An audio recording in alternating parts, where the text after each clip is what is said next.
1. Cebu City. Early June. Tuesday, 9 a.m. Every city had a rhythm, a heartbeat. The man stood still amid the hum of a Philippine morning. A fixed figure on a street that pulsed with chaos. Motorcycles buzzed by like hornets, disturbed, weaving through traffic in manic, unspoken choreography. Their noise, shrill and persistent, gnawed at his ears, but his face showed nothing. Around him, men leaned on scooters, squatted beside them, sat astride them, slack-jawed and slack-eyed, hypnotized by their phones. It was a scene of modern slumber, eyes dulled, senses dimmed, souls suspended in glowing screens. And yet he stood among them with his own phone in hand, held at chest height, but he wasn't reading anything. His gaze, sharp and restless, moved beneath the veil of stillness. He was scanning, measuring, calculating. The man 3 feet away, eyes vacant, spine slack, draped over a motorbike. The one across the street, same posture, same empty stare. To his right, harmless. Unlike them, the man was not Filipino, a foreigner, tall and rangy, in a tan shirt, well cut but unbranded. His cap bore no flashy label, his green shorts plain, his camo-patterned Crocs not cheap but practical. Through his travels, he had learned that locals dressed for survival, yet they clearly had a sense of fashion. The man loved their style. In this country of torrential rain and pitiless sun, sandals and slippers were the sensible wear. He liked that, the pragmatism, the quiet logic of it. And the women, they fascinated him, slender, radiant, disarming in their simplicity. Their fashion was modest but clever, their laughter effortless, their pain well hidden. He had been in the Philippines for 4 months now, not his first time. In the last 2 years he'd come back again and again, rarely staying less than a season. The man despised tourists. Their 4-day flings, their checklist travels. You don't learn a place in a week, he believed. You escape. And then you run to the next escape. And the next. Like a stone skipping across water but never touching the depths. Still, for all he loved about the Philippines, something gnawed at him lately. A rot beneath the surface. The prostitution, once subtle, had swollen into something grotesque. Dating apps were now flooded with young women who sold themselves like market fish. Same script, different faces. He'd seen through the lie. He'd met enough honest girls, waitresses, cashiers, smiling through meager wages without complaint. The excuse was a veil, he thought. The truth was darker, something broken inside. No soul, just a vacancy in the eyes, and he hated it. But there was one in particular, a girl named Christina. He'd met her during his first stay, back when he hadn't yet deciphered the code of this country. She was beautiful in the delicate, painful way of things you know won't last. Her face innocent, her eyes holding something he couldn't name, not then. There was a certain mystery there, a vulnerability. At the time, she told him what she was, a working girl, and he, naive or perhaps willfully blind, believed her when she said she needed the money for school, for her family. He felt for her. He liked her. He let himself care. He'd offered to help, not to pay for sex, but to free her from it. She agreed, said she felt a connection, and for 3 months it felt real. Then, one day, he came back from a corner shop, just a Coke in hand, and found his wallet missing. Only she had been in the room. He didn't accuse her outright. He played the situation, cool and clinical, testing her reactions. He told her about cameras, told her if she brought it back he wouldn't go to the police. She crumbled, returned the money, cried, begged, promised to be better, and he forgave her. When it was time for him to return to the States, he told her to stay strong, stay clean. If she needed help, money, she could call him. She nodded, promised, kissed him goodbye. A week later, she vanished. He knew what that meant, knew she'd returned to her old life. The betrayal stung like a blade between the ribs. But it wasn't just pain he felt, it was revelation. Her profession wasn't born of necessity, it was, perhaps, the shape of her sickness. He saw it then, her scattered phrases, her contradictions, her mercurial moods, all signs. He'd read enough psychology books to recognize the markers. Cluster B, borderline maybe, narcissist more likely, psychopath possibly. The realization was cold and complete. It drew him back. He returned to the Philippines a month later, found her easily. For a man like him, it was no challenge. Then he watched her, waited. One night, he stepped out of the shadows and grabbed her arm. "What are you doing?" he asked. "Does your mother know you're a prostitute?" She screamed, pulled away, fled. He let her. He hadn't come to hurt her, only to shatter her illusion. Psychologists call it mortification, the rupture of the false world that narcissists build for themselves. A confrontation with reality so brutal it collapses their fantasy, plunging them into despair. Maybe, he hoped, into change. Days later, she messaged him. Again, apologies. Again, promises. And again, he let her back in. But this time was different. This time, he studied her. She was a case now, a specimen. He wanted to understand her wiring, to map the trauma behind the disease. He was fascinated.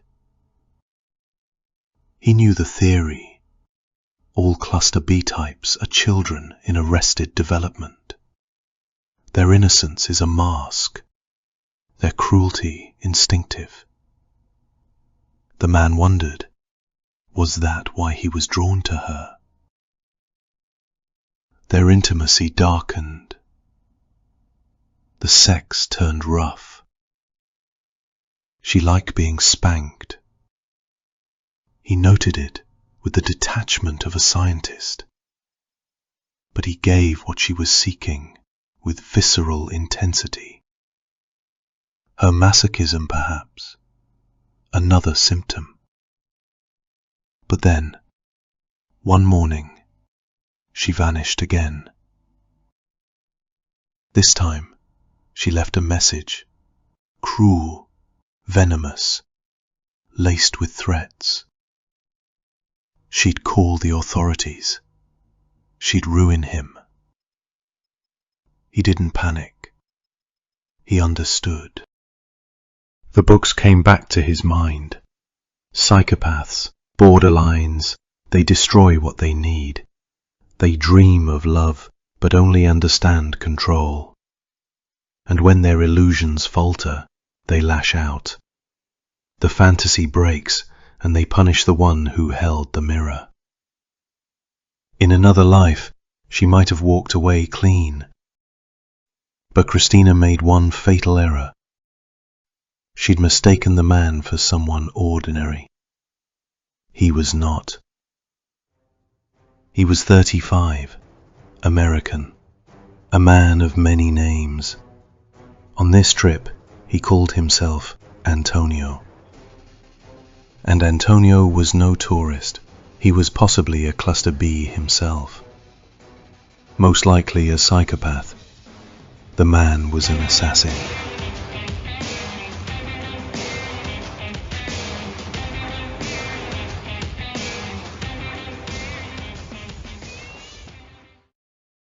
Two. 8 months earlier. Boston, Massachusetts. October 11 a.m.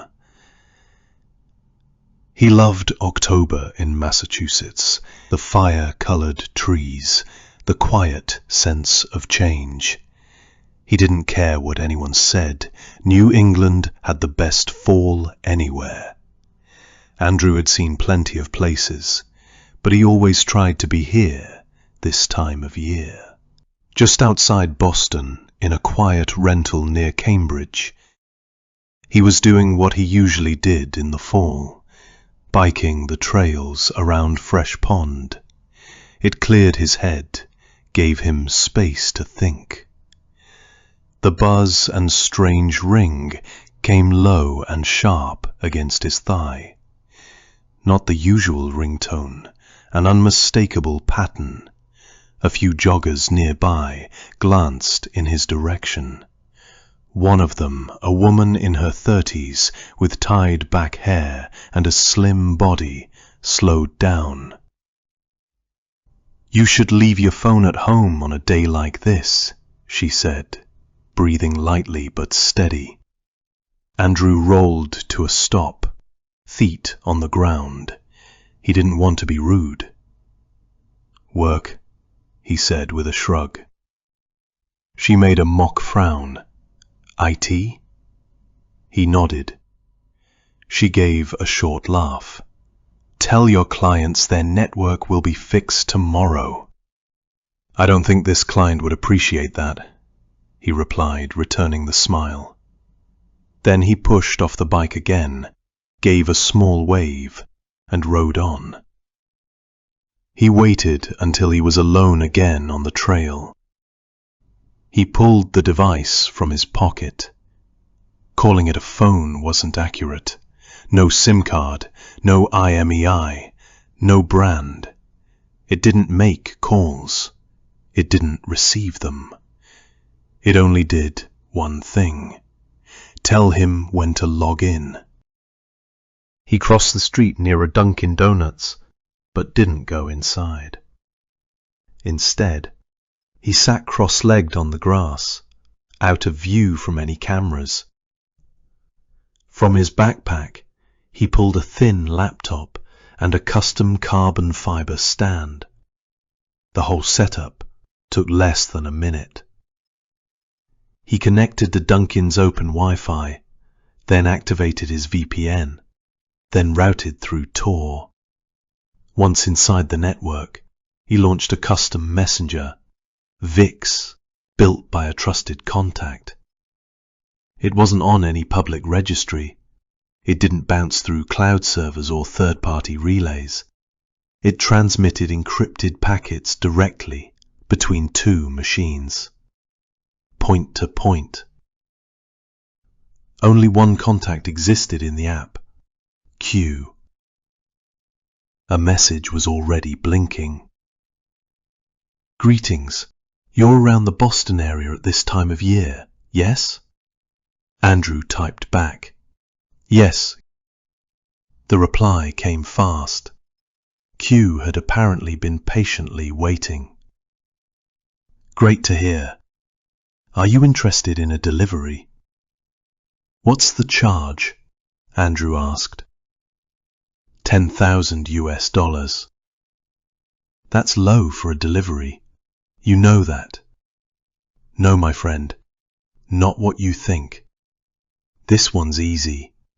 We just want you to deliver a message. Andrew narrowed his eyes.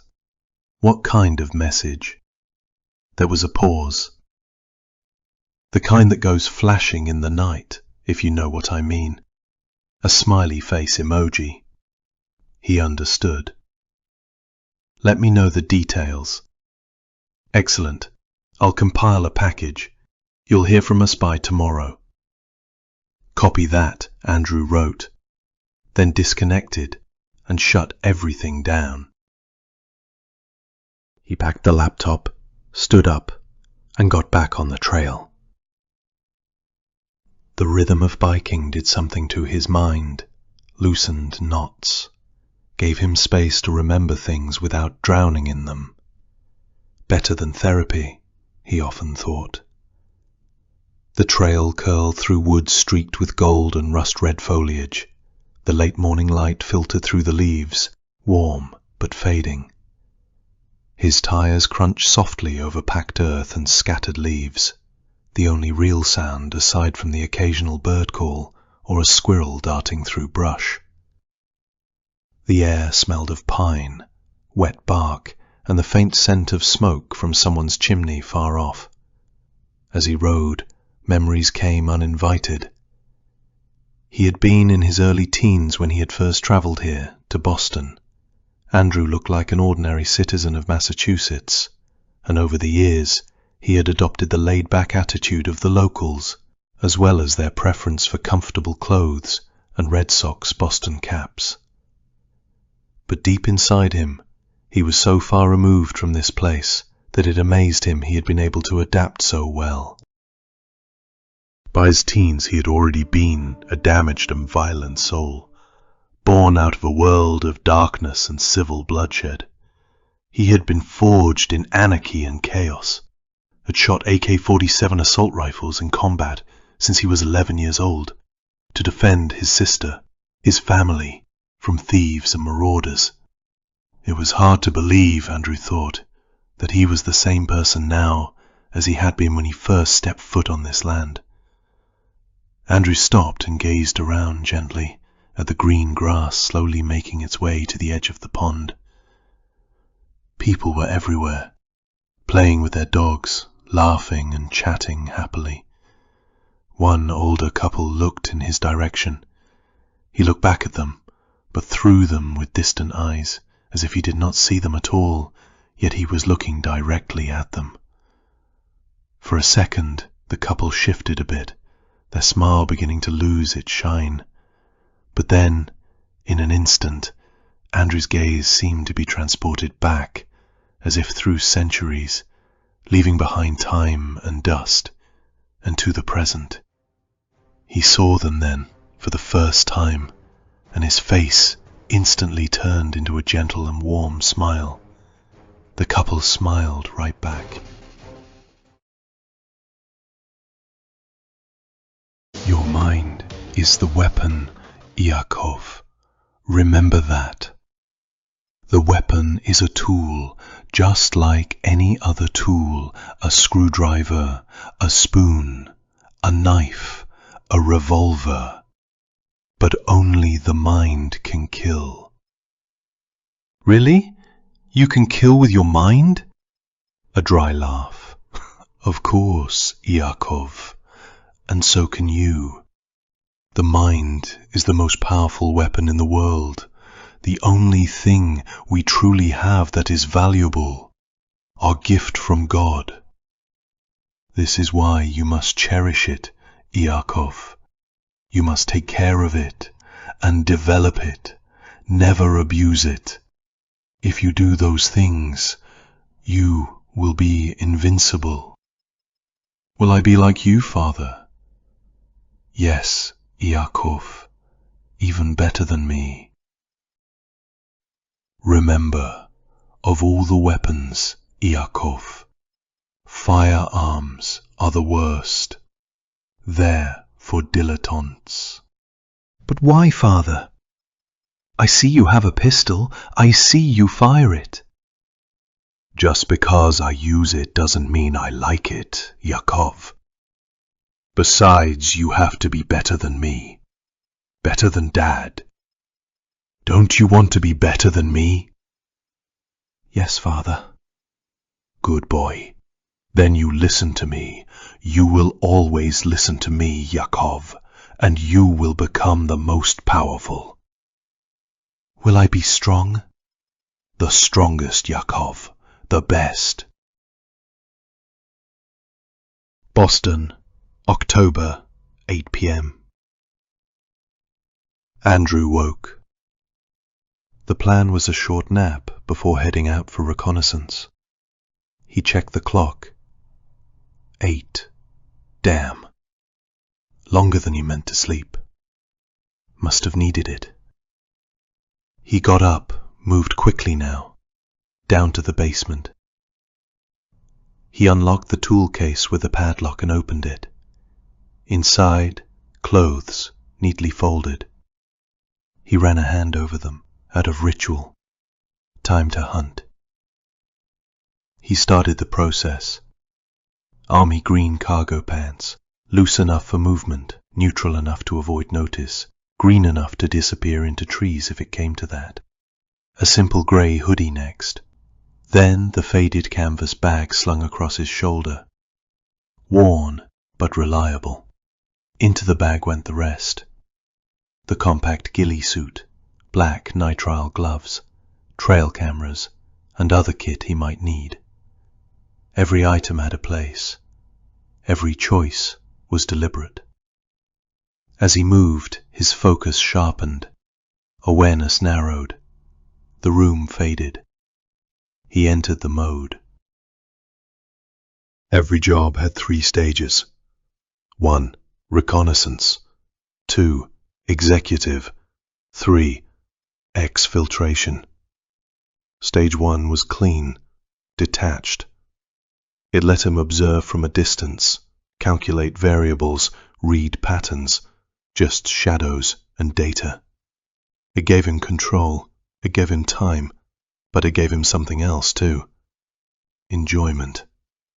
He loved the waiting, the comfort of nightfall, the shadows wrapping around him like a second skin, the crisp air rolling across his face and arms, heightening every sense. He dissolved into the dark, merged with it. He became the trees, the wind, the silence. There were no words for that feeling. It was what he lived for. Stage 2 was not enjoyable. It was sharp-edged, violent, unpredictable, fast. This was where risk lived, where everything could fall apart in seconds. It demanded silence of the mind, total emptiness. Movements drilled to reflex, reactions carved from necessity. This stage passed in seconds, sometimes less. The line between life and death could be no thicker than a breath. By then, the mind had already hardened, the decision made, no retreat. Action. Stage 3 ran on adrenaline, the sprint at the end, the final gamble. It shared the chaos of Stage 2, but leaned more physical, more athletic. It demanded speed, timing, and leg power, escape velocity. It was the light at the end of the tunnel, the curtain falling at the end of the show. Andrew had done this enough times, the transitions felt seamless. His mind adapted with surgical precision. Each phase flowed into the next like muscle memory. It was nature, like a second skin. He touched the final piece, a black carbon steel dagger. A gift from a friend, the only weapon he'd carry tonight. He didn't expect trouble. He'd avoid confrontation at all costs. That was always the goal. But the blade was there, just in case. Insurance. Andrew had done this too long to believe in neat outcomes. He'd seen too much. No job ever played out like the last. The unexpected wasn't rare. It was routine, and it was always stranger than anyone could predict. That was the value of experience, to see immediately what could be done and what couldn't. To act without hesitation. Still, Stage 1 was all intellect. Clinical. the most important phase, the one that required, hopefully, no violence at all. He stood still for a moment, staring at the ceiling, breathing slow. Then, quietly, "The mind is indeed a weapon, Father."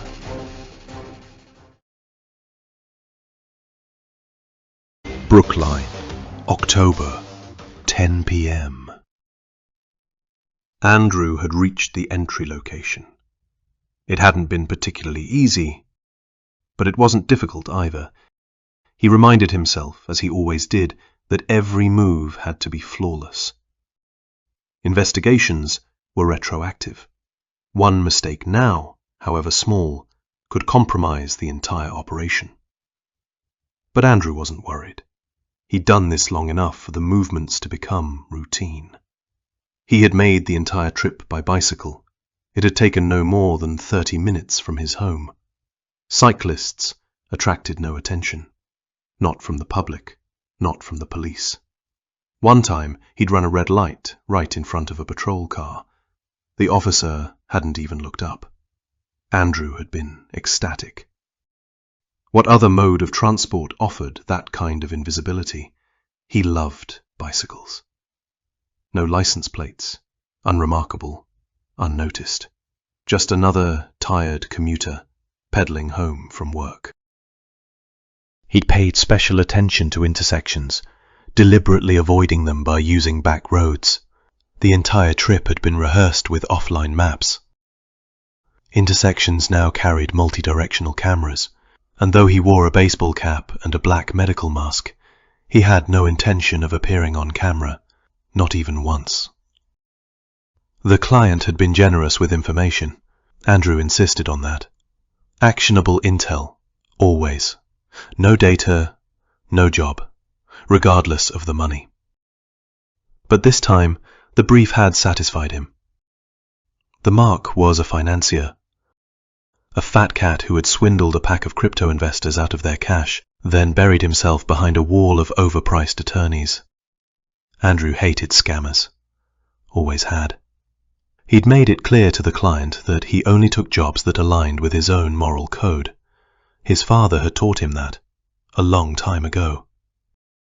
"A man must have his own morals," the old man said. "Otherwise he's just a beast, a dog acting on instinct." Andrew had never forgotten that. From the beginning, he upheld a strict no women, no children rule when it came to work.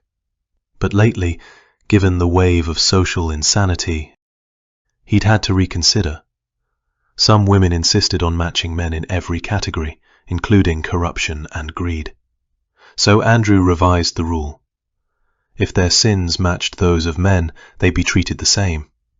That was equality, wasn't it? Andrew locked the bike to a tree, then slipped into Mark's neighborhood on foot. Brookline greeted him with affluence that hit like a punch to the nose. Vast manicured backyards, tall and healthy trees. The smell of bark and mulch clung to the air, thick and musky. He vaulted a low stone wall, cut a corner, and moved deeper into the target zone. The Mark's driveway was broad, quietly upscale. Dim ground lamps cast a weak glow, but a thin fog rolled across the ground, and the tall trees threw deep shadows. Andrew moved through like a ghost. He crouched low, his body flowing between dark patches like water slipping through cracks. He pulled the half-ghillie suit from his pack and shrugged it on in seconds. His silhouette blurred instantly. The hood and veil dropped over his face, torn at eye level so his vision stayed sharp, shadowed by a faded green cap that broke up his outline. It wasn't perfect invisibility, but it was enough. He emerged from a bush and went still, listening, feeling. The atmosphere around him pulsed in the quiet, only the chirping of insects. Damn, these rich people knew how to live. But Andrew also knew their silence, their isolation, made them perfect prey. He took in the terrain. The shrub line he crouched behind was edged by more tall trees. Ahead, the driveway curled toward the Mark's home. Beyond it stretched a wide, manicured lawn, and far off, nestled against the edge of visibility, stood a squat, institutional building. Definitely not a residence, golf office maybe, but more likely a college facility. Boston was full of them. He couldn't make out the details, so he pulled a compact monocular from his pocket. Through the lens, the building resolved into what looked like an administration center. In front of it, a black and white SUV idled with headlights on. Security, he thought. As if on cue, the SUV began to move, slowly. It turned, wheels crunching over gravel, heading toward his direction. Bad news. Security meant complications, difficult exfiltration at best, at worst, a double cross. Could the client have set him up? Andrew didn't trust anyone. He operated under a strict DTA rule. Don't trust anyone. Always assume the worst. Prepare for worse still. He held his position, ready to abort if needed. But the vehicle turned again, took a right, disappeared behind a tree line. He waited 3 more minutes. Still, breath slow. Then he moved again. The Marks house stood 2 stories tall, modern, angular, expensive architecture with reinforced glass windows, secure but not impenetrable. Andrew noted the green Toyota hybrid parked on the side of the driveway, late model, exactly as described in the client's briefing. He scouted the approach, chose a discreet tree limb with a wide view of both the driveway and front entry. He retrieved a compact trail cam, camouflage patterned, and fixed it in place with practiced efficiency. The angle was perfect. It would record every arrival, every departure. The Mark's movements, his routines, his patterns. Intel collection would soon be complete. And then, phase 2, execution, would come. Chapter 5. 5 days later, Boston, 1 a.m. Andrew rolled his bike into the garage and climbed the stairs to his apartment. He unbuttoned his backpack and pulled out the trail cam. 5 days exactly since he'd mounted it above the Mark's driveway. That was the sweet spot. Monday to Friday. Weekends were out of the question. Too much unpredictability, too many looky-loos. Even Friday nights were suspect. People stayed up late, wandered outside. And Andrew's work required darkness and quiet. No spectators. He powered up the laptop, slotted the SD card, and waited as the folder populated. Rows of image files, neatly dated and time-stamped. Perfect. The camera had done its job. He clicked through each file carefully. Monday. No movement until noon. The Mark left, came back 2 hours later. Night was dead quiet. Tuesday. Out by 8:30 a.m., back by 5 p.m. No night activity. Wednesday. Same morning pattern, but at 10 p.m. the Mark left and returned an hour later. With a woman. Dark hair, flashy outfit. Andrew clocked her as romantic interest, possibly high maintenance. Thursday. She left solo at 7 a.m., never returned. The Mark stayed in until 11:40, came back at 5. Nothing after dark. Friday, another 8:30 departure, another 5 return. But at 11 p.m. he went out again, staggered home at 2 a.m., clearly drunk. Andrew closed the folder and dragged it into the shredder, then clicked delete. He leaned back, exhaled slowly. The pressure behind his eyes ebbed.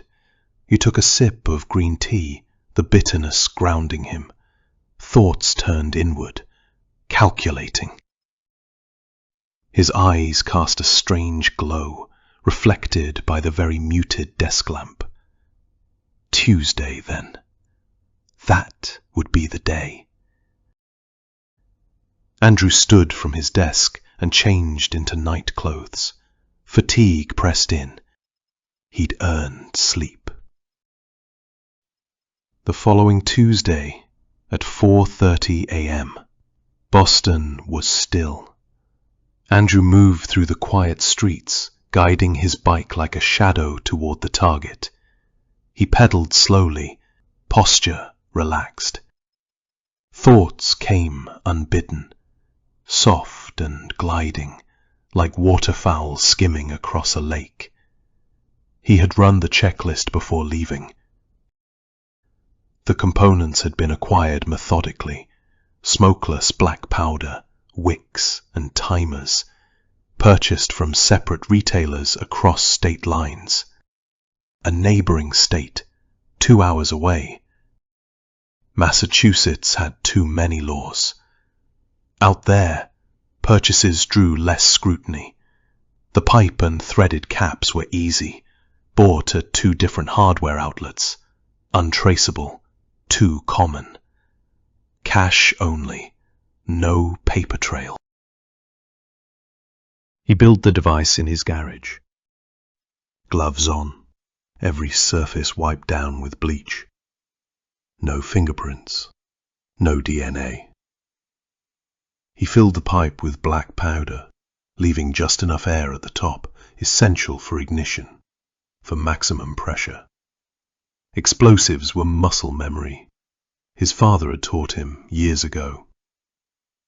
Strange. He couldn't picture the man's face anymore. But the voice, the lessons, they remained etched into his wiring. Sometimes Andrew wondered where the old man ended and his self began. Leave enough air at the top of the pipe bomb, Jackal, the voice whispered. Yes, Father, Andrew muttered under his breath. Simplicity is superior to complexity. That goes for plans and bombs. And if you're targeting a car, always place the device near the gas tank. The gasoline will amplify the blast. Yes, Father. 30 minutes later, he arrived. Same tree. The bike secured, Andrew's senses clicked into high gear. The world grew sharper, brighter. Every sound mattered. Every shadow had weight. His body floated in tension, like an acrobat poised above a wire. This time, he wasn't empty-handed. He carried a real offensive weapon. A modified, high-powered, semi-automatic air pistol, retooled to fire hunting darts, lethal, deniable. If caught, it might pass for sport gear, but it could kill. The real danger, though, was what he carried in his pack. An active explosive device. That alone carried a decades-long sentence. Prison was not an option. Firearms, Yakov. They're tools. Efficient, yes, but they're a dilettante's friend. They leave casings, residue, ballistic signatures. Use one only if you must. Yes, Father. Andrew moved into position. The driveway was still dark. The street quiet. He glanced at his tactical watch. 4:58 a.m. The mark would rise soon. Work began at 8:30, always the same time. People were predictable, creatures of habit. His objective wasn't death. Not tonight. Destruction, yes. A precise strike, a loud, undeniable message. The shockwave, the fireball, psychological trauma carefully engineered. That was the point. No killing. That was the plan. But accidents did happen. Andrew accepted that. Some things were beyond control. Fate, or God, depending on how you looked at it. Brookline, Tuesday, 08:15 a.m. Alexander Davis felt like hell. Sleep hadn't come easy. He'd tossed and turned all night, no position ever quite right, no thought ever fully silenced. And now he had to go into the office, worst part of his day. Sure, the view was great. The firm had a top-floor suite that overlooked Alston, nestled right on one of the city's most crucial arteries. But the moment he walked through the doors, the stares would start again. The whispers, the judgment. He'd been cleared, legally anyway, exonerated of all charges. The lawsuits brought by angry investors had collapsed. Not his fault they didn't read what they signed. Every clause was right there in black and white. Risk disclosures, projections, contingencies. It was all spelled out. But no one ever reads the fine print. They just wanted to blame someone when the market turned. Still, the eyes lingered, silent accusations in every glance. He could feel them, judging him, resenting him. Plebs, Alex thought. They weren't upset because of ethics or justice. They were upset because he'd won and they hadn't. In the world of high finance, you were either the predator or the prey. There was no in-between. Why was that so hard to understand? Didn't matter. He was almost out. 5 more days, that's all. He chuckled quietly as he brushed his teeth. Just 5 more days, and then he'd walk into the managing director's glass palace and hand in his resignation. Clean break. He'd made enough, especially off the last big move, the one that had stirred up all the legal trouble in the first place. He came out ahead, far ahead. Enough that he didn't need this 9-to-5 prison anymore. The rat race was over. He poured his coffee, repeating the number in his head. 5 days, that's it. Then freedom, finally. And yet, it felt hollow. He wasn't sure why. There should be elation, relief, maybe even a little pride, but there was just this empty hum inside his chest, like something had been scraped out. He slammed the coffee mug on the kitchen counter, the ceramic clinking louder than expected. Irritated now. This city's getting to me, he thought, tugging on his dress pants. I'm starting to absorb the mood, grey, soggy, miserable. He needed to get out, really out, a proper exit, far away from Boston and its gloom, somewhere with sun, salt water, and no one asking questions. The Maldives, maybe St. Lucia. Yes, the Caribbean would do just fine. He wouldn't take the girl, not this time. Her voice had grown shrill lately, always asking, always needing. He saw it now, clear as crystal. She was a parasite, a gold-digging leech latched onto his wallet. 5 more days, for her too. Then she was gone. Good riddance. And Bermuda, yes, that would be the place. Quiet, secure, a perfect spot to check in on the offshore accounts. The ones no one knew about, not even his lawyers. He shrugged on his jacket, adjusted his cufflinks, and checked the time. 08:20. He smiled. hand on the doorknob. Then, boom! The door blew in with a deafening roar. A flash of light and pressure hit him like a freight train, throwing him backward across the room. His ears were ringing, blood roaring in his skull. The blast had shattered every window of his quiet suburban home. Smoke filled the air, thick, chemical, choking. Alex coughed, tried to stand. His knees buckled. He looked down and saw red. Blood streaked his arms, his hands. Glass was embedded in his skin, glinting like crystal shards under the morning sun. His vision blurred.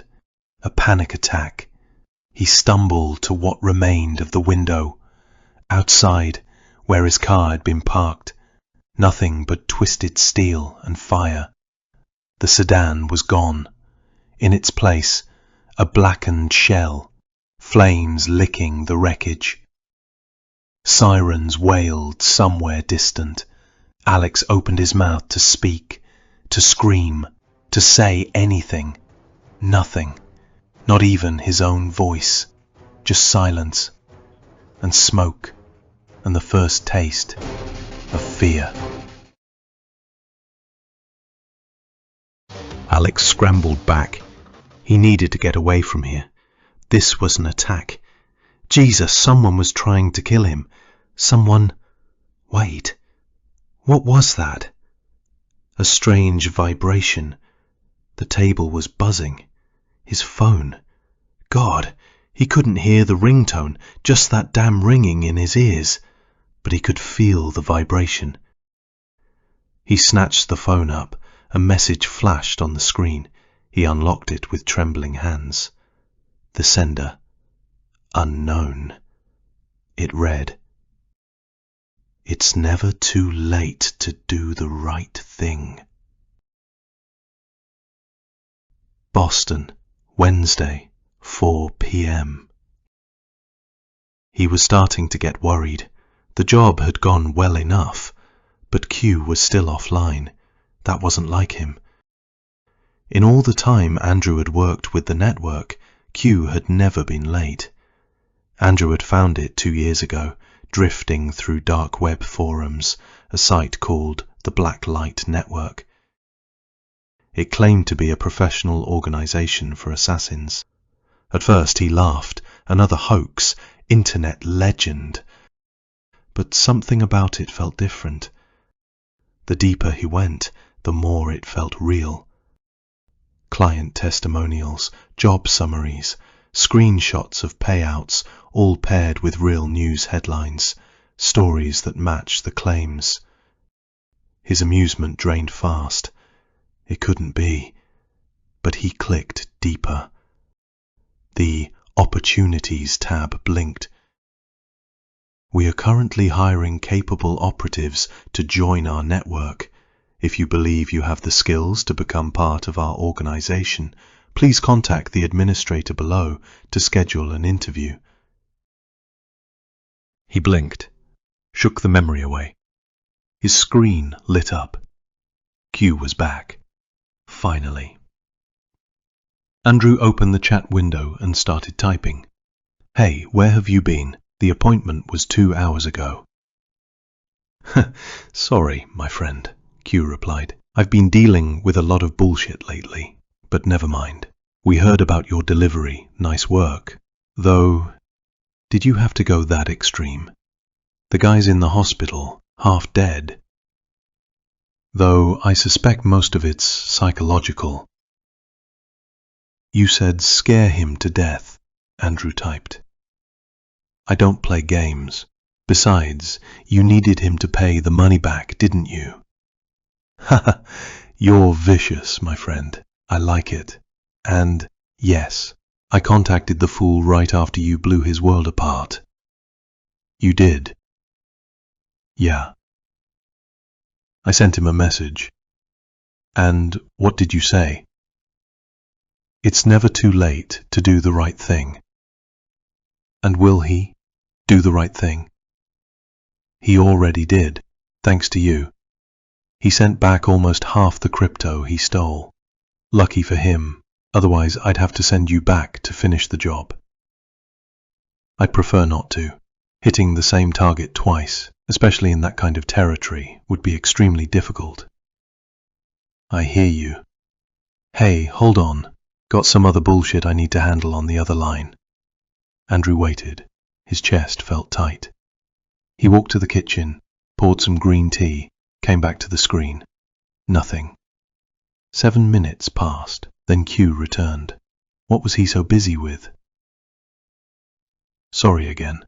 Anyway, your 10 grand will be wide in 5 minutes. Not bad for such an easy job, eh? No job in this line of work is easy, Andrew replied. He gritted his teeth. Okay, I got you. What's keeping you so busy anyway? Oh, you don't want to get me started.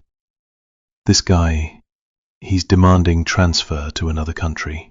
Full identity cut, extra cash, real pain in my arse. Andrew frowned. That didn't sound right. Wait, what kind of job is this? A big job, that's for sure. Andrew didn't answer. Waited. Q kept going. You been following the news? That chomo to the stars? Andrew's breath caught. His gut twisted. A crawling sensation moved up his spine. He typed slowly. Who? Do you mean I didn't say that? There was a pause. Well, my friend, you know the network uses only the best. And yes, we were contacted. Huge money. Someone wanted that slime ball gone. Couldn't have happened to a better guy, right? I found a man for the job, but he's been a pain in the arse ever since, and it's been years now. I should have offered it to you. Not in a million years. I would never take a job like that. Relax. No high-profile targets, no politicians, no women, no kids. I get it, but there are people who take those jobs. Not everyone's got your conscience, my friend. Andrew's stomach turned. He had made a catastrophic mistake. This went far beyond anything he'd imagined. This wasn't underground anymore. This was sovereign territory, intelligence services, kill authorizations from offices with no names. He'd thought he was anonymous, that his identity was sealed, but now they'd find everyone involved. They'd find him. He clenched his fists. He'd always known he would eventually cut ties with the network, just not like this, not today. Still, he'd follow the shutdown protocol. Q wouldn't know he was gone until long after. But before that, one last thing. A question he wasn't even sure why he needed to ask. Maybe curiosity, maybe the weight of the moment, but it burned in his mind. How? He typed. Ah, my friend, that's the real wonder, isn't it? How did he get suicided inside a federal facility surrounded by guards? Well, my guy arranged his own arrest, and with a little help from us, made sure he landed in the exact facility where the mark was being held. You get my meaning, my friend? That's the kind. Andrew's vision blurred. The words melted into noise. Q was still talking, still bragging, but Andrew wasn't listening anymore. This idiot, this reckless fool, had crossed a line no one should cross, and now he was dragging the rest of them into the abyss. Do you know who ordered the hit? No, and I don't care, but I am sure it's from up above, if you get my drift. Andrew had seen enough. He typed something dry, about the money. He didn't remember the words, only the finality. This was it, his last job for the network. He had enough money. He could disappear. But not far enough. Not from this, not from what was coming. He stared at the screen, His jaw clenched. Damn, he thought. It's like I never learned a thing from my father's fate.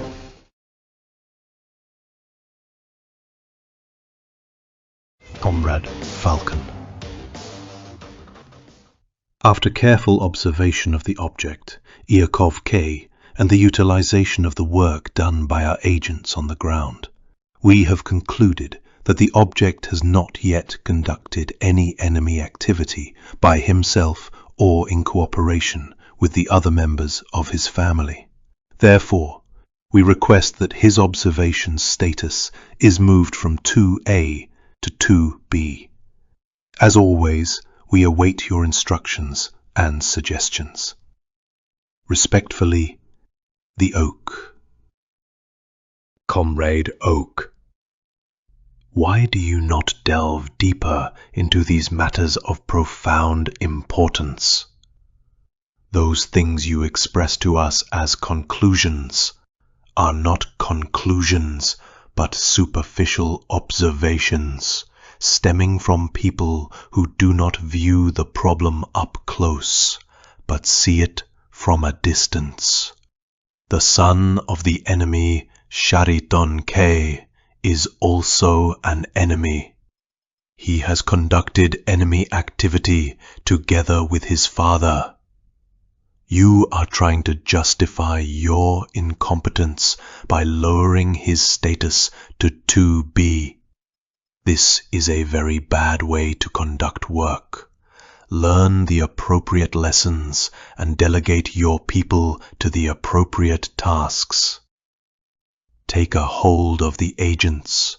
Put the object under direct control. Go to work and direct everything yourself. Coordinate with us if you need cooperators or to create combinations. The Falcon. Cebu City, present day, 08 a.m. Antonio, Tony as the locals called him, wiped his eyes with the back of his hand and yawned deeply. He'd learned early on an assumed name was a real name. The moment you adopted a new identity, the old one and its narrative was discarded. Here he was Tony. That was that. He got up and began his routine. At 11 she would come, and they'd go to the beach. It was shaping up to be a glorious, sunny day. Bless this land, Tony thought, as he filled the kettle and set water to boil for instant coffee. But for how long? It had been some time now since he'd relocated permanently to the Philippines after initiating shutdown protocol. He liked it here. He planned to stay, for the foreseeable future at least. Still, he hadn't forgotten his past. He stayed vigilant, alert. If they came for him, he would be ready. He didn't know if he would win, but he would be ready. That's all he could do. He was a new man now. Just another retired American expat. Crypto rover.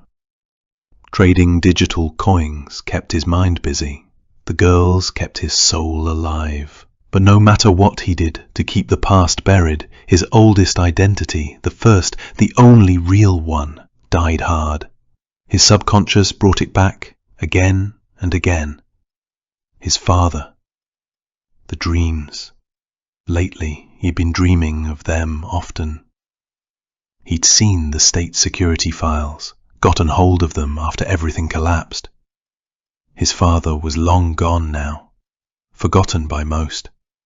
But once he'd been something else.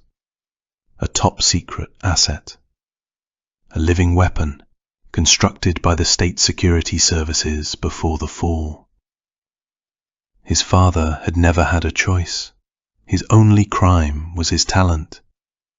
His skill with weapons, his extreme physical strength and endurance, and above all, his cast-iron will. Someone, somewhere in the security apparatus had taken notice, and from there a long, unfolding tragedy began. He had been taken to an undisclosed location. The family sequestered, held under guard, hostages in all but name. If the asset didn't perform, the family would pay. codenamed Jackal. His father was trained in one of the most brutal and classified combat schools the Eastern Bloc had ever devised. Later, Iakov learned he had even been transferred to Lubyanka in Moscow for masterclass training. He never knew the full extent of what his father endured. Just fragments, just moments. When his father came back, on rare occasions, he would hug him, and, for a while, everything felt right again. He remembered those moments clearly. He remembered running toward his father, reaching for his pistol, pride welling up in his chest. "No, Yakov," his father said. "Never touch a loaded weapon." "Father, when are we going fishing again? When will you come back and stay with us?" "Soon, Yakov. Soon we'll be together again. We'll go fishing. Maybe even the fair." Yakov's eyes lit up. "Why are you not here now, Father? Where is your work?" "I'm training, Yakov, so I can be the best. Your father will be the best soldier in the entire USSR. "Really? Is the training hard?" His father smiled. "They dropped me in the wilderness, Yakov, deep in the mountain forest, with nothing but my underwear. No food, no water, so your father could learn to survive." "Wow! What did you eat? How did you live?" "Anything I could find. Mice, squirrels, even cockroaches." Iakov's face twisted in disgust, as if he'd been wounded. His father laughed. "Don't worry, Yakov. Nothing can kill your father, right?" "Yes, Father. You're a real-life superhero." His father pulled him close, held him tight, looked deep into his eyes, and nodded. Yakov had never felt prouder. He would never forget that moment. It was the last time he ever saw his father alive. 9. She danced. She didn't walk toward him. It was remarkable. Truly astonishing, he thought. In this land of deep poverty and suffering, the girl somehow always found a reason to dance and smile. He wrapped his arms around her tiny waist, his hands gliding over the smooth butterfly tattoo on her back, then down to the warm, taut flesh of her chocolate-smooth legs. He kissed her deeply. Then she climbed onto the back of his motorcycle. He twisted the throttle, and they slid through the narrow streets of the city, out toward the scenic hills and down toward Coconut Beach. His hand passed over her smooth legs as they rode. It was his pet indulgence. What more could he ask of life? A beautiful young girl pressed close behind him on his bike, his hand caressing her flawless skin. It was going to be a glorious day at the beach, and it would be their last day together. Her name was a presage of dark fantasy. Not her true name, but a fitting alias. Luna. "Why?" he had asked. "Luna, babe. Because, you know, I stare at the moon sometimes." "Luna," he repeated. "As in lunatic?" he asked. She hadn't answered.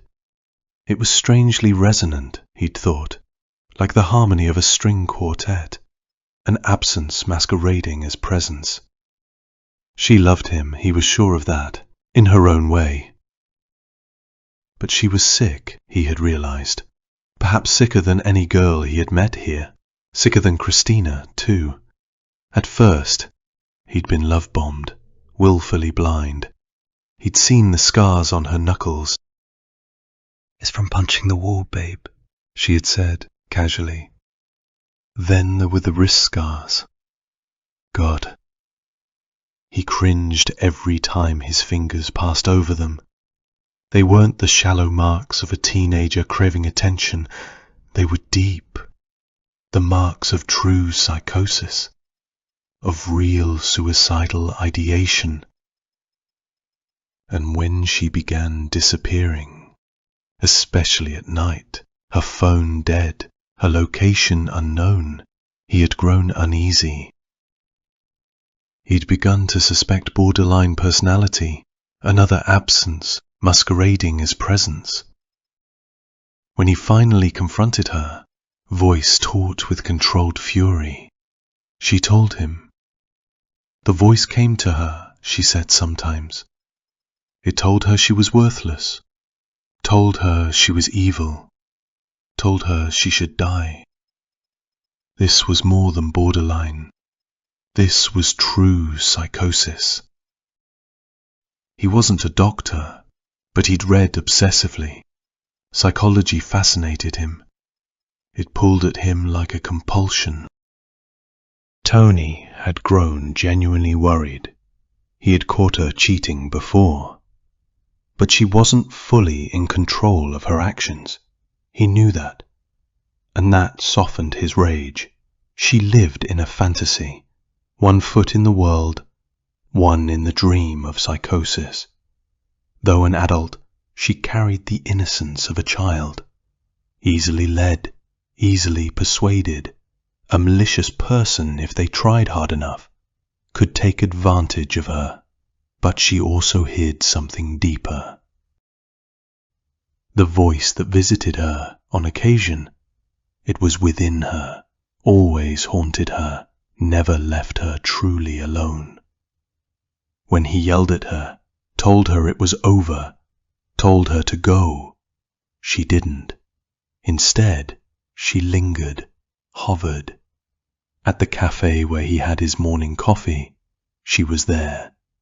At the mall, always just far enough to say it was coincidence, never far enough to feel like it. For a man like Tony, already paranoid, already on the run, it was deeply unsettling. It couldn't go on. He invited her to his place for a talk. She came and cried like a babe, curled into the fetal position, crawled beside him like a starving kitten. He hugged her, deeply, lovingly. But he knew their relationship was poisoned. By her illness, by his situation, it couldn't continue. He looked at her tear-drenched face. Listen, baby, he said quietly. I love you more than you know. But I can't do this.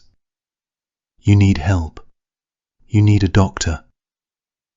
And I can't give you that. He paused. The best thing is for you to go to Manila. Stay with your aunt. Work in the tea shop. It's for the best. Maybe later. I'll meet you there. She wiped her face with trembling hands. Really, babe? Will you come visit me soon? Of course, baby, I will. I'll come very soon. Go now. I love you. Always. I love you too, babe. She was Luna, a troubled, suffering soul, her body elegant and athletic, like a jungle cat, pursued by demons, marked by scars, still carrying the innocence of a child. Her name was Luna.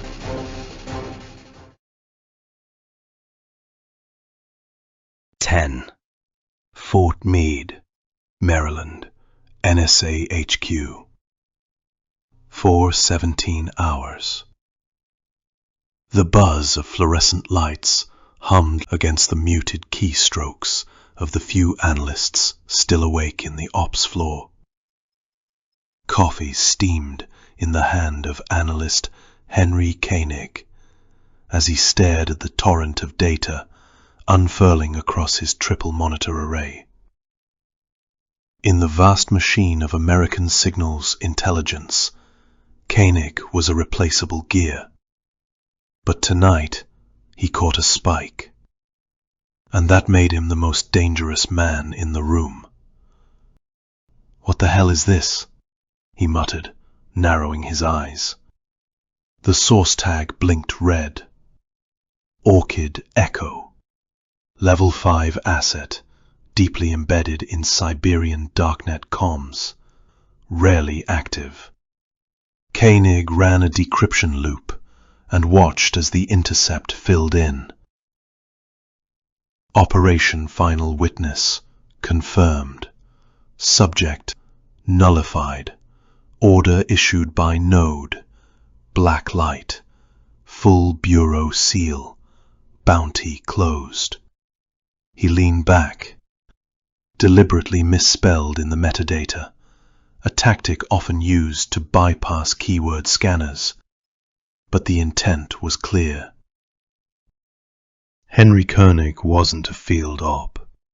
He wasn't trained to read human terrain or do wet work. But he could read signals and patterns better than anyone in the Western Hemisphere. And what he saw was the unmistakable signature of a sanctioned kill. He printed the intercept to a secure sheet, slid it into an opaque folder, and tapped his badge against the biometric reader outside the director's office. The scanner glowed blue. "It's 4 a.m, said a voice behind him. Deputy Director Hale, grey hair, grey suit, and a sharper tongue than anyone in the building. "This can't wait." Director Thomas Reynolds rubbed sleep from his eyes as his phone rang with a custom tone that sent shivers down his spine. "Koenig?" "Sir, I have an intercept.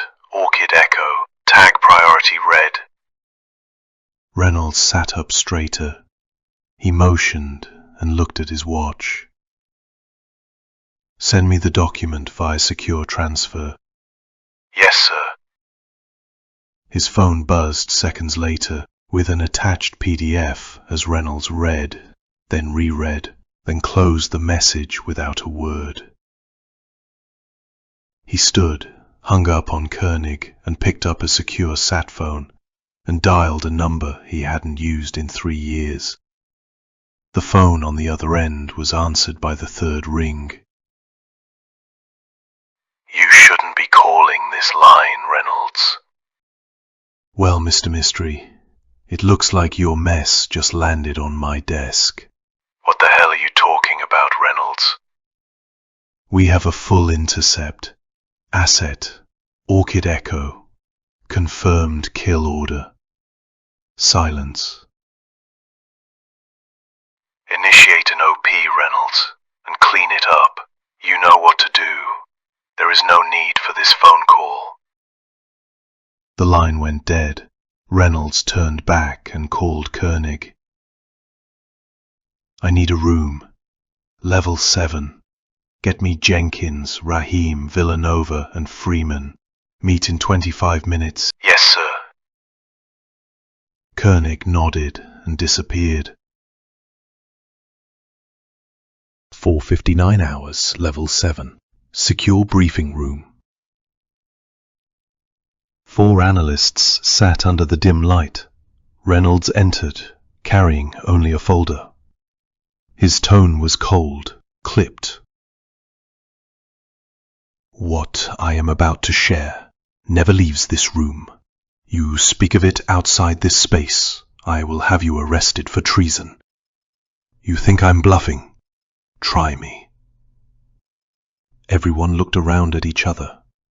Rahim shuffled nervously. Reynolds opened the folder and passed around copies of the Orchid Echo intercept. "The Black Light Network is not theory. It's not a boogeyman. It's real. And it has just confirmed its first actionable intercept." "The who?" Rahim asked with some shock. Reynolds cut him off. "Doesn't matter. What matters is this. I want every node identified, every member exposed. I want names. I want their aliases. I want dead drops, accounts, shell firms, and digital footprints. And when you find them, you tell me. Because we're going to put them in the ground. Wait, Villanova said. You're authorizing black operations within US soil. That violates at least a dozen. You think these people respect jurisdiction, Reynolds said. You think they're bound by constitution, oath, law? These people exist outside the framework. And mark my words, Blacklight is just a tool. Someone else is holding the handle. That silenced them. He paused, looked at each one of them. This program is now designated Project BLN. You answer only to me. No reports to other agencies, no digital logs. You write your briefings by hand and burn the originals. I want this network dismantled, root and branch. Let whoever used them feel the loss. And when the smoke clears, I want this thing completely erased, as if they never existed at all. Jenkins looked down at the page. So we shut them down, even if they're just pawns. Exactly, Reynolds said. Pawns still kill kings. Data Analytics Floor, NSA. Koenig was back at his desk, eyes bloodshot, throat dry, but mind moving like an overclocked CPU. The AI-assisted trace software was already crawling through pattern matches, looking for linguistic DNA, cross-matching past darknet purchases with voice fingerprinting. Nothing was too small. He flagged a pattern of Bitcoin transfers to an anonymous wallet located through an Estonian payment proxy. Timestamps matched Orchid Echo's online activity. A trail was forming.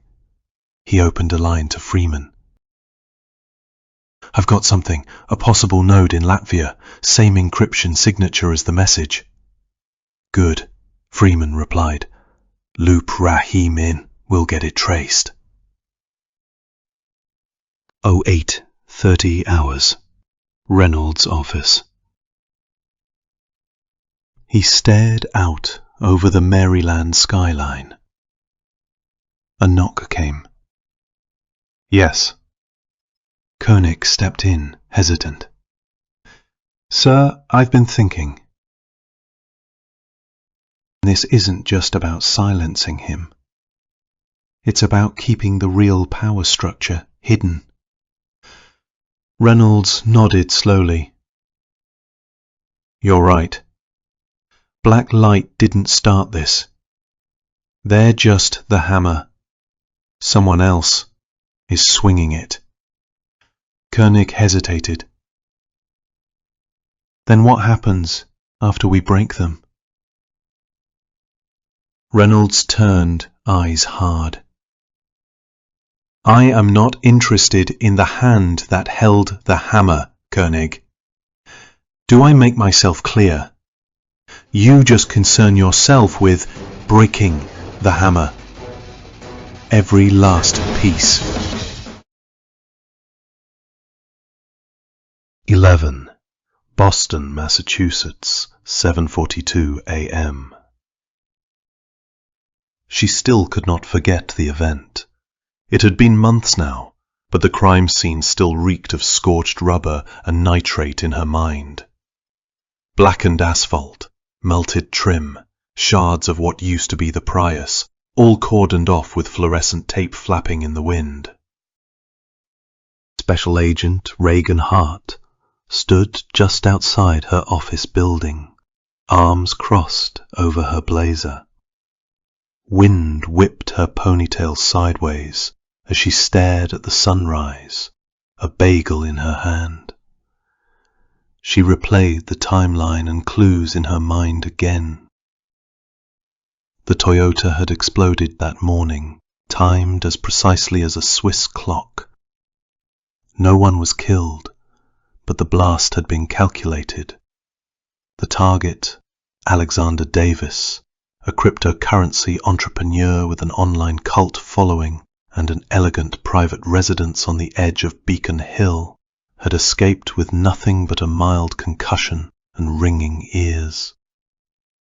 Reagan had questioned him first at the ER. He sat upright in the hospital bed, shaking slightly but otherwise composed, expensive watch still ticking on his wrist. "Any idea who'd want you dead, Mr. Davis?" she had asked. He looked straight at her, pale blue eyes cool and unreadable. "You think someone wants me dead? I'm thinking pipe bombs don't build themselves." "Must have been a mistake," he'd said, smiling slightly. "Wrong car, wrong guy?"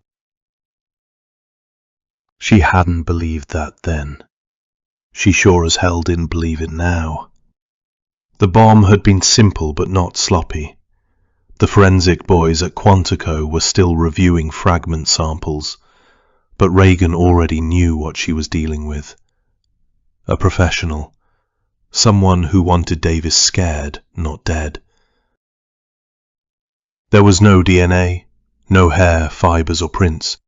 The security cameras from the area had picked up nothing. But there was one thing. A footprint. Just one. Pressed into the dirt beside the far wall, behind a line of hedges. A partial impression, no brand, just the shape of a foot, with a noticeable cleft between the big toe and second toe. Tabi shoes, Japanese-style split-toe footwear, used in martial arts and occasionally by runners who liked the barefoot feel. Reagan had run the print against everything. FBI, Homeland Security, Interpol, 0 hits, which left her with 2 options: drop it or go sideways. She chose sideways. The Cambridge PD was polite but dismissive. A car bomb? Out of their jurisdiction. She asked for any historical cases involving unusual footwear, partial prints, or unconventional explosives. They passed her from one tired officer to another, until finally someone in records scratched his chin and said, "You should talk to Marty Fenwick." "Who's that?" "Used to be homicide, retired 6 years ago, knows this city like the back of his hand. If there's anyone who might know something about weird crimes, it should be him." "Where do I find him?" "Try the Café Aurelia on Prospect Street. He lives around the corner and drinks there most mornings." Hart finished her bagel and hocked into her cilantro. She looked at her watch. She should be able to make it. The coffee shop was small, old school, brass handles on the doors, no QR menus, and real porcelain mugs. Reagan spotted him instantly. A tall, older, bespectacled man, white beard, denim jacket over a flannel shirt, sitting by the window, nursing what looked like his second cup. She approached carefully. "Detective Fenwick."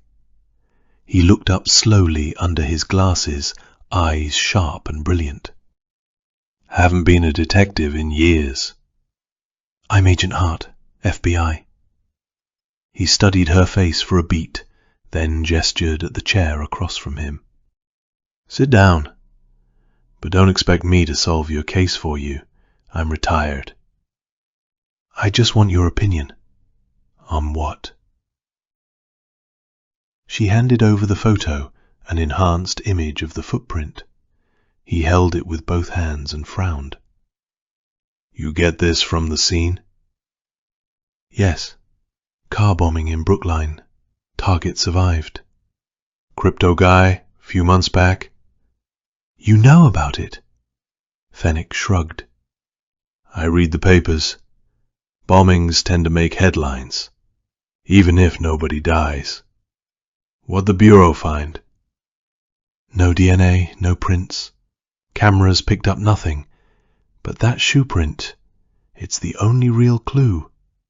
He nodded and took a look at the photo, silent for a few seconds, finally. Split toe. You're thinking Tabi. I checked every footwear manufacturer in the country. Nothing matched. You're looking in the wrong place, he said. Where should I be looking? Fenwick leaned back, exhaled through his nose. It's probably nothing. But there was a guy back in '09, East Somerville. There were 4 attacks, if you could call them that, in 2 years. I dubbed him the Smoke Ghost. In truth, I do not know if it even was the same guy. There were 3 deaths out of the 4. Fenwick looked up at her slowly and paused, a hint of pain in his eyes. Heart swallowed, then. 3 of them were ruled as accidents, the 4th an improvised explosive device similar to yours, just a warning, no leads. Anyway, the department thought there was no way those cases were connected, and I was the black sheep of the department on that one, but I always suspected them to be connected. He took off his glasses, looked at Hart, and slowly tapped the picture. Because of this. A long moment of silence passed between them, as Hart's expression turned dour. Then, after what seemed like a long time, Reagan straightened. Tabi? Couldn't say for sure, but I remember that split arch and toe as if it were yesterday. Never caught him, though. Case went cold. You think it's the same guy? Fenwick sipped his coffee. If it is, he's better now. Smoother, somehow. He has the feel of a whisper, a passing breeze. That's what makes this interesting. Reagan raised an eyebrow. You think he's from around here? Perhaps, perhaps not. But if it is the same guy, it has been a long time since he's acted in this area. That should give you some ideas. She nodded slowly. Would you help me? You still carry a Glock? 6-hour P229. Good choice, he said. All right, I'll help. She let out a breath. Thank you. He waved it off. Don't thank me yet. You're poking something bigger than one bomber. I can feel it. You think Davis knows more than he's saying? Fenwick's lips curled into a dry smile. Crypto-millionaires don't build enemies the normal way. You don't get bombed for skipping taxes. He pissed off someone with reach. Reagan looked out the window. Traffic moved like a slow tide up Prospect Street. Sluggish, mechanical, indifferent. Brake lights winked in the drizzle like dying embers. A garbage truck groaned past, trailing exhaust and the smell of rot. Pedestrians hunched into coats, heads down, anonymous and moving with insect logic. The city breathed around them, old and tired and hiding things. She traced a finger along the edge of her coffee mug, mind circling back to that footprint, split toe, just a shape in the dirt where someone had stood and watched a man climb into a car. It was a moment pregnant with possibility, like the case had chosen her, not the other way around. She couldn't stop thinking about it. It had burrowed under her skin. This felt different. It felt like the entrance to a labyrinth, intricate, dark, and coiled in shadows, beautiful and terrifying. Cebu City, 9 a.m. Rain slicked the narrow streets of the coastal city, running in rivulets past gutters clogged with leaves and garbage. It had been raining nearly every day now, typical for the monsoon season. Street dogs scurried along the roadside with their tails tucked, searching for shelter. The smell of rot hung low in the air, where mud mixed freely with refuse and dog waste. Tony pedaled his bicycle slowly through the sleek avenue, trying to avoid any puddles. He wore a black raincoat, the hem soaked and heavy, his backpack slung tight beneath it. The coat kept the worst of the downpour off, but he paced himself to avoid the spray of filthy water flung from the tires up his back. It was a nasty affair. He still couldn't understand how basic sanitation remained outside the reach of local government. Open sewers lined nearly every street beyond the main avenues. That failure didn't surprise him anymore. He'd been in the Philippines long enough to see the pattern. A country that had stumbled from one colonial power to the next. Spain, then the United States, and even after gaining independence, the Spanish-descended elite had kept the old structures in place. Colonialism never left. It simply changed names. Living here was like stepping back in time, an island stuck in the hierarchy of masters and servants. The elite ruled with quiet contempt, while the masses obeyed with conditioned silence, and foreigners like him, they were often seen as the same. Masters, rich outsiders. He truly tried to connect with the locals, to break through the invisible social line, but it was a closed system. To most people here, he was nothing more than a wealthy alien to be milked. He hated how most merchants raised prices as soon as they saw a foreigner. He had yelled at a few of them. It was pointless, and he understood the logic. He'd read somewhere that the servant always hated their master, but unable to confront him with force, fought him with lies. That idea stayed with him.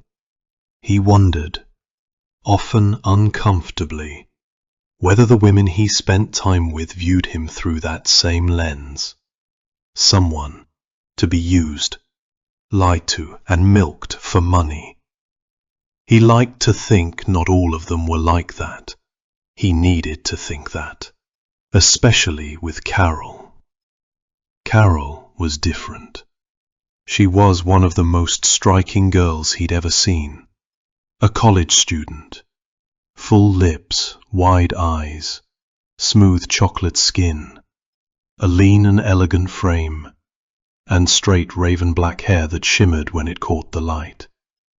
She was serene, unbothered, almost ethereal. Just sitting beside her, touching her, gave him something close to peace. He wanted to believe she cared. He helped her as much as he could, not just out of obligation, but because he knew her family struggled. Food, rent, school fees. She always said thank you. She hugged him, kissed him, lingered in his arms. He liked to think that meant something. But he knew how it worked here. Asian women didn't reveal their emotions. You could live with one for years and still not know what she truly felt. And yet, he trusted. He had to, because in his mind there was no other way. You couldn't love someone without trust, and trust, real trust, meant taking a leap of faith. He needed the emotional support, balance, which Carol provided.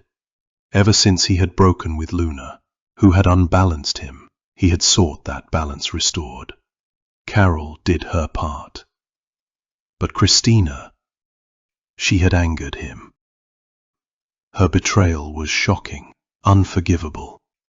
He wanted to teach her a lesson. So, Tony slipped into hunt mode these past few days. He decided to conduct surveillance on the evil witch, nothing more than phase 1 for now. As with most of his actions, the intention was multi-purpose. First, messed up as it sounded, he liked doing surveillance. The smell of the street was comforting. The act of waiting and watching, changing positions, remaining inconspicuous. It kept him sharp, focused. It gave him something to do, something to maintain his edge. And at this point, he believed it was only a matter of time before the real storm kicked off. Just the other day, he'd logged on from the coffee shop and checked the Blacklight website like usual. For the first time in as long as he could remember, it had gone offline. Tony knew what that meant. It was time to get ready. He took position under a tree with a clear view of Christina's dead-end street and leaned on his bike with one hand. With the other, he took out his phone, which was off. He pretended to scroll it, like always. His dark clothing merged with the shadows of the tree. He melted into the background. Just another foreigner with a bike, taking a break, checking messages. People walked by, uncaring, inattentive, just the way he liked it. He watched her street early mornings and again after 9 p.m. every day. He needed to map her comings and goings. He wanted to know all her movements, all her activities. But there was another layer.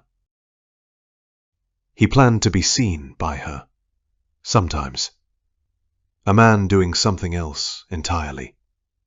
He knew that would get in her head. She'd wonder, why is he here? What's he planning? She'd fear he might reveal her dark, sordid sexual secrets to her family. Or maybe he was there for something else entirely. Maybe she was just being paranoid. That ambiguity, that uncertainty, was the whole point. Tony understood one of the core principles of psychological warfare. The idea of pain was often more powerful than pain itself. And he was going to let her live with that idea. Tony finished his surveillance by 11:30 a.m. The rain had stopped, to his relief. Now it was time for the real preparation. He needed to assemble his weapon. He biked to a hardware store and picked up medium-small nails and a roll of fishing nylon line. Next he rode to NCC Mall and headed into the supermarket. There, he purchased a pair of cleaning gloves and a bundle of barbecue sticks. He inspected them for straightness and sturdiness. They do just fine. Back home, he opened his travel bag, slipped on the gloves. Then he reached into an inner pocket and pulled out 2 elastic slings. From another pocket, a rectangular strip of leather with holes punched at each end. Another pocket held a handful of thick rubber bands. And finally, a narrow 3-pronged PVC pipe. He threaded the elastic through the holes in the leather, secured each end tightly with rubber bands. He tugged on the sling, strong and firm. It was to serve as the propelling base. Then he attached the other ends of the elastic to both sides of the PVC pipe, fixing them tight with more rubber bands. Just like that, a perfectly legal, easily concealed weapon was formed. Transportable across borders, airport-friendly. No metal frames, no blades, no red flags. Tony didn't have a name for it. It was part slingshot, part spear gun. One end of the pipe worked as the pulling grip, the other acted as the barrel. Now he needed only the final piece. He took out the barbecue sticks. Using his pocket knife, he carefully split the pointed ends evenly, about an inch down. slid a nail, end first, into each one, then wrapped the sides tightly with fishing line, binding the nail to the wood, forming crude but effective arrowheads. The system was compact, concealable, designed for non-lethal defense or quick escape. But with the right enhancements, and his unusual mind behind it, it would become something far more insidious, deadly. Tony made around 20 of the mini arrows. He sealed them in a plastic bag, then exhaled, slow and steady. The hard part was done. Now, it was time for the fun part. Near his house, along the beach, a winding path led into a jungle patch, teeming with exotic plants, skittering squirrels, snakes, and monitor lizards. There, among the thick undergrowth, he'd search for the final element that would transform his humble, diminutive arrow slinger into an instrument of horrifying death. The poison.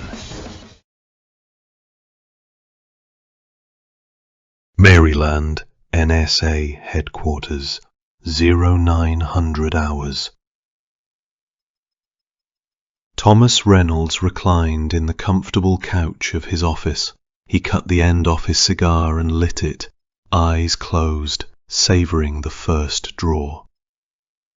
"So," he said to himself, "was that a tremor in your voice I heard, Mr. Mystery?" He chuckled quietly. It looked like the powers that be were getting nervous, and that made him smile. All those shining paragons of virtue, scrambling now like rats, clawing at the walls to keep their secrets buried. He didn't blame them.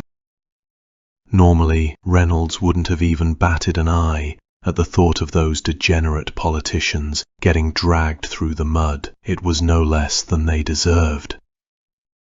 But this time, he couldn't allow that to happen. His smile faded. He placed his cigar in the tray and threw back the rest of his whiskey in a single, nervous gulp. Because he had been on that island. Just once, years ago. It had been a dark time, mid-divorce, bitter, drained, vengeful. A man with nothing to lose. God, that son of a bitch, he could smell weakness from miles away. "Come with me, Tom," he had said. "Let me show you a good time. A few days away from all the noise. No pressure, just the island." Reynolds hated himself for it. There would be underage girls there. If he had known that, he never would have stepped on that plane. He repeated that to himself more often than he cared to admit. He shivered. The memory came uninvited. The sea breeze. A fire pit. Tequila mixed with Xanax. He was flying. Then, her. The girl on the beach. Innocent, beautiful. A trap wrapped in perfume and youth. And he had done her, right there on the sand. She hadn't resisted. She hadn't said anything, really, just looked at him like she had been told what to do. He had kissed her, undressed her, pressed her into the earth like she didn't matter, and afterwards he told himself it was the drugs, the drink, the madness. But it had happened, and it would never unhappen. "With these two hands," he muttered, louder than he intended. A knock on the door pulled him back to the present. "Who is it?" Reynolds said, voice steady again. "Koenig, sir?" "Go ahead, Koenig." The door opened, and in walked a thin man who looked like he hadn't slept in days. Dark rings under his eyes, collar askew, a large black folder pressed to his side. Sir, I have the progress report compiled and ready. Good, good, said Reynolds, standing up. He slipped his hands into his pockets and faced the window. Give it to me then. Koenig cleared his throat. As per your instructions, we've identified most of the operatives attached to the Blacklight network 10 days ago. 20 field assets in total, independent hitters.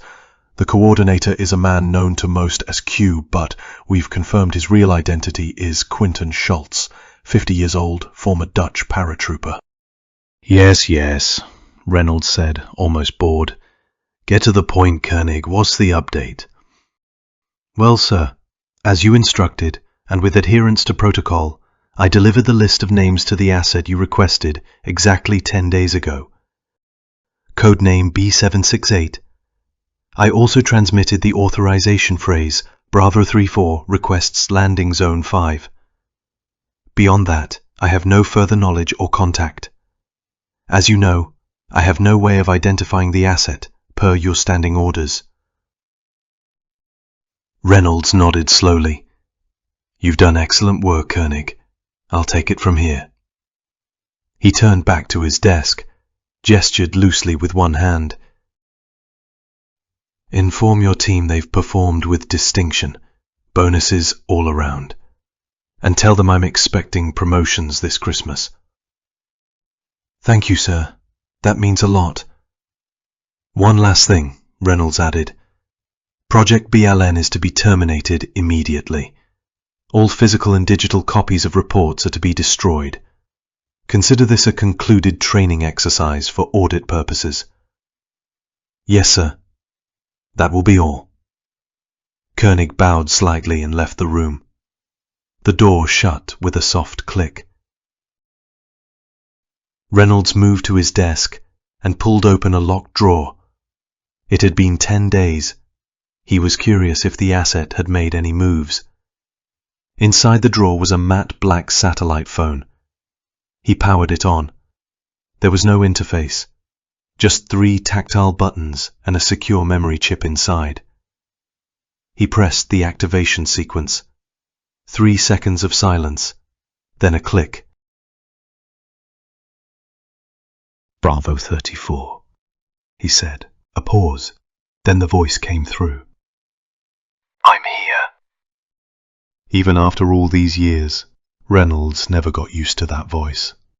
It was flat, surgical, a machine made of breath and muscle. Status, Reynolds said. Most primary targets have been dealt with, the voice replied. Confirm. 19 names. Why not 20? Any deviation? Execution was within parameters. 3 were armed. 2 tried to run. 1 cried. But I ran into some delays, that's all. Reynolds breathed out through his nose. And the coordinator? Q is still active. Explain. Quinton Schultz managed a head start, the voice said. Pattern shift 2 days before execution order. Burned comms. Cache withdrawals. No trace since. Last ping was in Prague, but I doubt he's still in Europe. You had his location. I had a pattern, then he changed it. He's not stupid. Reynolds turned back to the window, concerned. Clouds now, heavy, static on the horizon. And the other one? A pause, then. D-14. Still alive? Yes. What do you know? There was another pause, slightly longer this time. Not much, which is unusual. Reynolds waited. D-14 doesn't behave like the others. No records. Either he's being protected, or he's luckier than I expected. But it doesn't matter. He is of no consequence. From what I have been able to gather, he is a weirdo. He uses strange methods.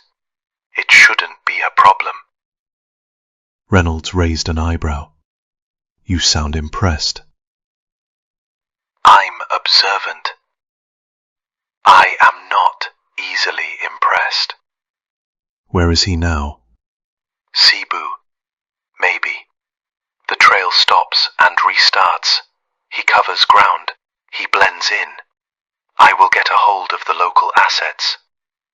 Reynolds drummed his fingers on the desk. Is he a threat? The voice answered without emotion. He's still breathing. Reynolds nodded to himself. Then why are we still talking about this? I just wanted to update you. Well then, locate him. Neutralize him. The other one too. Understood. How much longer do you think before this is over? It shouldn't take me longer than another week. Get it done. The call ended. Reynolds placed the phone back into its compartment and locked the drawer. He stared at the wood grain for a long moment. Then he exhaled. Somewhere across the world, in the sweltering crush of a third world island, two ghosts would soon cross paths.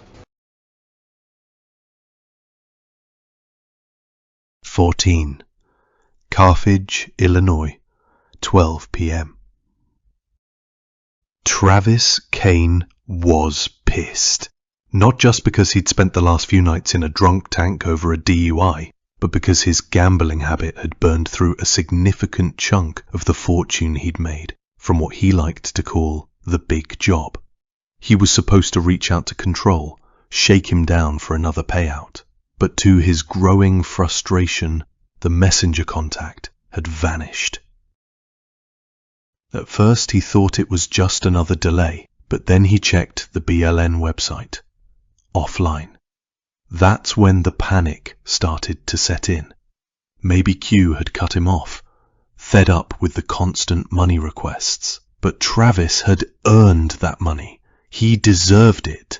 After what he'd pulled off a few years back, there wasn't a doubt in his mind. Still, this wasn't just about Q. The site going dark meant something else entirely. Something worse. Had the Blacklight network been compromised? He took the iron stairs 2 at a time up to his attic apartment above the old barber shop. He'd only moved to this sleepy Midwest town a few weeks ago, middle of nowhere, to lay low. But the silence was beginning to gnaw at him. He checked the mailbox. Junk, mostly, but one item caught his eye. A plain white envelope, neatly sealed, with an actual postage stamp. Who the hell still sends letters? He scanned the street. Empty. Still paranoid. Still nothing. He went inside, locked the door, dropped the envelope on the kitchen table, and grabbed a beer from the fridge. He set the cold can next to the envelope, kicked off his boots, and collapsed onto the couch. He let out a long breath. Jail had sucked. His eyes drifted back to the letter. The return name read, Ethan Marshall. Didn't ring a bell. He frowned, tore it open, began to read. By the third line his heart was hammering. T. This is Q. Listen carefully. BLN has been terminated. Everyone is being erased. They're coming for me too. I don't know how much time I've got, but they don't know about you. Not yet, anyway. I deleted your files after the major op a few years ago. That should buy you some time. Still, if I were you, I'd get the hell out of Dodge, fast. There's one other asset still alive, code name D-14. He's in the Philippines. I suggest you find him. Tell him I sent you. You'll stand a better chance together. I don't know who's doing this, but it's someone major, someone with reach. I'll meet you both in the Philippines. From there, we'll figure out next steps. Stay safe. You'll hear from me again once you've linked up with D-14. He thinks no one knows where he is, but I've tracked him down. Here's his address. Travis stared at the page, eyes wide. His vision began to blur. He was a big man, former Marine, 6'2", built like a tank. But right now, for the first time since childhood, he felt like a teenager on the edge of a full-blown panic attack. Someone was erasing the network, and now survival meant one thing. Cebu City, 12 a.m. Christina could not sleep. She hadn't eaten anything all day. That man, that ghost, would not leave her alone. Tony. She was sure she had seen him outside her street. Was it him? Or was it just her paranoia? Yet she was certain he was watching her, silently judging her. Even last Saturday, when she had gone out of frustration from her mother yelling at her, and her extreme horniness to see 2 customers. She was almost certain he had been there, looking at her.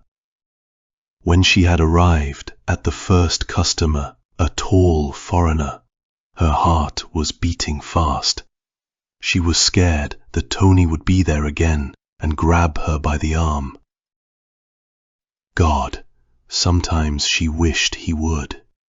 She wished he would just come out, grab her, take her to his home, slap her. She deserved it all. She was a bitch, she knew that. She could not control her body. When her urges came, she just had to act. Last Saturday, she had felt it. She could take it no more. Her mother screaming at her about getting a job, her brothers being in the same room with her, no privacy, no peace of mind. She needed to get away, and she had to. She had set 2 appointments. She had told the customers the usual story, that she needed the money for school and that her mom was sick, but she knew that was bullshit. The reality was she needed the sex, the money, and the lies. It was part of her sick mind. She could not help it. After she had done it with the first customer, she had gone to the next. She had done it with him too. And to her surprise and shock, she had asked them if they could do it together on her. She had done it.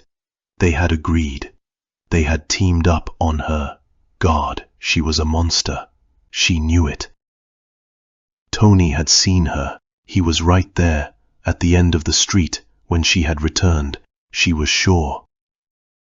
He knew all the foreigners around here. He knew, and he would tell her mother, definitely. God.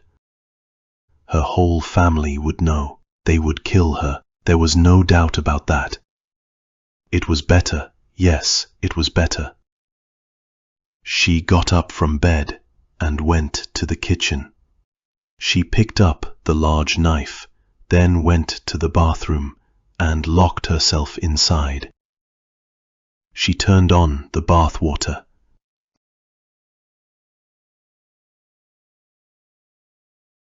Boston, Prospect Street, 11 a.m.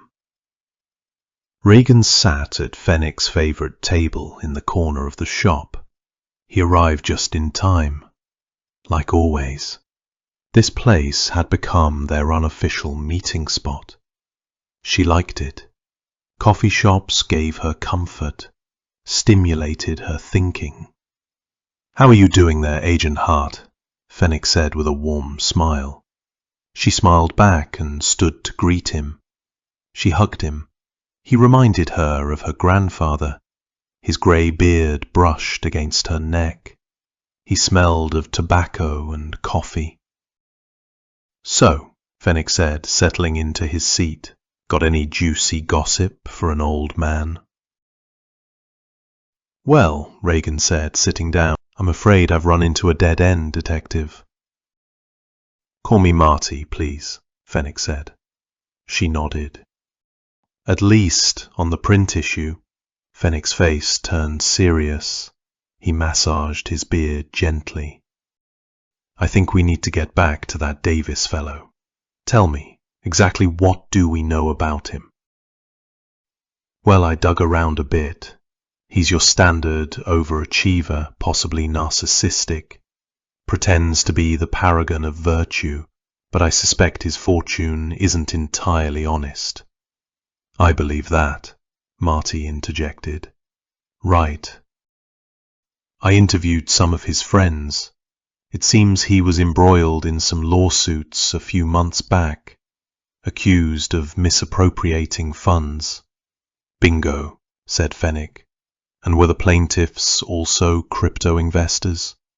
"It appears so," Hart said, "at least according to the court affidavits." "Well, Miss Hart, this is what I suggest. We need to look into his financial records, his crypto transactions. From what I understand, crypto is a unique child of finance and technology. It lives in a universe of its own." "Yes," Hart added, "and people think it's anonymous. But from the cases I've worked, it's actually one of the most transparent areas of finance. Easy to follow. Interesting," said Fenwick. "In fact, I have a nephew who's considered kind of a crypto wizard. He's 24. "God," said Hart, rolling her eyes. "You do?" Fenwick smiled. "Yes, and I bet he could help. I could have him look at Davis' crypto activity, top to bottom. But I'd need access. His computer info, for example." "I could get you that," Hart said. "I can get the IP addresses for all his devices. Is your nephew any good?" "He's a math and tech ace," Fenwick said.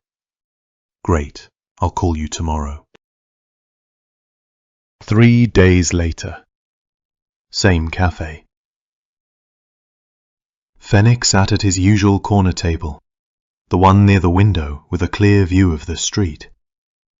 He ordered the same tall Americano he always did, and a green milk tea for Clark. "How you doing, buddy?" he asked, eyes on his nephew. Clark shrugged. "I'm okay, I guess. So, where's your hot agent?" Fenwick gave him a warning wink. "Stay clear of her. She's not available." Clark smirked. Just then, Reagan Hart entered the cafe.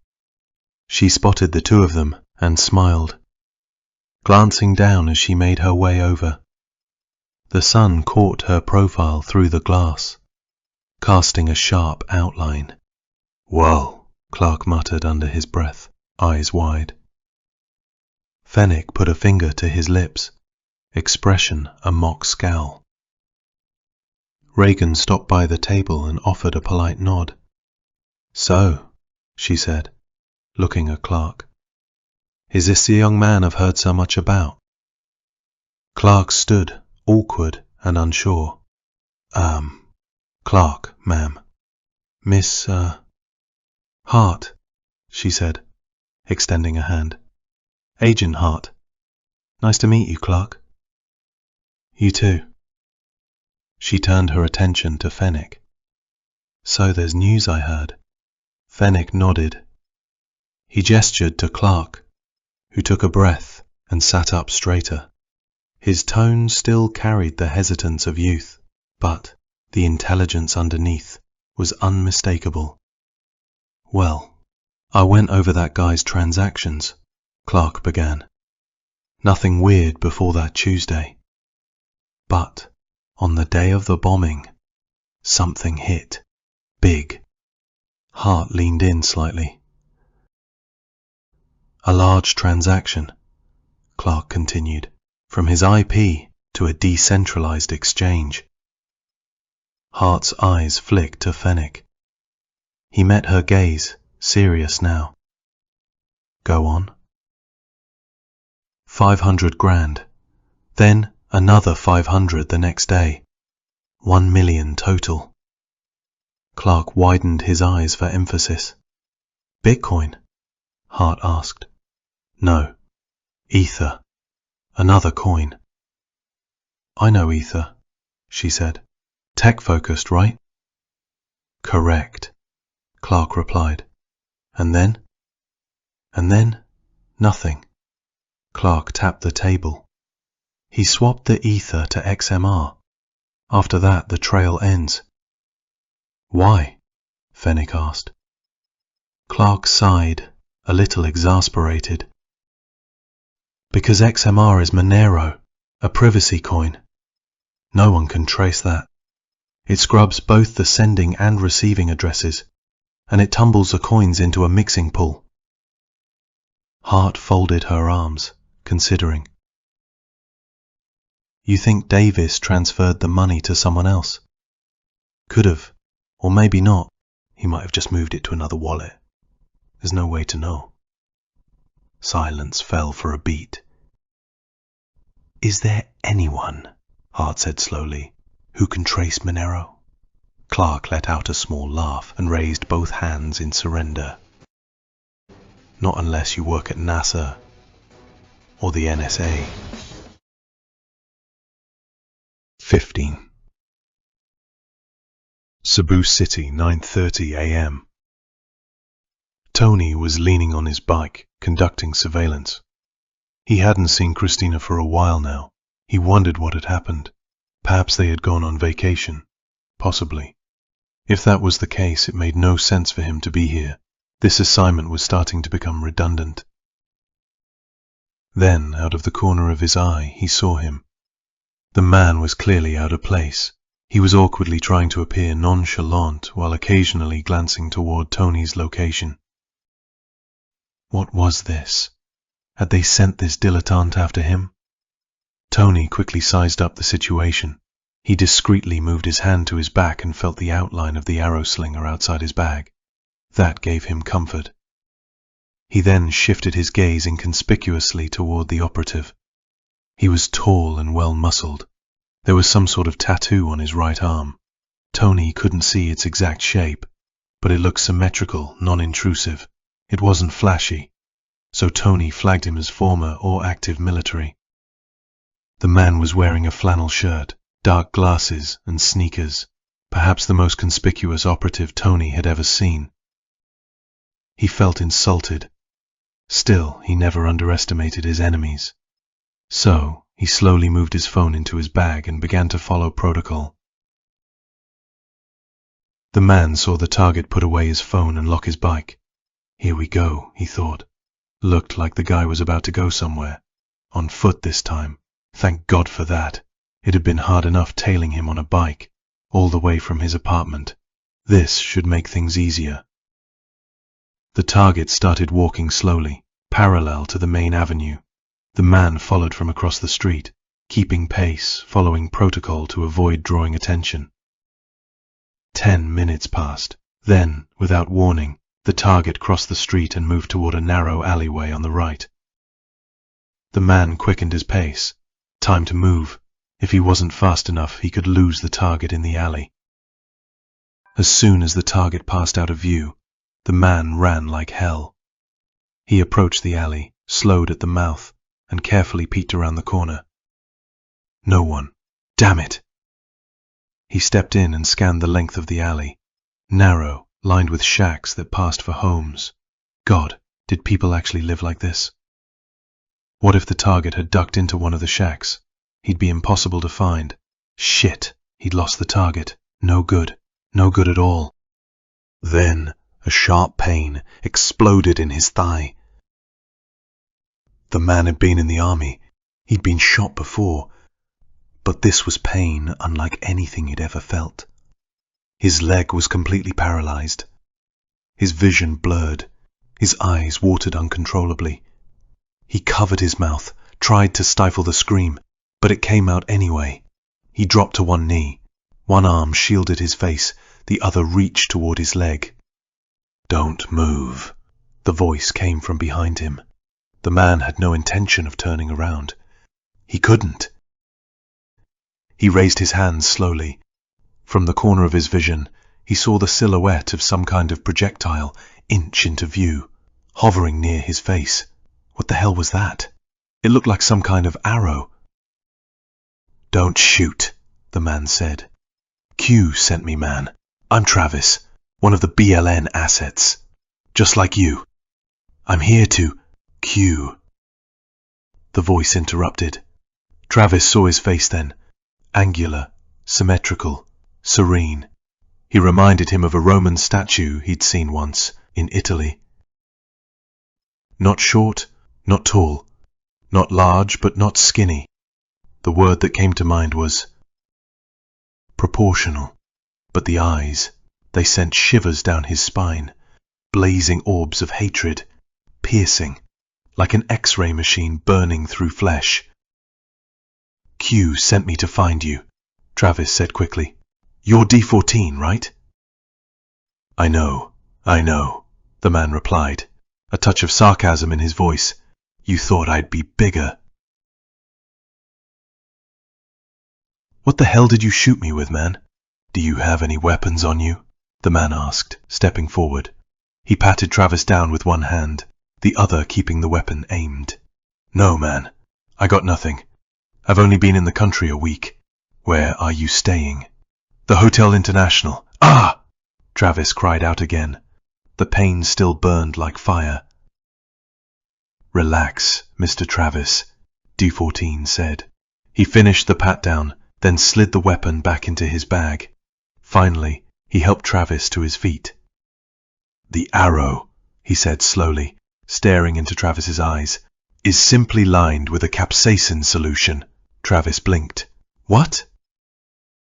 "Hot peppers," D-14 clarified. "Really, really hot ones. The pain will fade. Just breathe." Travis sagged with relief as he got his balance. Thank God. This man unnerved him.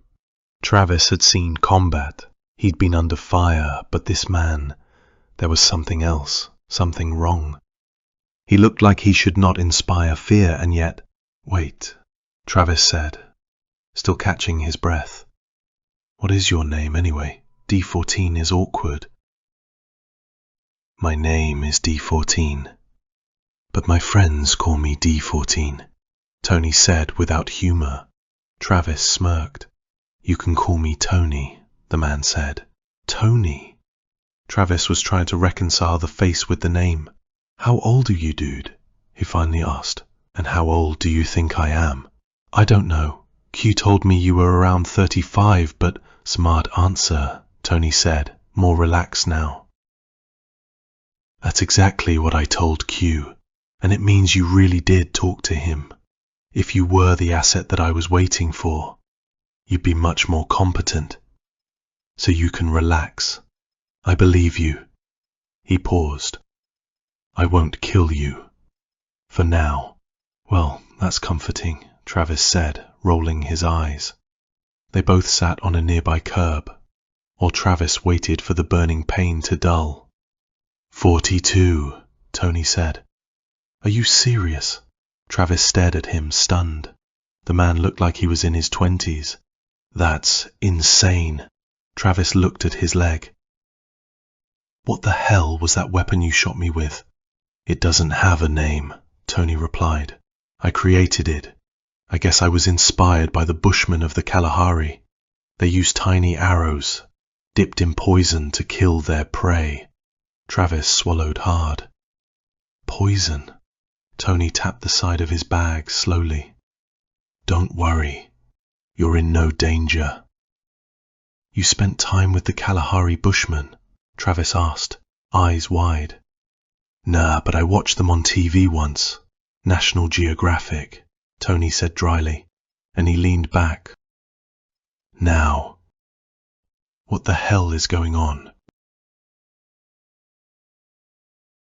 2 hours later, The Lean Bean Cafe.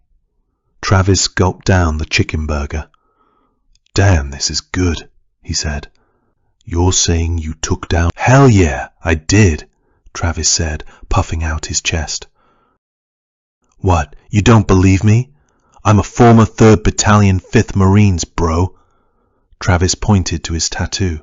It had the letters Semper Fidelis engraved below an eagle standing on a globe. "I grabbed that pedo motherfucker right by the neck, and I squeezed the life out of him with a rope." Tony recognized the tattoo. It was genuine. He liked Marines. He had worked with them before. They understood discipline and camaraderie. "What about you, dude?" Travis said, back to munching his burger. "You a former knuckle dragger or weekend warrior of some kind?" "Something like that," Tony said flatly. "Tell me how you did it," he added, quickly deflecting with a question. "It was not as hard as it sounds," Travis said. "In fact, it was easier than I thought. I got hired by Q. You told me some people wanted that pedo chump gone, so I said, hell yeah, I'll do that chomo for free. But with the pay you guys are offering, where do I sign up?" Travis laughed. Tony said nothing. "The hard part was getting into the prison, but they told me what to do. Every step was rehearsed, man. These guys are good, and they cleared the way for me. Everything was organized, bro. I've never seen anything like it. Even the door to his cell was left open. The cameras were shut off, and the guards had been removed from duty. When I entered his cell, I sneaked behind him. I had a rope they had given me, and I just put it around his neck and choked that fucker. He went limp in like 30 seconds, but I held on for like 2 minutes, just like they told me. Then I got the hell out of there." Travis looked at Tony with pride, expecting the man to be impressed. "Fool," Tony said. Travis's pride died in his throat. Tony narrowed his eyes and leaned closer to his face. Travis moved back instinctively. They found a useful idiot to do their dirty work. I got news for you, Mr. Travis. The same people who hired Q are probably the very same ones now trying to take your life. They're most likely the same degenerate pieces of shit, and now you've brought your stupidity to my door, risking my life. For what purpose? The reality is, America is run by a cabal of pedo sickos, and they're the ones telling everyone else to be good and pay their taxes. How about that, Mr. Travis? What do you think about that? "I feel disgusted," Travis said, lowering his eyes. "Especially with myself. I knew this job was too good to be true. I got carried away. I needed the money." He threw the burger onto the plate. Tony felt for the kid. It wasn't hard to manipulate a young soldier to do the dirty work of old, perverted power brokers. Hell, it had been going on for millennia. "Don't be too hard on yourself, Mr. Travis," Tony said, placing a hand on his big shoulder. "If it wasn't you, they would have found somebody else. We just have to find a way to survive this. Look, I will help you. But do not ever try to betray me. Look at me, Travis." Travis looked up slowly. "Dude," he said finally, "can you stop calling me Mr. Travis? It makes me feel like I'm in high school. Call me TJ. That's how I roll." Tony kept looking at him, but his eyes were now softer. "And yeah, man, I never betray my unit. You know how it is. I'm a Marine." "Good," Tony said finally. "I feel the same way. We've got to stick together on this one, because a storm is coming, TJ. You can be sure of that. And we're going to need all the help we can get. Now, tell me all you know about Q." 16.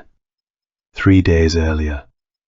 Budapest, Hungary, 12:47 a.m. Rain slicked the black rooftops of District 5, pooling in shallow depressions and streaking down wrought iron balconies like tears.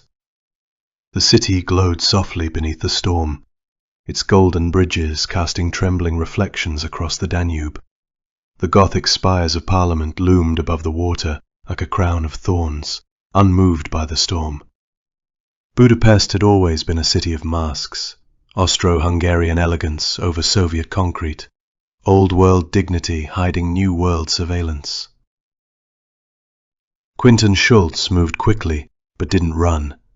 Running suggested panic, and he wasn't panicked. Not yet. Tired, yes. Betrayed, absolutely, but not panicked. He wore a charcoal wool coat, collar turned up, and a dark flat cap pulled low against the rain. Briefcase weighed more than it should have. His shoulder ached from days of little sleep and hours of moving through foreign safe houses. He kept to shadows, alley cuts, underground passages, a route etched into muscle memory from a life that required disappearing at speed. He had left the apartment on Lazar Street 10 minutes ago, wiping down everything, phone, prints, anything digital. They'd found the others, one by one, people he had handpicked, trained, trusted. Most were dead. The network was collapsing like a lung punctured from the inside. But he didn't know how. He didn't know by whom. That was the most unnerving part. 12:52 a.m. Deák Ferenc tér metro station. The main transit hub of Budapest was nearly deserted this time of night. The last wave of drunk students and shift workers had already passed through. Schultz descended the stone steps, hearing the rumble of a departing train below, feeling it in the soles of his shoes. The station smelled of old water and electricity, like every other underground space in the world. He paused at a vending machine, bought a bottle of water. His image stared back at him in the glass, gaunt, unshaven, hollowed out by days of movement. Not bad for a man in his late 50s, but he was wearing the weight of a dying life. Schultz capped the bottle and stepped through the turnstiles with a used ticket. His train wouldn't arrive for another 8 minutes. He moved to the far end of the platform, near a concrete pillar, half hidden from the CCTV. He didn't see the camera above the opposite track, newer, smaller, disguised as a motion sensor, watching, tracking. He lit a cigarette. He hadn't smoked in 3 years, didn't matter anymore. 12:57 a.m. The train pulled into the station, wind gusting ahead of it, scattering trash and Schultz's coat hem. The doors opened. 4 passengers stepped off. 1 man stepped on. In his late 30s, ordinary, hoodie, jeans. He sat down near the rear of the 3rd car, facing the doors, briefcase between his feet. The new arrival sat 10 feet away, silent. The train lurched into motion. 12:59 a.m. The tunnel lights brief pulses of white separating the dark like a metronome. Schultz checked his watch. He'd stashed enough currency and fake IDs to last months. Vienna was 4 hours away. He could make it. From there, another route, possibly Istanbul and then Cebu, Philippines. He still had favors to call in. Not many, but enough. He leaned back and exhaled, let his eyes close just for a moment. B-768 watched him from behind dark eyes. He sat perfectly still, breathing even, not tense. He didn't need to prepare. It was already done. He watched Schultz check his watch again. The man was fidgety, unaware of his own tells, a career organizer who'd grown used to being the puppet master.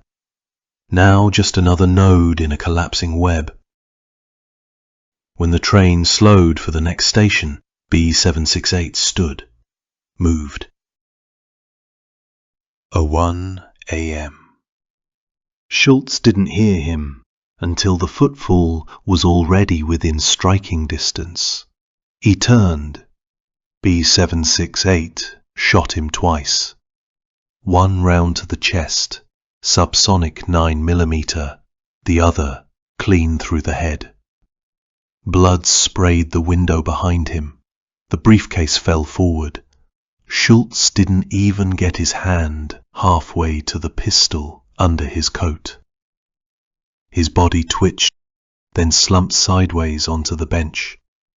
There were no other passengers in the car, just B-768 and the corpse of a man who once commanded the most dangerous covert network the US government had ever created and buried.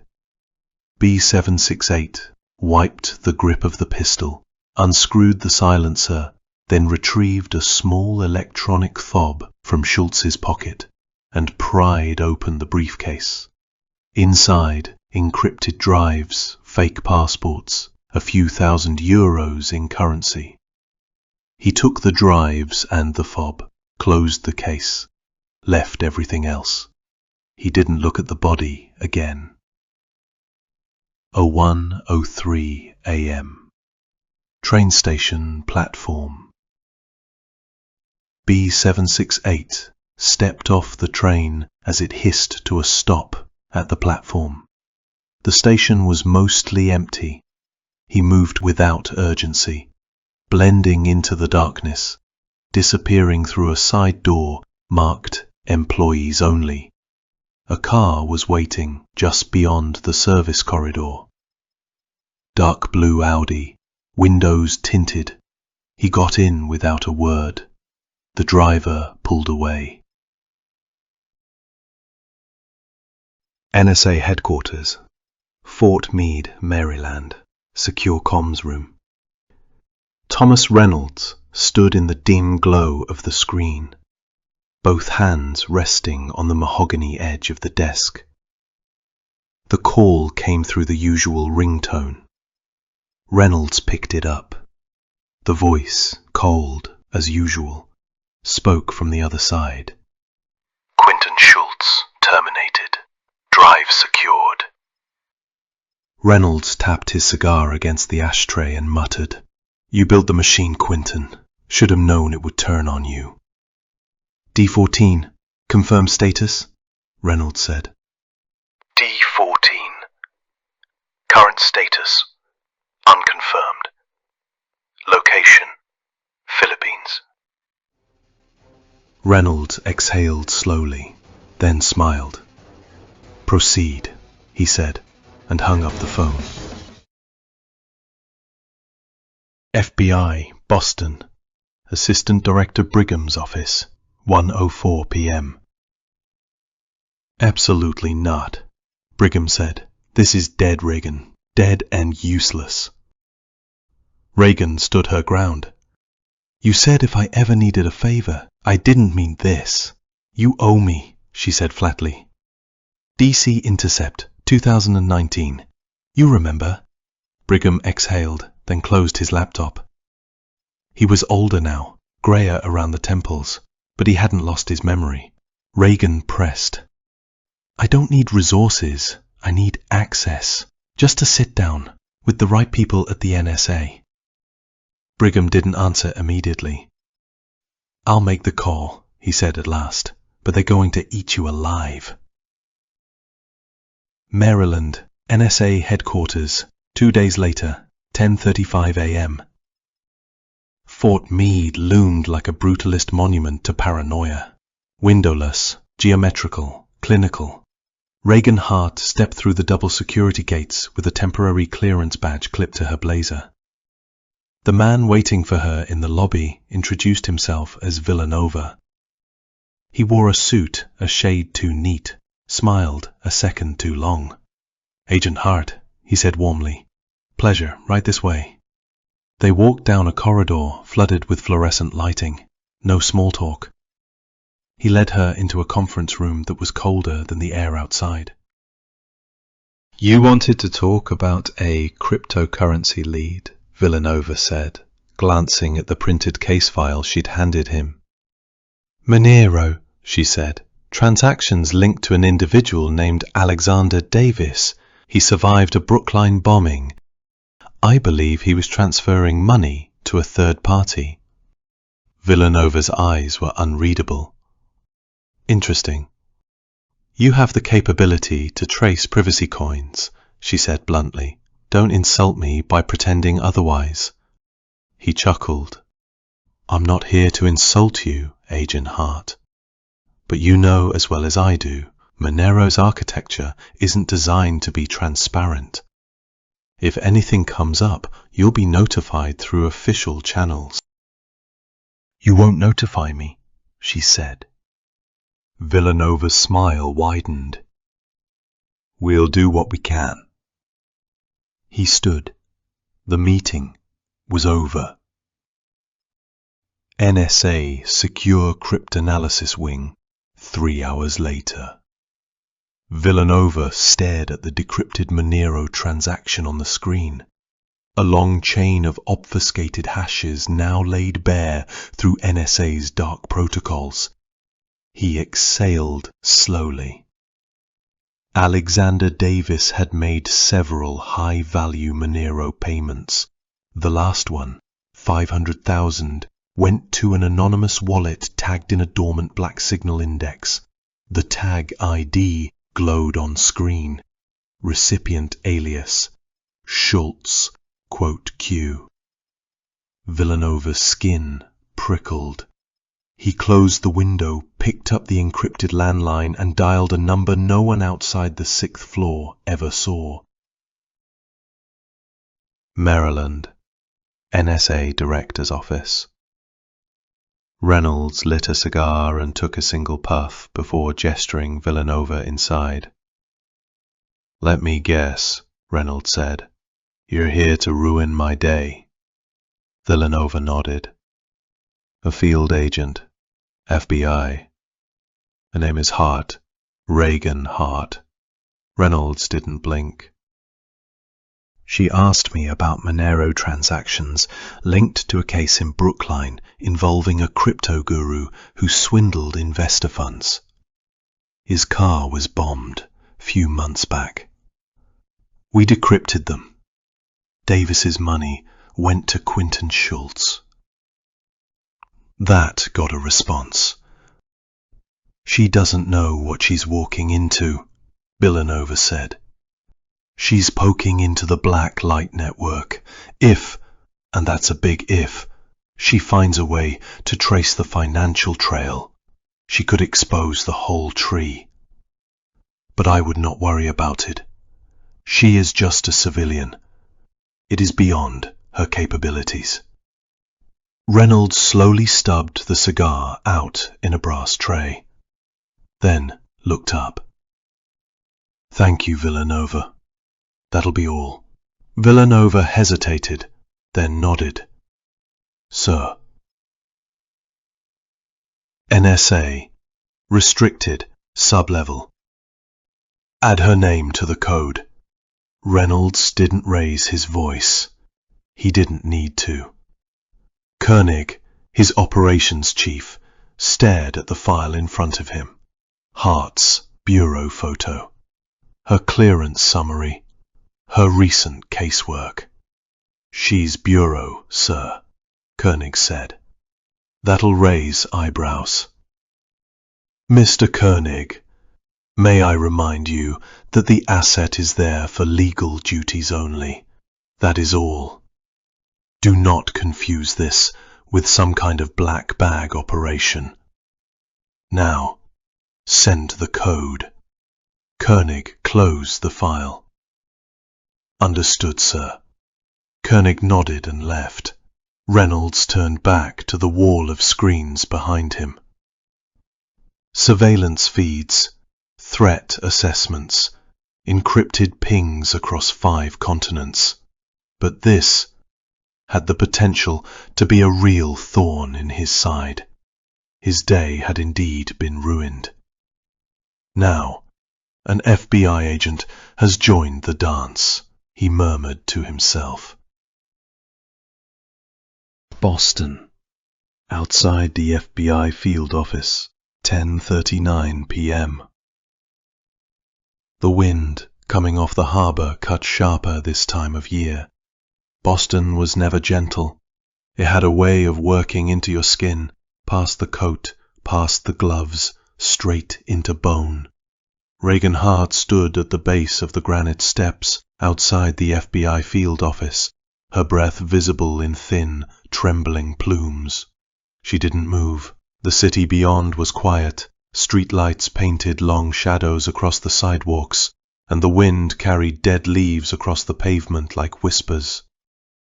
A Green Line train hummed faintly in the distance, too far to be real comfort. She pulled her coat tighter, but the chill inside her had nothing to do with weather. Something was wrong, deeper than the case file, colder than the steel in her badge. It was instinct now, tuned over a career of listening to what wasn't said, of feeling the absence in a room more than the noise within it. Alexander Davis had survived to bombing. That was the detail that still hooked her. The Bureau had tried to tie everything up with a neat ribbon. No one had died after all. Case buried in a basement, dead in all but name. Who had Davis sent the Monero to, and why hadn't the Bureau cared? She couldn't let that go. Regan had followed that thread. She'd leaned on a favor and pushed through the politics to get in front of the NSA. Villanova had greeted her with bureaucratic charm and a synthetic smile. He'd said all the right things, and nothing of substance. "We'll let you know if we find anything." Translation?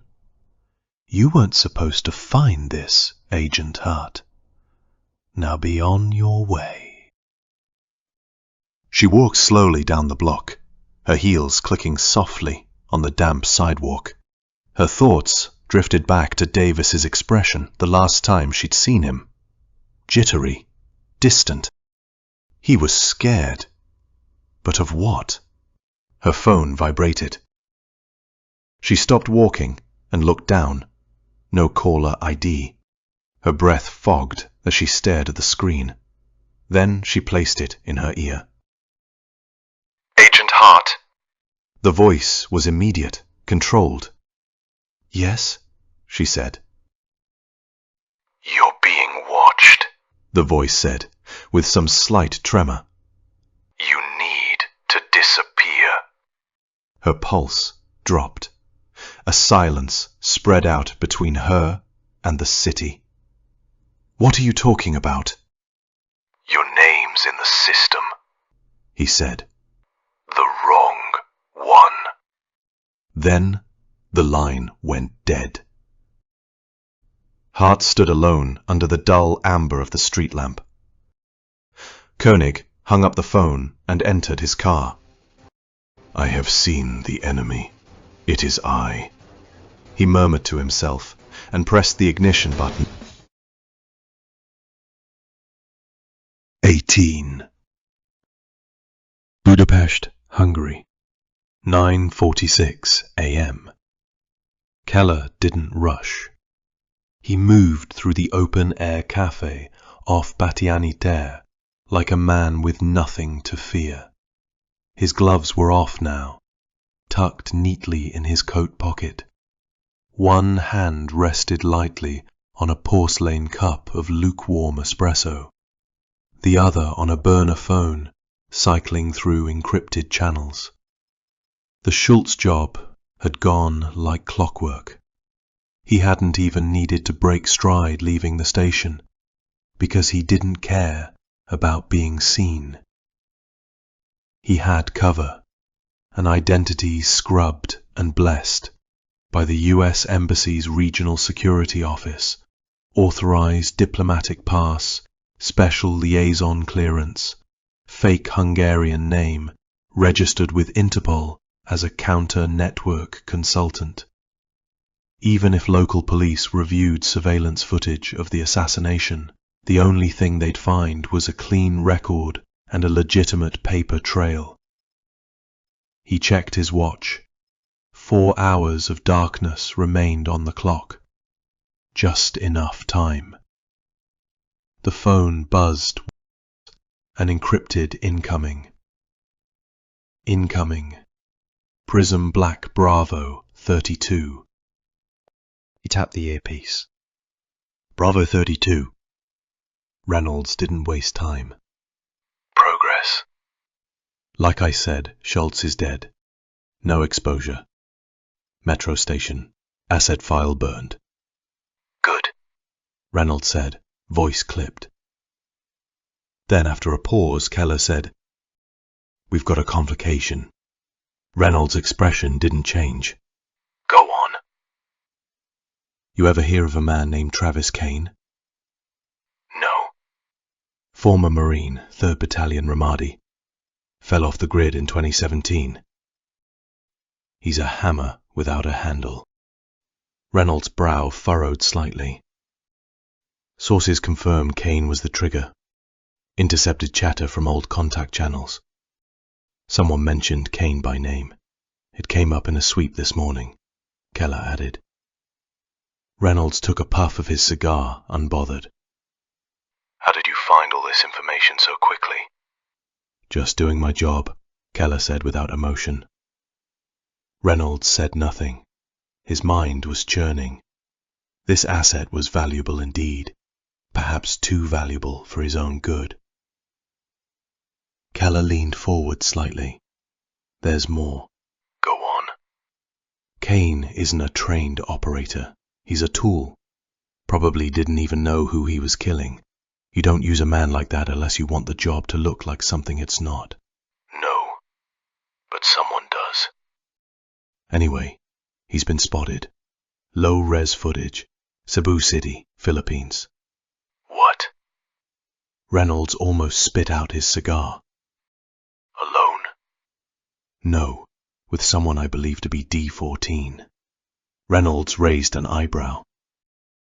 Well, He said, somewhat relieved. Keller paused, then spoke with practiced calm. So let me get this straight. You've got a dead operator walking and a blunt instrument wrapped in a tinfoil conspiracy. Reynolds didn't appreciate the tone. this isn't a joke. Someone's pulling strings. Kane's not dangerous on his own. You think he's being directed? Keller shrugged. That wasn't his idea. He's not that kind of thinker. Silence stretched across the line. Reynolds' voice dropped. You have no idea who ordered that kill, do you? Keller hesitated. You do. Reynolds didn't answer. That told him everything. Keller leaned back, thinking. Either way, they're both in Cebu. That simplifies things. I want them both gone. Reynolds said with finality. Kane especially. D-14 is already compromised, and don't assume you'll have embassy help out there. We've got limited reach in the Philippines. I won't need it, Keller said. Give me 7 days. You'll have 4. Keller's lips twitched, half a smile, half a calculation. Why the rush? This needs to end now, B768. I am already over the schedule. Let me remind you that you passed your deadline. I did not know there was a second operative named Kane with the target you gave me, who just happened to be the assassin, Keller said with controlled but clear anger. Reynolds didn't show it, but he was intimidated. He had forgotten who he was dealing with for a second. Anyway, Reynolds continued, regaining control. full discretion, no loose ends. Keller nodded. Understood. The line clicked off. Maryland, NSA headquarters, 3:02 a.m. Thomas Reynolds set the phone down carefully, as if it was something breakable. He stood in his office, barefoot, white shirt untucked, cigar spent. He stared at the corkboard on the far wall. Photos, files, Travis Kane, unconfirmed asset, status, alive, location, redacted. Reynolds picked up a pen and crossed out the word unconfirmed. then circled, alive. He leaned back and whispered to himself, how the hell did this slip through? But he knew. Kane had never been supposed to live long enough to matter. He lit another cigar. Smoke curled upward like a secret. Budapest, 10:07 a.m. Keller stood near the Parliament building, overlooking the Danube. The cold wind whipped across the river, ruffling his coat. He looked calm, calculated. But beneath the surface, gears were turning. Kane, D-14, Cebu. If someone had repurposed Kane once, they could do it again. The real threat wasn't Kane. It was whoever had given him orders. As for D-14, he was an enigma, for now. But Keller did not plan to let that go for long. 19. Cebu City, 9 a.m. The sun hung high over the tangled streets of Cebu, casting a golden sheen on the rusting rooftops and tricycles weaving through traffic. Jeepneys blared pop songs from blown-out speakers, and the scent of grilled pork floated through the air like a permanent fog. Tony guided Travis through the busy street. They passed rows of fruit vendors, alleyways lined with sari-sari stores, and kids kicking a worn soccer ball barefoot. Travis Kane was wide-eyed, spinning on his heel to take it all in. "Man," he said, almost breathless, "I've never seen anything like this. This place is amazing." Tony grinned. "You ever been to Asia before?" "No, man, first time." A couple of girls giggled as they passed them on the sidewalk.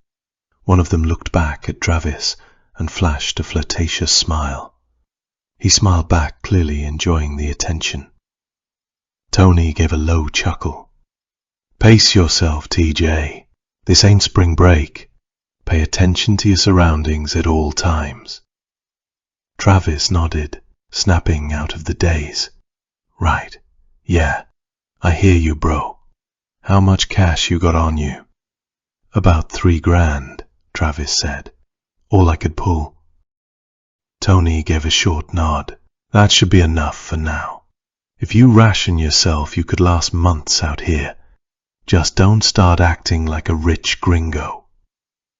They stopped under the shade of a mango tree, the sounds of the city a constant hum around them.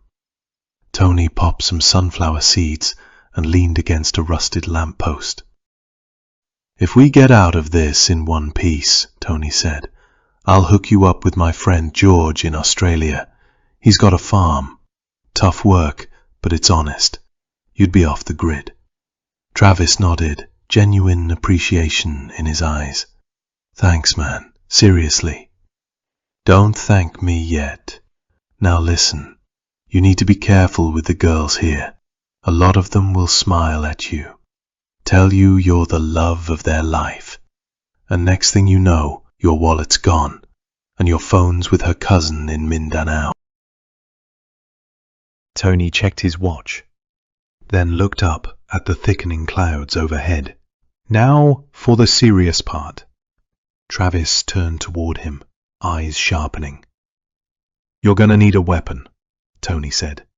"Something you can carry at all times. Nothing fancy, just enough to buy you a second if shit goes sideways." Travis stopped smiling. "A machete will do fine for now." "Serious?" TJ asked. Tony met his eyes. "Don't worry. Everyone carries them around here." He didn't wait for a response. "Next," Tony said, stepping into the shade of a bakery awning. "Check yourself out of that hotel. It draws way too much attention. Backpackers, influencers. Too many eyes." "All right," TJ said. You got a place in mind? I'll find you a small apartment in the city, off the grid, no questions asked. Travis scratched the back of his neck. How much is rent? About $140 US a month. Damn! Travis grinned. I'm starting to like this place. Tony didn't smile. He flung a glance up and down the road. You have a local number yet? Yeah, I got one at the airport. SIM and load pack. Good. Keep your phone charged. Keep it on silent. Wait for my call. A car honked behind them and swerved around a delivery trike stalled in the middle of the lane. The sun was getting brighter now, heat shimmering off the asphalt. Tony grabbed another handful of seeds from his bag. Now go to your room and take a nap. Trust me, it's about to get really hot out here. After 10, the weather gets brutal. This city moves at night. After 6 p.m., people crawl out. So tonight, we go to the Bay Walk. I'll call a couple of girls. We will hang out there. Tony stepped closer, his tone dropping. Remember, always be aware of your surroundings. If you see anything suspicious, the same face twice, a car parked too long, call me. Travis gave a nod. Got it. Tony gave him a light clap on the shoulder, turned, and said, Watch your six, soldier. Then disappeared down the street. Travis gave a mock military salute, watched him go, the grin slowly fading from his face. Cebu City, 9:17 a.m. Keller didn't sweat like most people, not visibly, not even here under the oppressive Cebu humidity that clung to the skin like wet plastic. He moved with the quiet ease of someone who belonged everywhere and nowhere. A pair of local-style board shorts, a breathable linen shirt, and rubber slippers completed the look of a drifting tourist. His light blonde hair was just overgrown enough to look lazy, and the mirrored Ray-Ban knockoffs concealed sharp eyes scanning for detail. In one hand, half shielded from sight by the shoulder strap of his sling bag, Keller held a compact monocular, something no ordinary traveler would be carrying. It was a GSCI PVS 31C MOD, built by a Canadian military optics manufacturer. Dual tube, thermal fusion capable, the kind of gear NATO night recon teams used to clear cave networks or track insurgents in the Hindu Kush. Keller's version was custom. Civilian camo housing, integrated thermal overlay, modified beam splitter, white phosphor image intensifiers. He could track body heat, identify weapon signatures, and zoom to 5x magnification without losing resolution. Through the lens, he watched them. D-14, Tony, and the American, Travis Kane, walking the edge of a crowded boulevard near Jones Avenue. Locals milled past them in every direction, but Keller only had eyes for the two men. They stopped briefly at a street vendor, laughed at something, shook hands, then split. Tony moving into a side street like a man used to evasion, Travis strolling straight down the main road like an idiot on vacation. He is probably heading to the hotel, Keller murmured to himself. Keller didn't move immediately. He let the scene play out, then tucked the monocular into his bag and stepped into traffic, merging with a group of Korean backpackers heading toward a food market. No one gave him a second look. A few blocks down, near a shaded park ringed with rusting benches and a half-broken basketball court, he peeled away, slipped behind an acacia tree broad and gnarled at the base, and crouched in its shadow. He checked his six, twice. A woman balancing laundry baskets on her head passed without pause. A boy dragged a blue plastic bucket down the curb, his slippers scraping the concrete. No one was watching. Keller unslung the guitar case from his back and knelt. Black, hard shell, battered at the edges. Stickers from Siargao and Manila. One said, "Island Vibes Only." He popped the clasps. Click, click, click. Resting in precision-cut foam was a Ritter & Stark SX-1 MTR, one of the finest modular sniper rifles ever built. Austrian engineering. A 300 Win Mag barrel fitted with a Knights Armament QDC suppressor, effective even with subsonic loads. The stock folded neatly beside a Schmidt & Bender PM2 5 to 25 by 56 scope. Its turrets preset for 0 at 500 meters. The rifle had less than 100 rounds through it. Keller cleaned it after every use, like a sacred instrument. Beside the rifle, nestled in its own fitted velvet tray, was his sidearm. A Sig Sauer P226 Blackwater Tactical Elite. The slide was tin-coated, titanium nitride, for corrosion resistance, ideal for sweat and salt air. The barrel was extended and threaded, currently fitted with a dead air Ghost M suppressor, sleek and deadly. The sights were tritium, and the internal parts had been hand-polished to reduce trigger pull to a crisp 4 pounds. The magazine was full, 147-grain subsonic hollow points, seated by hand. Each round packed enough force to punch through bone at close range, without alerting half the block. Keller checked both weapons with methodical care. Bolt, chamber, safety, pressure points, trigger reset, everything was flawless. The sniper rifle wasn't necessary yet, but if the shot presented itself, he wouldn't hesitate. The pistol, good for both offense and defense. He checked his phone. The inbox where messages should have been was grayed out. This phone received no messages. They were too distracting for an operator. Encrypted calls, that's it. He looked at the log. Last call was from Director Reynolds, received while he was still in Matan. Keller took a breath, slow and steady, and closed the case. Click. Click. Click. He stood, adjusted the guitar strap over his shoulder, and stepped out from behind the tree, disappearing once again into the rhythm of the city. 20. Baywalk, Cebu, 10 p.m.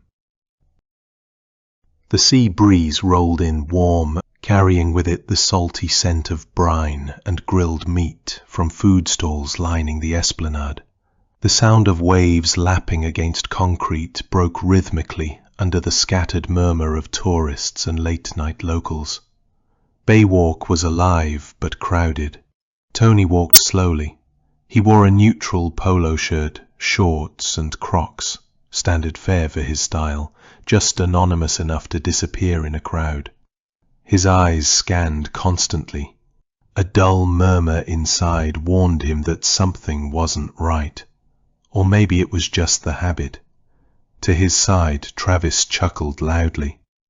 "Jesus," Travis said, gesturing with a tilt of his head toward the two girls walking between them. "Look at that waist. That can't be real." Tony didn't respond. The girls were local, early 20s, slim, one in cut-off jeans and a black halter top, the other in a baby pink sundress. They walked between them, talking to each other in rapid Visayan. They turned left, past a quiet fishbowl vendor, the orange oil in the fryer catching the light. The girls stopped at the rail to look at the sea. One of them, long hair, gold hoops, snapped a selfie. Travis hovered behind them like a kid in a candy shop. Tony stayed 2 paces back, scanning. A man in a hoodie leaned against a lamppost 30 meters ahead, just smoking. Maybe. The shorter girl turned and beckoned. "Kuya Tony," she said sweetly. "Take our photo." "Kuya Travis can do that," Tony said. "I'm busy."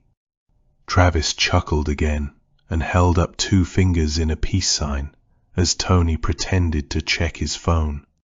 Even as the camera shutter clicked, Tony's eyes weren't on the girls. They were scanning the silhouettes beyond the railing, watching the reflections in the glass of a shuttered sari store, and listening. So, Tony turned to Travis a few minutes later, back on the walk, the girls between them. "What do you think of the situation so far? Do you have any questions or whatever?" "Actually, man," Travis asked, trying to keep his voice quiet, "I've been meaning to ask." He looked at the girls with hesitation and whispered to Tony, making sure they couldn't hear. The girls looked back at them, all smiles. "I mean, they're so tiny. Do you—" "Kuya TJ," Tony stopped and spoke loudly enough for the girls to hear. "Do you mean to ask if their pussies are tiny, and will it actually fit?" The girls started giggling immediately. "Well, yes, and yes. But if you're a gentleman like me, you'll do them the courtesy of not pushing it all the way in, if you know what I mean," he said with mock seriousness. Travis stopped, eyes wide. The girls burst into loud laughter. Travis opened his mouth, but no words came out. "They're small, but very durable, Mr. Travis." He tapped him on the shoulder and left him behind, while Tony grabbed both girls in a hug and said, "Come, babies, let's go find a nice restaurant." 2 hours later, Cebu City, outside International Hotel, 12 a.m. Keller lay prone on the rooftop of a derelict commercial building across from the International Hotel. The structure was long forgotten, roof cracked and sagging, rusted beams like skeletal fingers. But from here, he had an uninterrupted view across the narrow street, and no one below had a reason to look up. Urban camo fatigues blended him into the rubble. His face was shaded by a cap, cheek pressed into a folded poncho liner for support. The heat clung to his skin. Keller raised the monocular and aligned it with the lighted window. 137.5 meters. 4th floor. Curtains parted. Window wide open. Inside, Travis was on his back, drenched in sweat, grinning like a fool. One of the girls, small-framed, long black hair, rode him slowly, rhythmically. The other lay curled beside him, giggling, one hand stroking his chest. Keller observed the scene for a moment, then clicked his tongue. He reached for the weathered guitar case beside him, marked with faded band stickers. He popped the latches in sequence. Inside, nestled in custom-cut foam, was the disassembled sniper rifle, each part locked in its own slot, like a weapon-grade puzzle. First came the receiver. Keller lifted it out with both hands, checking chamber and rail as he turned it horizontal. Matte black metal and tight tolerances. Next the barrel, suppressed, threaded integrally, tuned for urban work. He inserted it into the monolithic receiver, rotated, locked. Then the bolt assembly. He slid it home and cycled it once, smoothly, testing for drag. Last the glass. Schmidt & Bender 5-25x56 PM2. He seated it on the top rail, tightened both rings with quiet tension, not over-torqued. He gave it a tap with the heel of his hand to confirm the mount. The entire process took him just under 40 seconds. Keller rolled slightly onto his right elbow and rested the rifle across a folded sandsock. He brought his eye to the scope and adjusted the parallax. the reticle focused into view. He zoomed toward the figure of Travis, but the angle was bad. His head tilted back with every movement. The girl's body blocked most of his torso. The second girl leaned in again, her face brushing against his, obscuring the neck and upper chest. Keller's finger hovered near the trigger guard. He inhaled slowly, held, exhaled. Travis groaned something, too loud. The girls burst into laughter. Keller didn't blink. The target was there, but the shot wasn't. The bodies shifted constantly, heads bobbing in and out of frame, limbs draped at odd angles. No clean view of the vitals, not yet. This looked like it would be a long night. The opportunity, if it came at all, was not guaranteed. If it didn't come, he would have to abort and try the next day, but the deadline was approaching, and he could not miss that. He settled deeper into the concrete, cheek to the stock, and let his breath steady. The memories came back of that frigid winter night, Afghanistan, 2013. Elevation just under 9,000 feet. He'd spent 3 days in sub-zero mounting cold, hidden under a thermal blanket in a rock outcropping, waiting for a Taliban finance courier to exit a mud brick compound. 800 meters away, barely moved. When the shot finally came, it had lasted less than a breath. He remembered the cold, the silence, the control. That memory calmed him now. This was nothing but a duck hunt compared to that. He exhaled through his nose, slow and even, and watched the window. No shot. The next morning, Cebu City, 6:02 a.m. Tony hadn't slept well, too much on his mind. Shadows under his eyes and caffeine already swirling in his system. He rolled out of bed before dawn cracked the sky. He pulled on a t-shirt, strapped on his watch, and unzipped the worn duffel beside his bed. Inside was the spear slinger, wrapped in a plastic bag. He slipped it into his shoulder bag carefully, then slung it over his shoulder and wheeled his bicycle to the door. Outside, the morning air was cool, still untouched by the coming heat of the day. A breeze moved through the narrow street, carrying with it the faint scent of seawater and charcoal smoke from the sleeping city. Today was supposed to be Travis's last day at the hotel. Tony didn't like it. He decided in the middle of the night. Check him out early. Relocate. Safer that way. The streets were mostly empty as he rode. Jeepneys still parked, market vendors barely starting to stir. But as he approached the International Hotel, something wasn't right. Red and blue strobes lit up the street, 2 ambulances, 3 police vehicles, a crowd of onlookers pressing against yellow tape.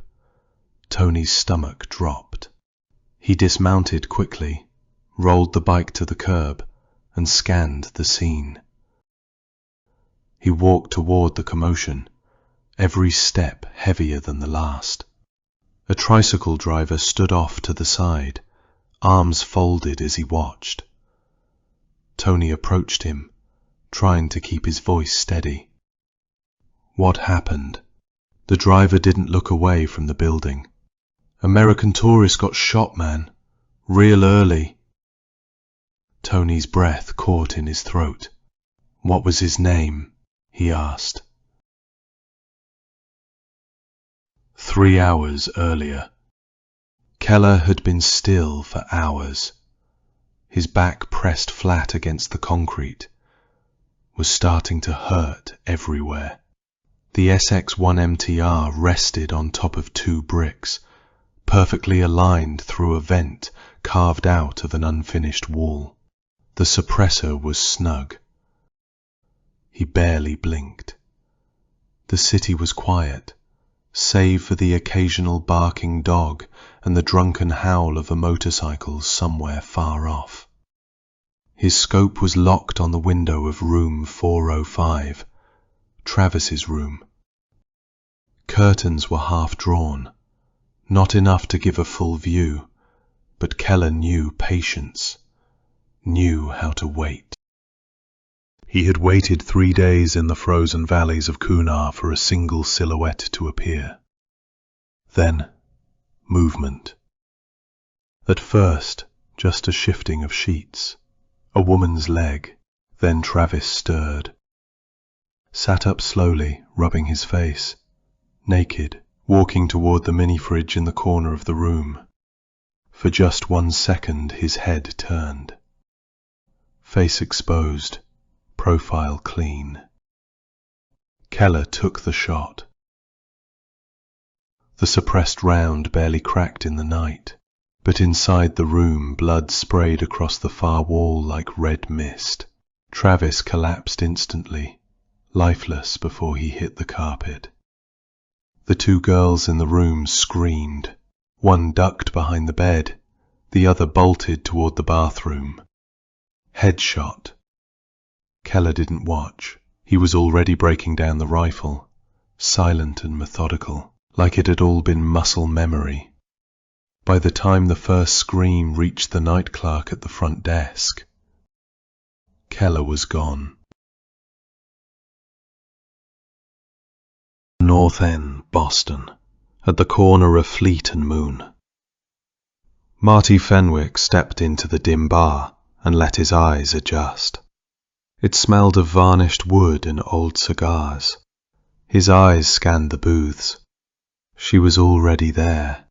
Reagan Hart sat in the shadowed corner, her back to the wall, nursing a drink. Fenwick moved over, pulled out the chair across from her and sat. He didn't speak right away, just studied her. Her hair was loose, like she'd just tied it back and let it fall again. Her blazer was wrinkled and her eyes were glassy. 2 empty Scotch tumblers sat in front of her, a third nearly gone. She noticed him staring and gave a half smile. "Don't worry, I'm not drunk." "You called me out here at 11 at night, Reagan," Fenwick said. "You've never done that, and definitely not with a 2-drink head start." She took a breath. "I got a call." "From who?" "I don't know.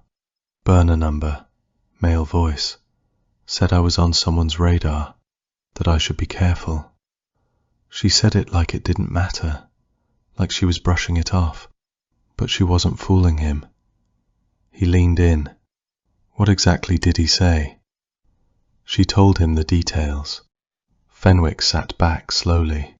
The sounds of the bar faded into a dull hum behind the pounding in his head. Then he said dryly, "Next time you want to catch up, maybe just text me drinks." A tiny smirk flickered at the corner of her mouth. She appreciated the effort. "You think I'm overreacting?" she asked. He smiled. "Maybe, but being wrong twice beats being dead once." "I'm not shrugging it off," she snapped, more harshly than intended. She softened. "I just didn't want to sound paranoid." "This smells like something internal," Fenwick said. "Not some street threat or angry perp." Hart exhaled, picked up her drink, and put it down again. "I was thinking I'd talk to Brigham," she said, unsure. Fenwick shook his head instantly. "Bad idea. If what you're saying is true, this is a black rope tied around your neck.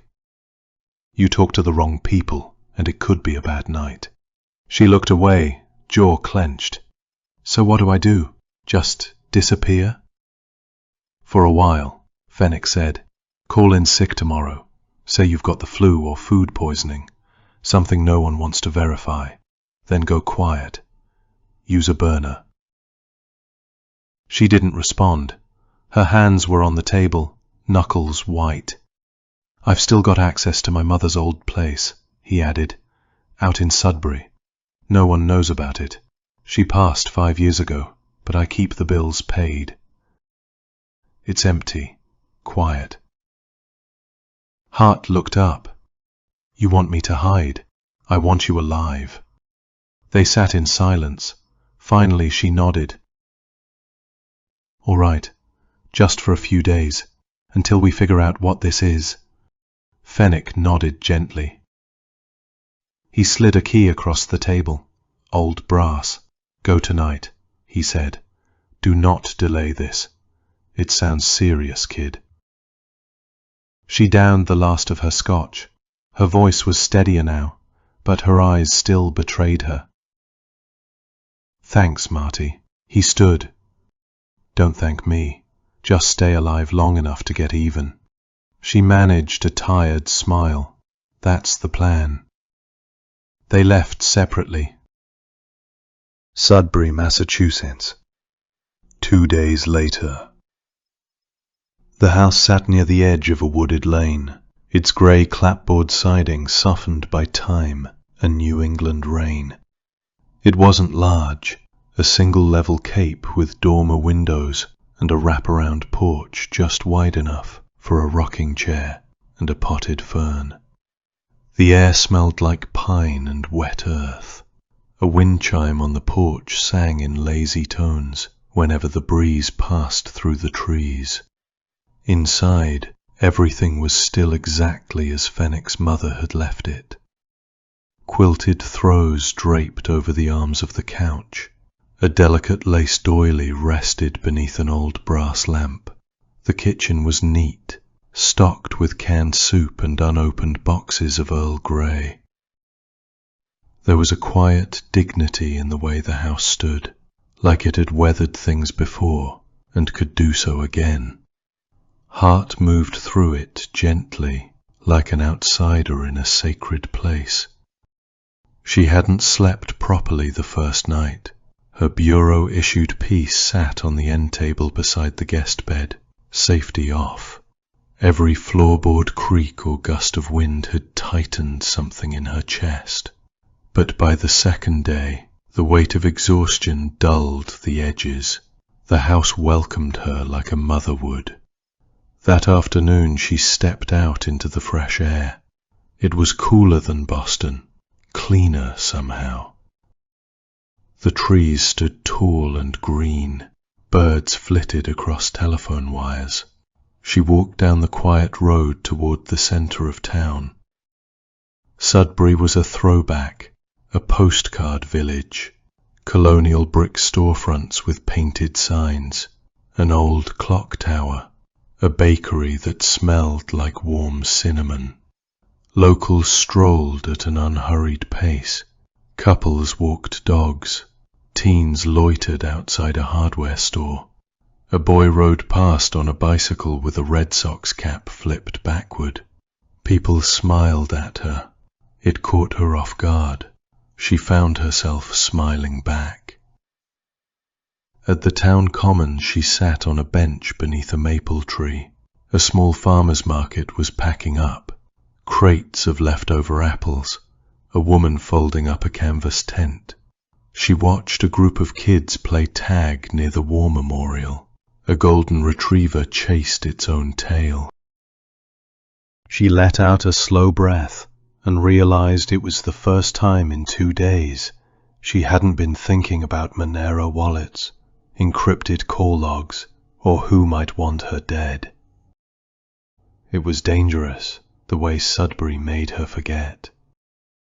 But it also reminded her of what she was fighting for, the calm, the normal, and it gave her time to think, which in her line of work could be a weapon just as sharp as any gun. She had turned her personal phone off, as per Fenwick's instructions, and had gotten a burner phone. She looked at its cheap plastic casing. Only one number appeared in the call logs. The phone suddenly buzzed. Hello? Agent Hart. She froze. That voice. The same one that had warned her earlier. Unmistakable. She gripped the phone tighter. How did you get this number? Let's dispense with the pleasantries, Miss Hart. You can relax. No one else knows about this line. For now. In any case, I don't have much time. We should get to the point. Which is? From what I hear, you're looking for D-14. Is that correct? I'm curious. How much do you actually know? What? She said, struggling to keep the shock from her voice. A pause, then. God. Not much, apparently. The voice muttered. All right, listen carefully. The man you're after, the one who bombed off that crypto investor, goes by the alias D-14. He's an international assassin. Hart said nothing. Words refused to form. Hello? Are you still there? Yeah, she managed, barely above a whisper. Pull yourself together, Agent Hart. I don't know much about him, just the code name, but I'm working on it. What I do know is that, according to my sources, he's somewhere in the Philippines region.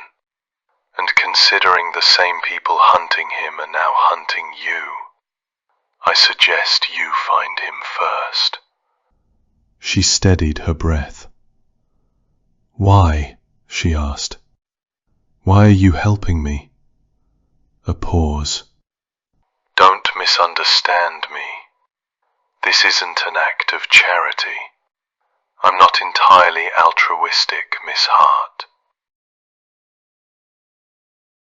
Chapter 22. Cebu City, 4 a.m. Keller sat in the dim light of his rented room, the rifle broken down and stowed inside the guitar case at his feet. The room smelled faintly of oil and gunpowder residue.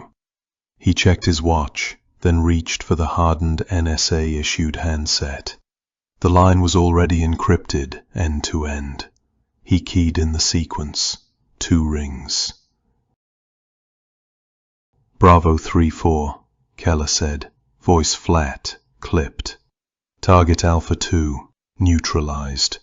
Proceeding to Alpha 1. There was a faint breath on the other end, but no words. Then the line went dead. Chevy Chase, Maryland, 4 p.m. Thomas Reynolds lowered the secure handset onto the nightstand beside his bed. He didn't bother with a reply. Keller didn't need one. In his world, silence was confirmation enough. He lay back, the mattress molding to his shoulders, and closed his eyes. He needed to catch up on sleep. He had been spending too much damn time at the office lately. His days of being a night owl were about to end. The house was quiet, save for the distant hum of the HVAC. The operation's final pieces were locking into place, like tumblers in a safe. Schultz, gone. Travis Kane, gone. D-14, next. That boy is worth the pay. A faint smile formed across his lips as he allowed himself the indulgence of certainty. When the sun rose over the East Coast, the blacklight network would be nothing but a ghost. Cebu City, 7:26 a.m. The streets were waking up.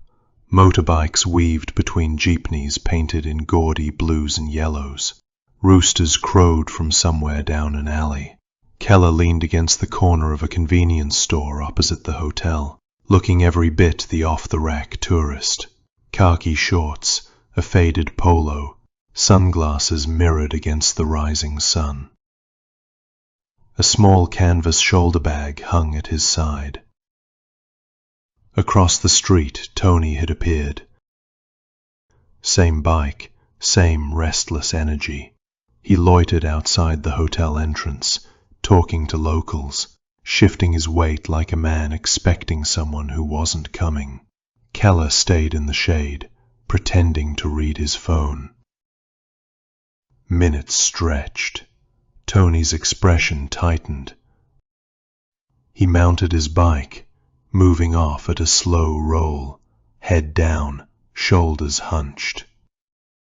Keller pushed off from the wall, crossed the street, and slipped into the morning flow of scooters and taxis. His own bike was locked next to a tree. He kept back. The city smells rolled past. Diesel, frying pork, the briny tang of the nearby harbour. This was the home stretch. One more target, one more payday. After that, he was thinking about somewhere quiet. Bali, maybe. A stretch of sand, the sea at his feet, and no one to answer to. But as he tracked Tony through the narrow grid of streets, Keller knew the thought wouldn't last. Reynolds had a way of pulling him back in. The money was good, too good, and the work had its own gravity. Even now, with the mission almost sewn up, part of him wondered if this might be the last time he took Reynolds' call, and another part of him, the part that had carried him this far, already knew the answer.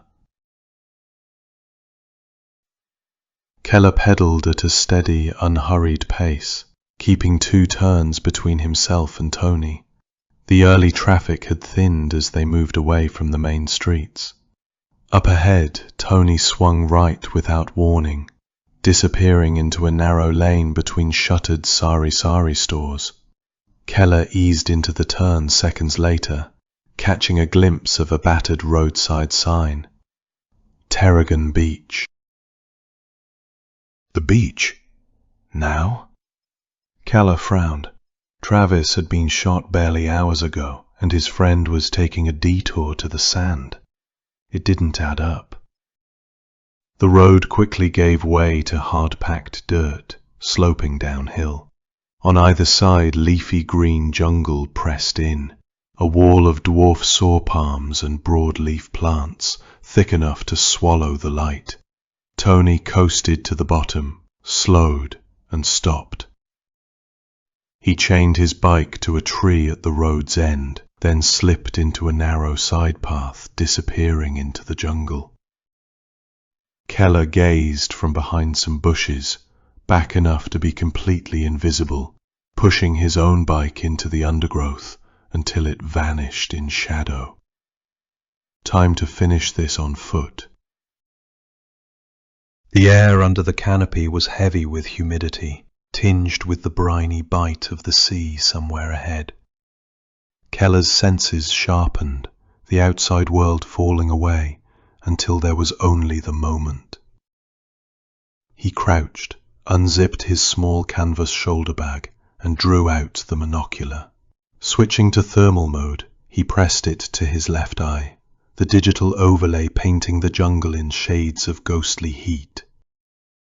The display lit up with the signatures of life, squirrels darting along branches, birds shifting in the trees, but nothing else.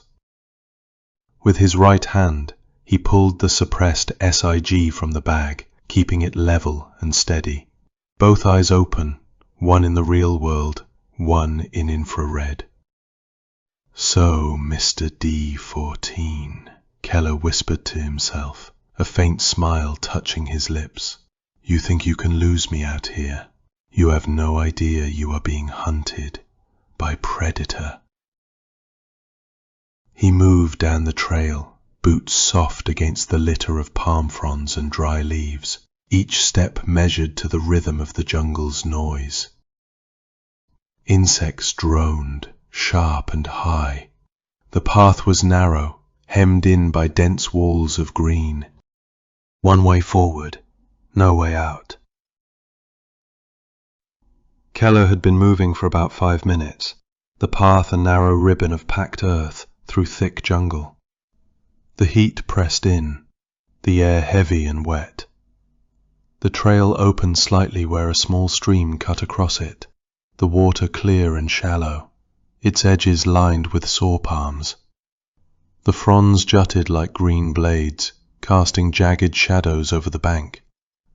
The jungle here felt closer, almost hostile.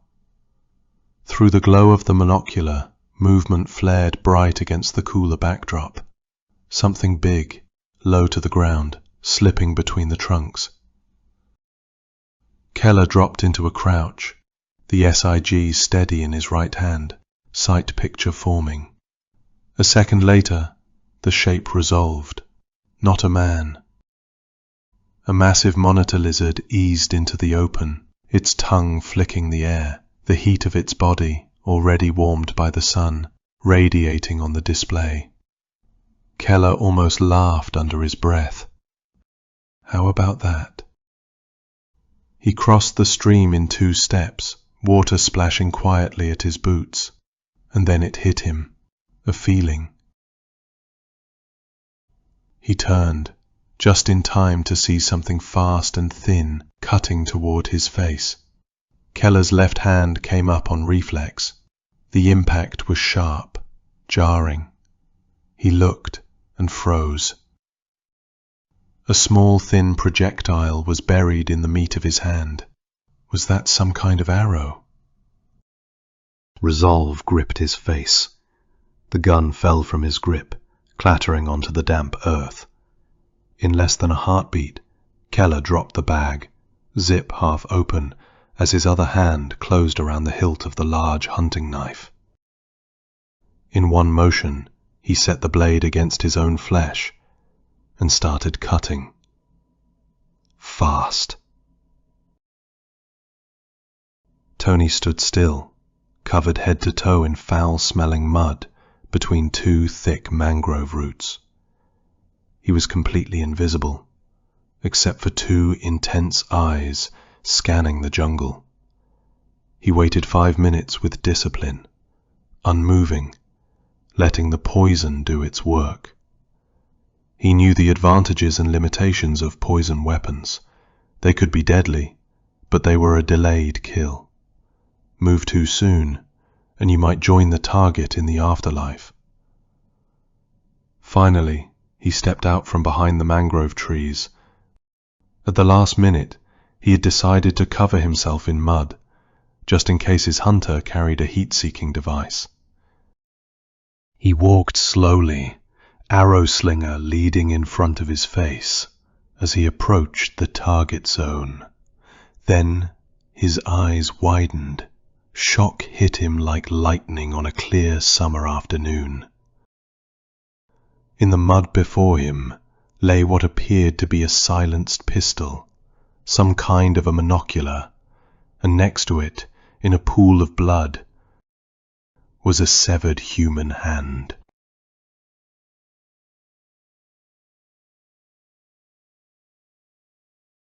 Chapter 23. Tony moved slowly through the jungle, each step quiet among the tangled vegetation. He followed the blood trail like a hound on scent. With a wound like that, the killer couldn't have gone far, not without stopping to wrap the arm. The pain alone should have dropped him. He crossed the stream and was able to easily follow the blood trail. The hair on the back of his neck tensed. He lifted the monocular to his left eye, steady and unhurried. Through the lens, barely 20 paces ahead, he saw a crouched figure working frantically at something on his arm. A pool of blood spread at the man's feet. Tony raised the pistol he had picked up off the jungle floor and stepped forward, silent, appearing in front of the wounded man without a word. The man froze when he looked up, breath hitching in his throat. His face looked carved from shock and exhaustion. His entire body trembled. "You cut your fucking arm off?" Tony said, the surprise in his thoughts concealed. The man grimaced through the pain. He looked worn down, beaten. "Will it work?" he asked, breath thin. Tony didn't answer the question. "Who are you? Who do you work for? He asked instead.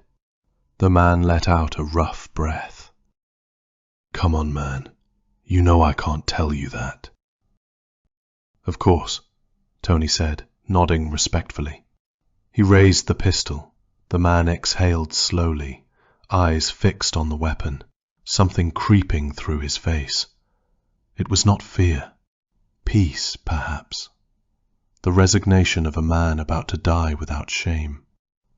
Tony stared at him, then lowered the gun and slid it into his waistband. The man's eyes widened. Just like that, a man who just tried to kill you. The words came out before he could stop them. He realized instantly they might not have been the smartest choice. Tony ignored the tone. What is your name? Keller, the man said.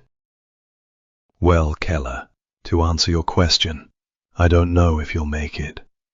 That poison works fast, but cutting off your own arm, I didn't anticipate that. Keller said nothing, just watched him with a strange mix of fear and disbelief. And yes, Tony went on, I'm letting you go, for 2 reasons. He held up 2 fingers. First, that kind of will deserves a second chance. And second, I'm curious. I want to see if it actually works. Chevy Chase, Maryland, 4 days later. Keller had missed his deadline. Worse, he'd gone completely silent. Reynolds was furious. He wanted answers, needed them. But who the hell could he turn to? Who even knew Keller existed, much less where he might be? He missed his fucking deadline, Reynolds said as he stared out the window of his home office. Deep down, he already knew what that meant. There would be no answers, just one conclusion he couldn't escape. Keller had failed because Keller was dead. The finality of it pushed a long, resigned breath out of him. He lit another cigarette. God damn it. Reynolds opened a drawer and pulled out an encrypted phone he thought he would never use again. He dialed a number almost no one in government even knew existed. Mr. Mystery. General McMannig. The phone rang 3 times, then click. I thought I told you, Reynolds, never to contact me again. The voice said sharp, hollow. Reynolds' eyes hardened. He'd had enough of this bullshit. Really now? Well, you better climb off your fucking high horse, you son of a bitch, and deal with the fact that I will contact you again. Because that problem I warned you about earlier, it isn't going away. McMannig was silent for a moment. When he spoke again, his tone softened just enough. Calm down, Reynolds. No need to get all worked up. What do you mean by that? Reynolds exhaled, tired. Well, as you suggested, I raised a team and tackled the problem, and for a while it worked fine. The Black Light Network is nearly wiped out, and I say nearly, because the final man, a crazy, weird assassin calling himself D-14, is still alive. In fact, he just took out my best man, the cleaner I sent to finish the whole mess. Who was your cleaner? McMannig asked. Keller. Pause. Keller. The asset you used on the Fiji affair. The very same, Reynolds said. The son of a bitch disappeared him somewhere in the Philippines. When did this happen? I don't know exactly. I lost contact with Keller 4 days ago, 2 days past his deadline. That means he's dead, McMannig said flatly. No shit, Reynolds snapped. Now what the hell am I supposed to do? Not only is a loose end running around, I've got an FBI lady, the one Keller was supposed to take care of next, running around too, asking questions." McMannig went silent again, this time longer. When he finally spoke, his voice was calm, almost reassuring. "The situation isn't as bad as I first thought, Reynolds. Yeah, it could be better, but it isn't disastrous yet. Stand by. I'll send you a team of my men. Just point them in the right direction. But they'll need logistics. Set up another OP." Reynolds said nothing, but a thin thread of relief pulled through him. "And Reynolds, Yeah, after this job is done, I don't want to ever hear from you again. Am I clear? The President doesn't need any more of these distractions." McMannig didn't wait for a response. He hung up the phone. A few days later, NSA headquarters, Fort Meade, Maryland, 10:14 a.m. Koenig stepped out of the newly designated operations room, the door sealing behind him with a soft pressure clamp thud. He took the stairs up toward Reynolds' office, each step heavy with the feeling he couldn't shake. The team was being pulled in again. Another training op, another promise of high rewards in the interest of national security. Bullshit. Koenig was not stupid. He could read the writing on the wall. Something was wrong. But he couldn't voice any of it, not to the team. They were loyal to Reynolds to the bone, blind as cattle. Still, Koenig needed to look out for number one. Whatever this was, he had to find a way to come out intact, and right now, that didn't seem likely. He reached Reynolds' door, knocked, then scanned his badge. The hologram washed green. Inside. "Koenig," Reynolds said immediately, not even looking up. "What the hell is going on? Villanova just told me that FBI agent lady is headed to the Philippines. Why?" "It appears so, sir," Koenig said. "And yes, that does sound concerning." Reynolds turned in his chair, face sharp with frustration. "Let me tell you something, Koenig. You better find this cat fast, and you better tell me exactly where she is, and you better tell me yesterday. Got that?" "Yes, sir," Koenig replied. Reynolds waved him off without another word. Iloilo Strait Ferry, 8 a.m. Tony stepped onto the ferry and climbed the stairs to the upper deck. Everything he owned sat in an army green backpack slung over one shoulder. He always traveled light. Always. The air carried salt, diesel, and the warm haze of the tropical morning. He made his way to the top deck. The crossing would take time, first to Iloilo, then onward to Puerto Princesa. A day and a half total. Slow, but untraceable. Not like flying. He liked that about the Philippines. The informal edges where a man could disappear if he needed to. Tony unboxed the new Go phone with Graphene OS and inserted the SIM card. Then he powered it on. Every phone was a liability, but this one at least didn't hand him over on a silver platter, because the OS itself did not support Signal message cloning.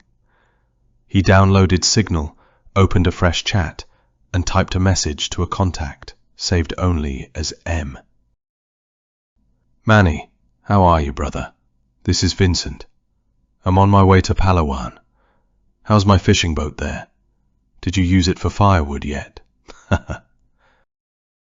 He sent it, then slid the phone into his pocket. Tony found a long wooden bench overlooking the open sea, set his backpack at his feet, and lowered the brim of his cap over his eyes. The ferry engines rumbled beneath him, steady and patient. Now he was Vincent, and Tony was dead. Chapter 24. The ferry eased into Puerto Princesa just past noon, its engines humming down as it nudged the pier.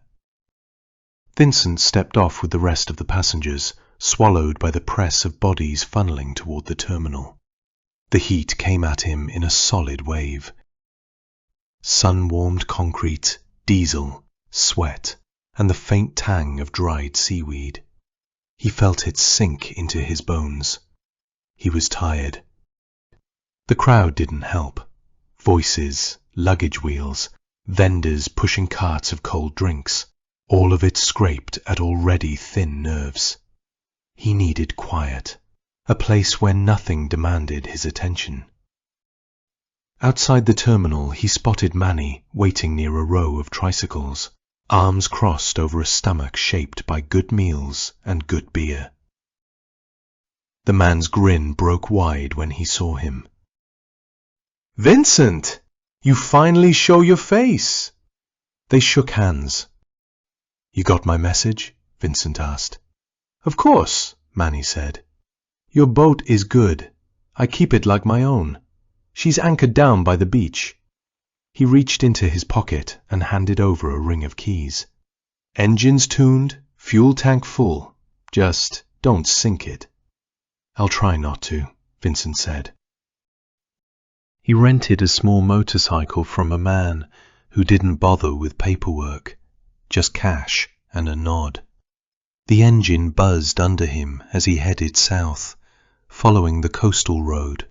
Mangroves lined both sides, thick, root-clawed trees rising out of the shallows, their leaves catching the late sun. The air smelled of salt and warm mud. Puerto didn't have the postcard beaches of El Nido or Coron, no towering limestone cliffs or bright lagoons. But it had its own charm, long, quiet stretches of shoreline, green everywhere. Palawan always felt a step removed from the rest of the country, like the world hadn't quite caught up to it yet.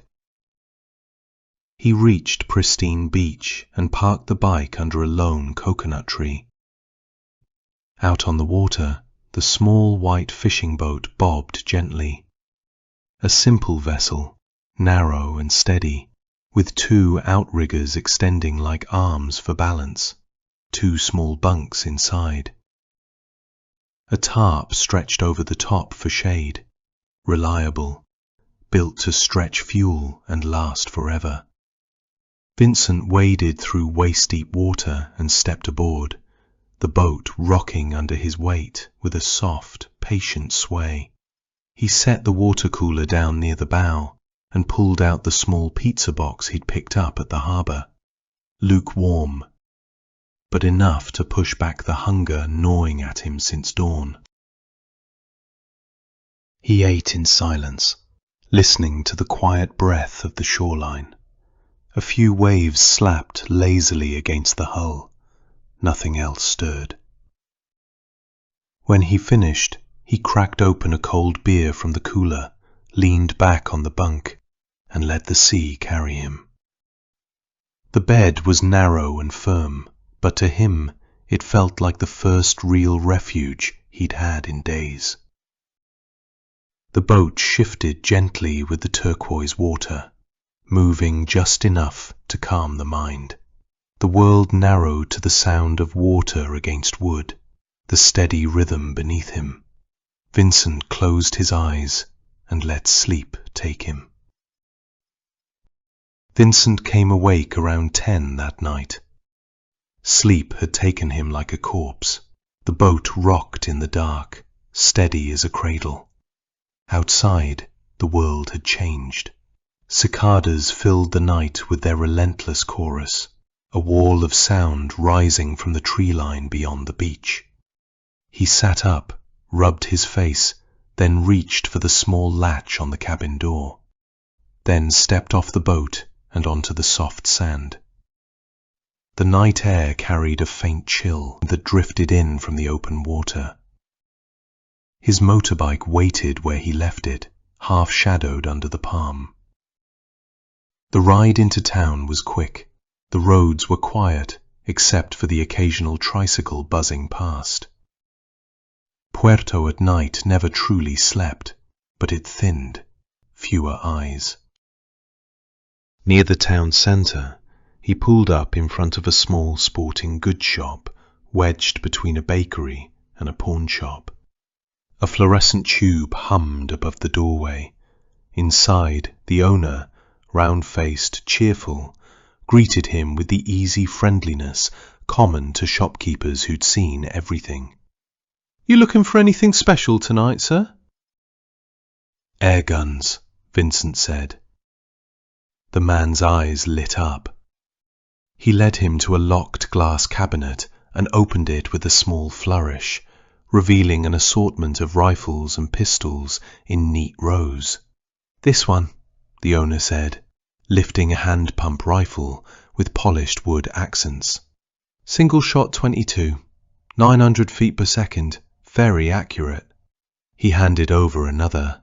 "And here, CO2 powered, semi-auto, around 700, good punch, very reliable." Vincent tested the weight of each. Smooth actions, sturdy bodies. He didn't need lethal force, not in the conventional sense. Human skin split at around 150 feet per second. That was the point. There were even more powerful rifles there, but Vincent did not need a gun which could crack the speed of sound, around 1,125 feet per second. He needed the quiet, over the noise. "I'll take the .22, Vincent said. "And that CO2 rifle, the compact one."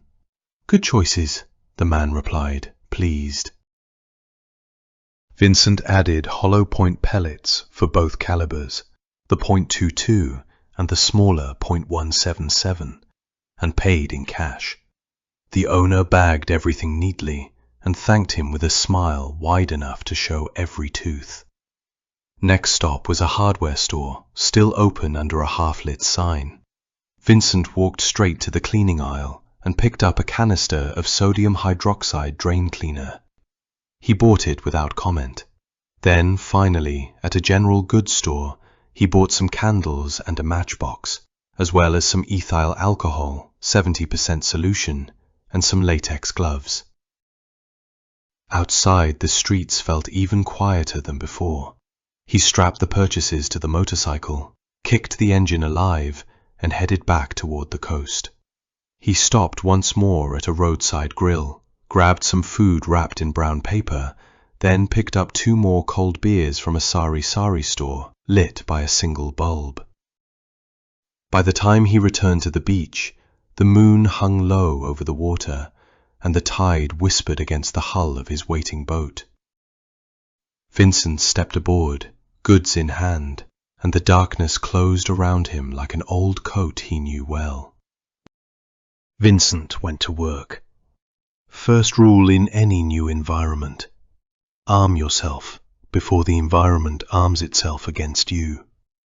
Offense and defense, equal priority. Latex gloves snapped on. He worked in silence. 50 pellets, hollow points, received a measured charge of sodium hydroxide powder, then a drip of melted candle wax to seal the cavity. He liked efficiency. He broke the seals on the rifles, mounted the scopes, bore-sighted at 50 yards on a scrap of cardboard pinned to a coconut tree at the beach. The little rifles weren't built for distance, but inside a threat that needed ending quietly, they were silent. Perfect. Vincent ran a final check on the zero, exhaled, and set the rifles side by side like obedient dogs. But Vincent knew this was not the end, but just the beginning of his preparations. What was coming was going to test his survival to its limits. Vincent did not worry about things he could not control, but he would be damned if he let his enemies receive less than his full potential. The Cebu Pacific touched down hard on the cracked runway at Puerto City. Reagan Hart didn't flinch. Heat rolled in the moment the doors opened. She stepped onto the tarmac in low-heeled boots, linen shirt already clinging to her back, and felt the island close around her like a fist. Inside the little terminal, ceiling fans fought a losing war against the humidity. She collected her single black duffel and moved through the slow tide of tourists in flip-flops and sunburns. No one looked at her twice. Good. While she waited for the belt to cough up the bag, the call from Cebu replayed in her head, word for word, the way she replayed everything. A man's voice, calm, accentless. He's gone. Left Cebu. Puerto now. That's all I have. Click. She walked out into the glare of the pickup zone. Tricycles idled in rainbow colors, drivers shouting destinations that weren't hers. A single bead of sweat slid between her shoulder blades. How many more islands? How many more flights on props and ferries and buses? She had started this chase with just a name. D-14. She slung the duffel, slid on sunglasses, and started walking toward the taxi rank. The old military airstrip at Puerto Princesa baked under the cracked concrete, waist-high kunai grass. The rusted skeleton of a control tower no one had bothered to tear down. A lone Philippine Air Force UH-1N flared in hard, rotors whipping the humid air into a cyclone of dust and torn leaves. Doors slid back before the skids kissed ground. 4 men dropped out in practiced silence. The Filipino major in crisp camouflage waited at parade rest. He snapped a salute sharp enough to cut paper. "Welcome to Palawan, gentlemen. Landing clearance granted per higher authority. Vehicles are fueled and waiting." He didn't ask names. He already knew better. The tallest of the 4, Harlan Decker, call sign Hawk, ex-Delta, court-martialed fraternity financier into abstract art with a K-bar, gave the major a slow nod. "Appreciate the hospitality, Major," voice like gravel soaked in bourbon. The major swallowed and stepped aside. Behind Hawk came Preacher Kane, lean as a coffin nail, eyes the pale grey of winter skies. Dishonorably discharged, he carried a Bible in one cargo pocket and a suppressed MK-18 in his hands, like both were holy relics. He didn't return the salute, just stared at the major until the Filipino looked away first. Reza Valdez hopped down next, thick-necked Puerto Rican from the Bronx by way of Fort Bragg, sleeves rolled high enough to show the faded 75th Ranger scroll and the newer ink. A straight razor dripping blood. He'd fractured a colonel's jaw in the chow hall for calling him boy. He grinned at the major, all teeth. "Nice bird, sir. We keeping it?" The major smiled uncomfortably.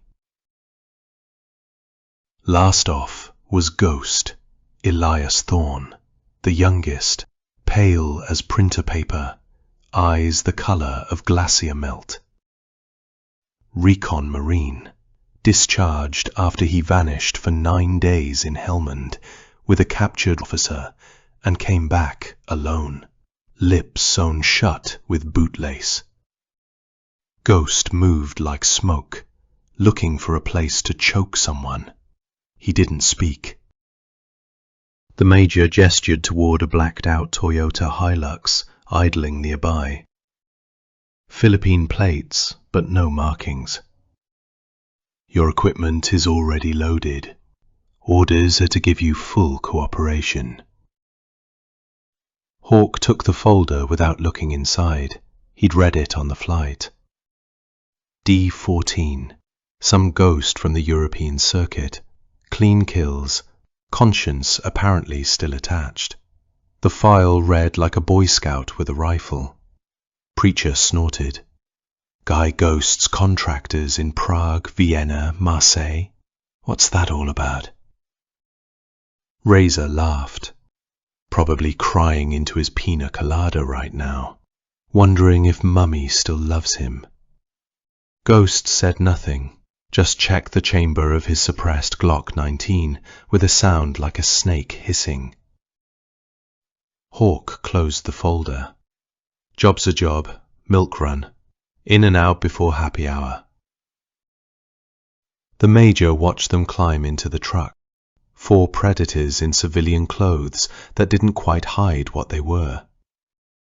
He waited until the dust settled and the Huey lifted off before he let out the breath he'd been holding. Out on the road, Razor leaned out the window, wind whipping his face, grinning like a shark that smelled blood in the water. Another day, another paycheck, cabrones. And this time, nobody's wearing Uncle Sam's leash. The Hilux rolled up to the gate of the old naval station annex. Floodlights painted everything sickly yellow. 2 Filipino Marines snapped to attention like someone yanked invisible strings. The Major in the lead returned their salute with lazy confidence, and the striped barrier lifted without a word. Puerto smelled of grilled squid, spilled Red Horse beer, and exhaust. Tricycles sputtered past in suicidal packs. Neon signs bled pink and green across wet asphalt. Karaoke versions of Air Supply leaked from every open doorway. Harlan Decker rode shotgun, window down, elbow out. He turned to the Major. Tell me the truth, Major. Any decent cooch in this town tonight? The Major's grin split wide, gold tooth catching the streetlights. Only the best for distinguished guests, sir. I take you to Madame Lita, my friend. Very discreet, very clean, very accommodating. In the back seat, Razor Valdez let out a long, filthy hoot that rattled the windows. Madame Lita, baby. He slapped the roof twice, like a kid on Christmas. Preacher Kane sat beside him, arms folded tight, jaw clenched so hard the scars on his cheek went white. He stared at Razor like he was staring at something stuck to his boot. Savage, he muttered. Razor just laughed louder and reached forward to crank the radio. Some local station blasting 90s hip-hop that sounded wrong under palm trees. Ghost stared straight ahead, pale eyes reflecting passing neon like a cat's. He hadn't said a word since the helicopter. The Hilux turned down a narrow street that smelled of fish sauce. Madame Lita's place waited at the end, girls already leaning over the second-floor railing. The hunt for D-14 could wait another hour. Maybe 2. Chapter 25. Reagan Hart spent the morning combing Puerto for answers she didn't have. The city moved slow under the weight of humidity, tricycles idling at corners, vendors fanning smoke off grills, tourists drifting in clusters with sunscreen still wet on their shoulders. She had a name that wasn't a name and a target she couldn't picture. D-14, a ghost stitched together by rumor and a voice on the phone that fed her crumbs.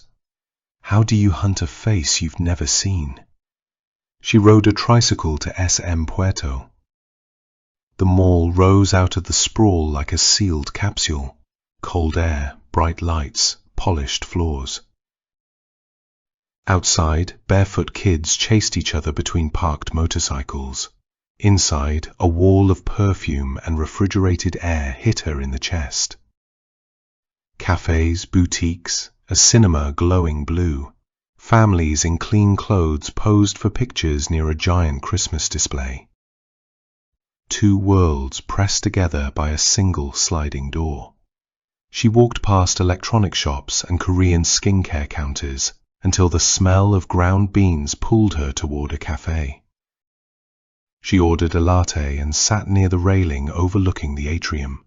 The cup warmed her hands. She watched the crowd flow below, teenagers taking selfies, security guards tapping batons on their boots, mall walkers in neon running shoes doing slow laps. Nothing here pointed to a man like D-14. She forced herself to sit still, wait, think. A pattern formed at the edge of her thoughts. Some parts of Puerto felt sealed off from foreigners, but other places overflowed with Westerners. The co-working cafes, smoothie bars, beer gardens, hostels. They stood out like watering spots in open terrain, drawing the same species again and again. If he was here, he would need to blend in without becoming invisible. A loner, someone whose lifestyle didn't raise eyebrows. Digital nomads were everywhere, headphones on, claiming chairs as if they owned them. He would fit there. Somewhere between 35 and mid-40s, Caucasian, educated, moved through countries like most people moved through seasons. And the accent, the caller mentioned it, light but distinct. American cadence, shaped by years abroad. It wasn't much, but it was something. She started hitting cafes, 6 of them, air-conditioned dens full of freelancers, backpackers. Hart showed photos of silhouettes. Most answers went nowhere. By late afternoon, her patience thinned to a wire. She walked to Manalo Street and slipped into Goonie, a garden cafe tucked behind a bamboo fence. A canopy of green shaded the tables. The air smelled of basil and roasted beans. She sat at a table near the edge, where she could watch the street. Her Americano arrived. She drank it slowly.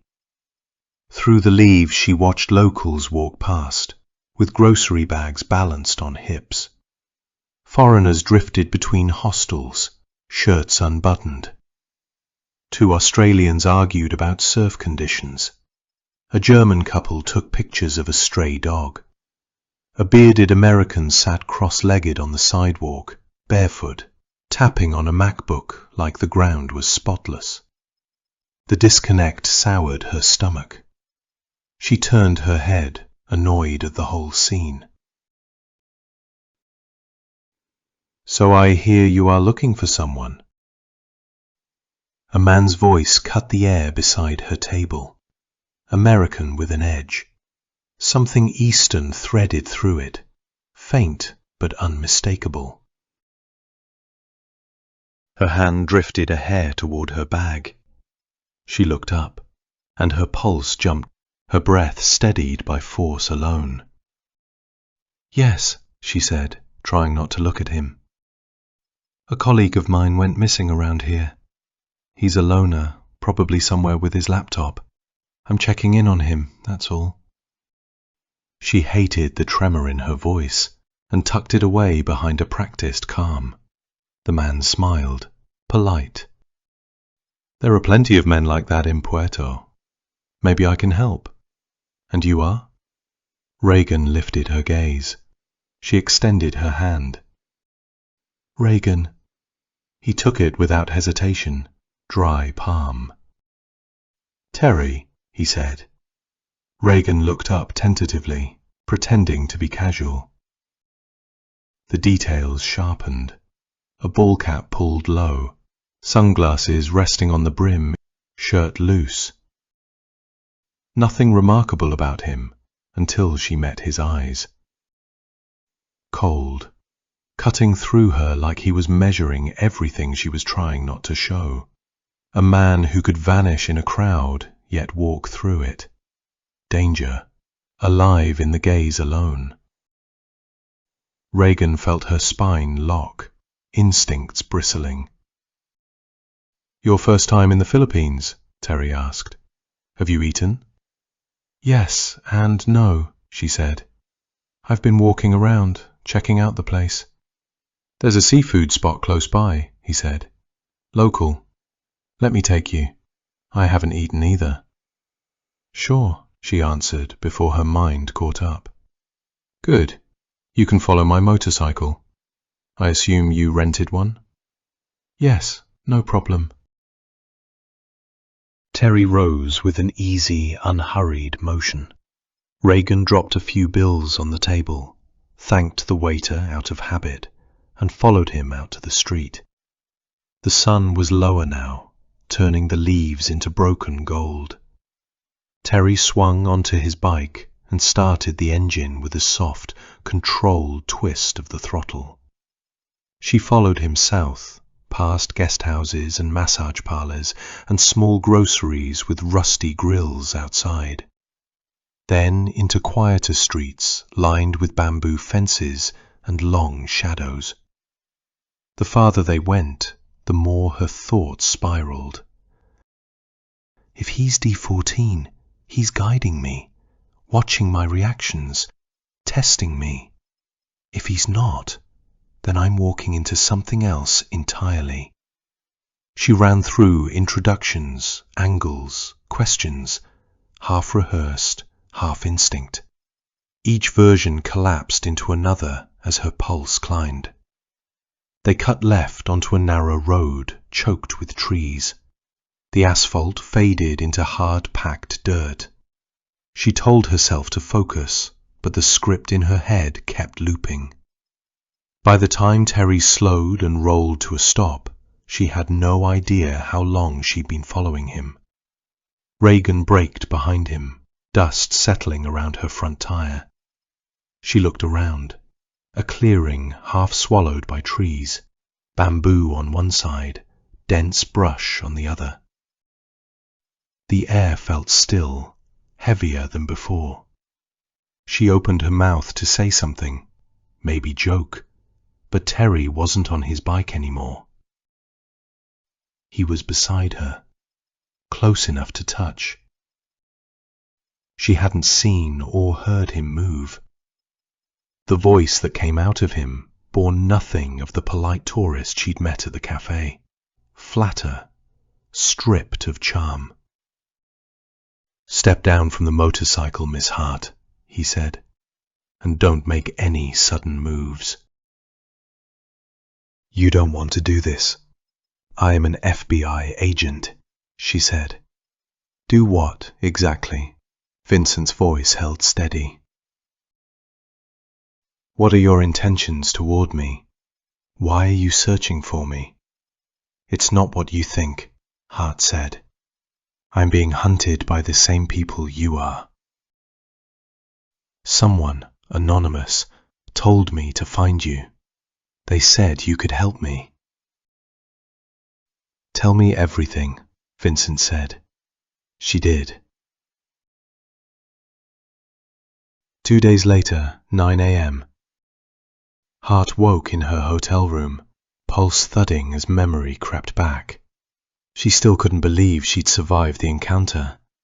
That one had been close. The man frightened her in ways she hadn't expected, but his reasoning ran deep, too deep for someone written off as a psychopath. No one accomplished what he had and stayed sane, did they? They had a meeting at a nearby coffee shop, Hillside Cafe, in 30 minutes. She got ready, then her phone rang.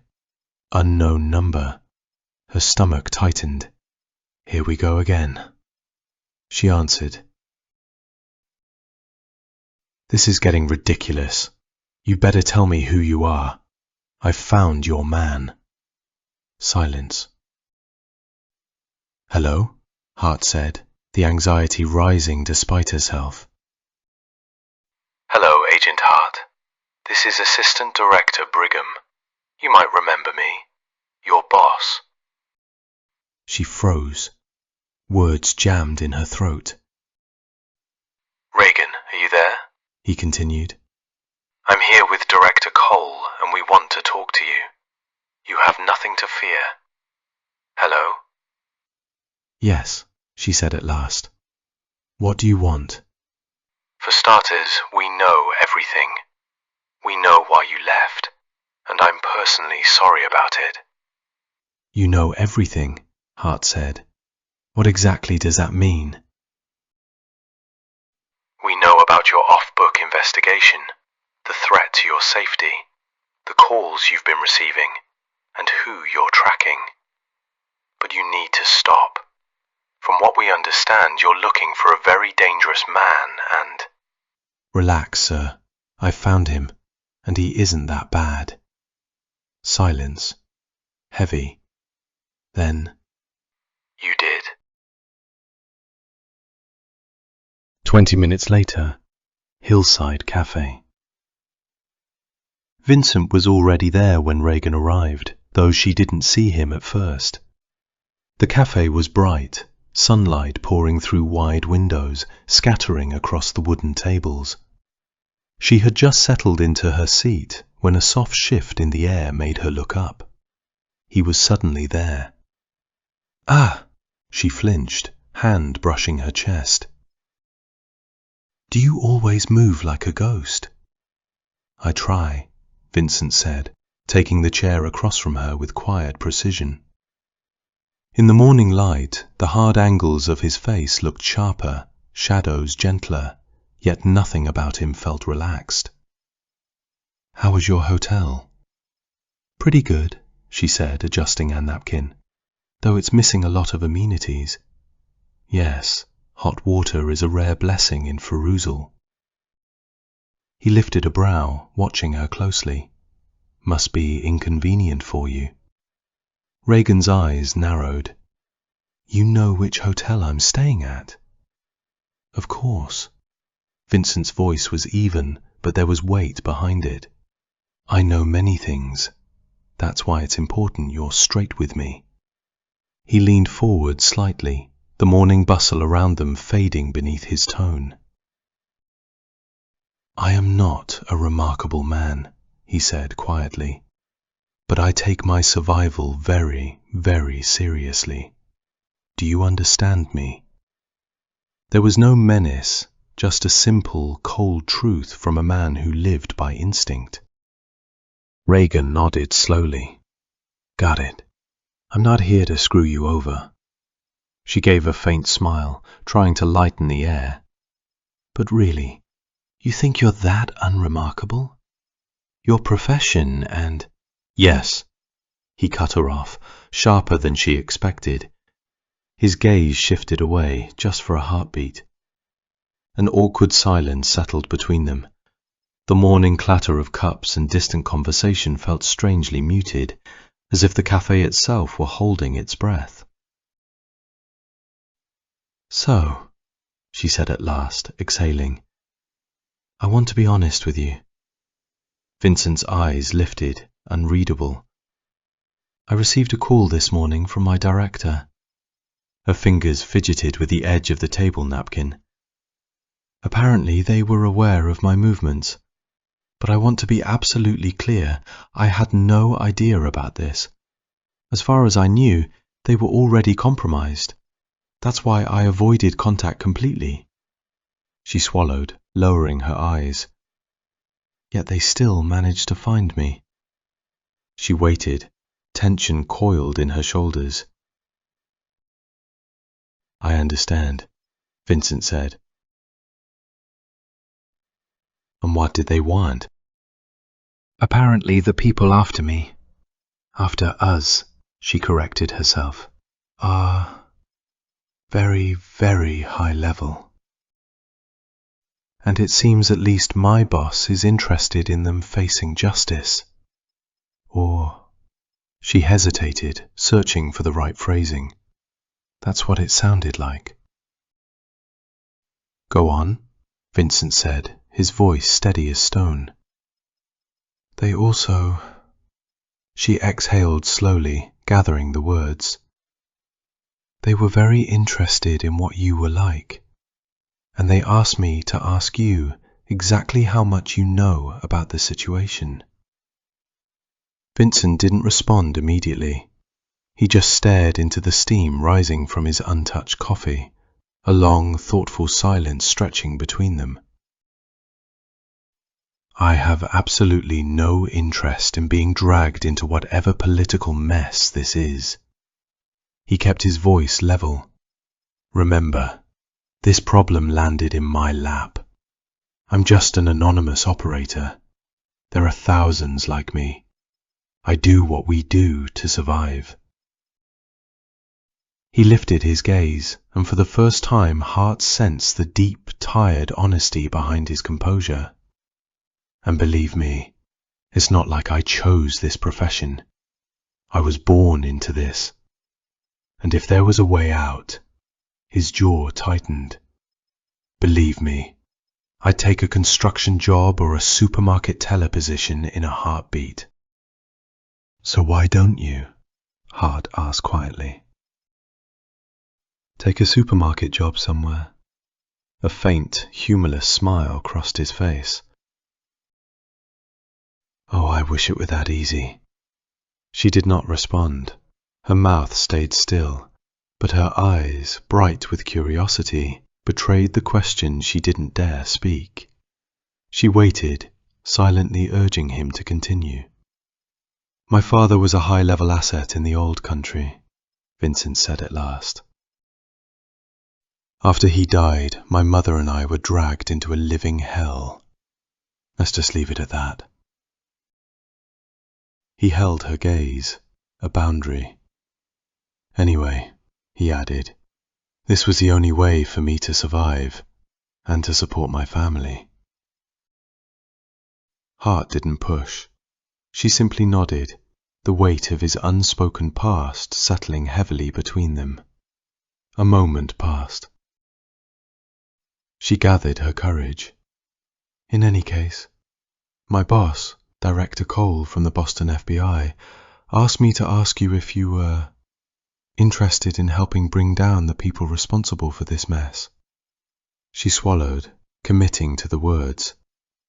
And if you did, they were willing to aid you in your situation.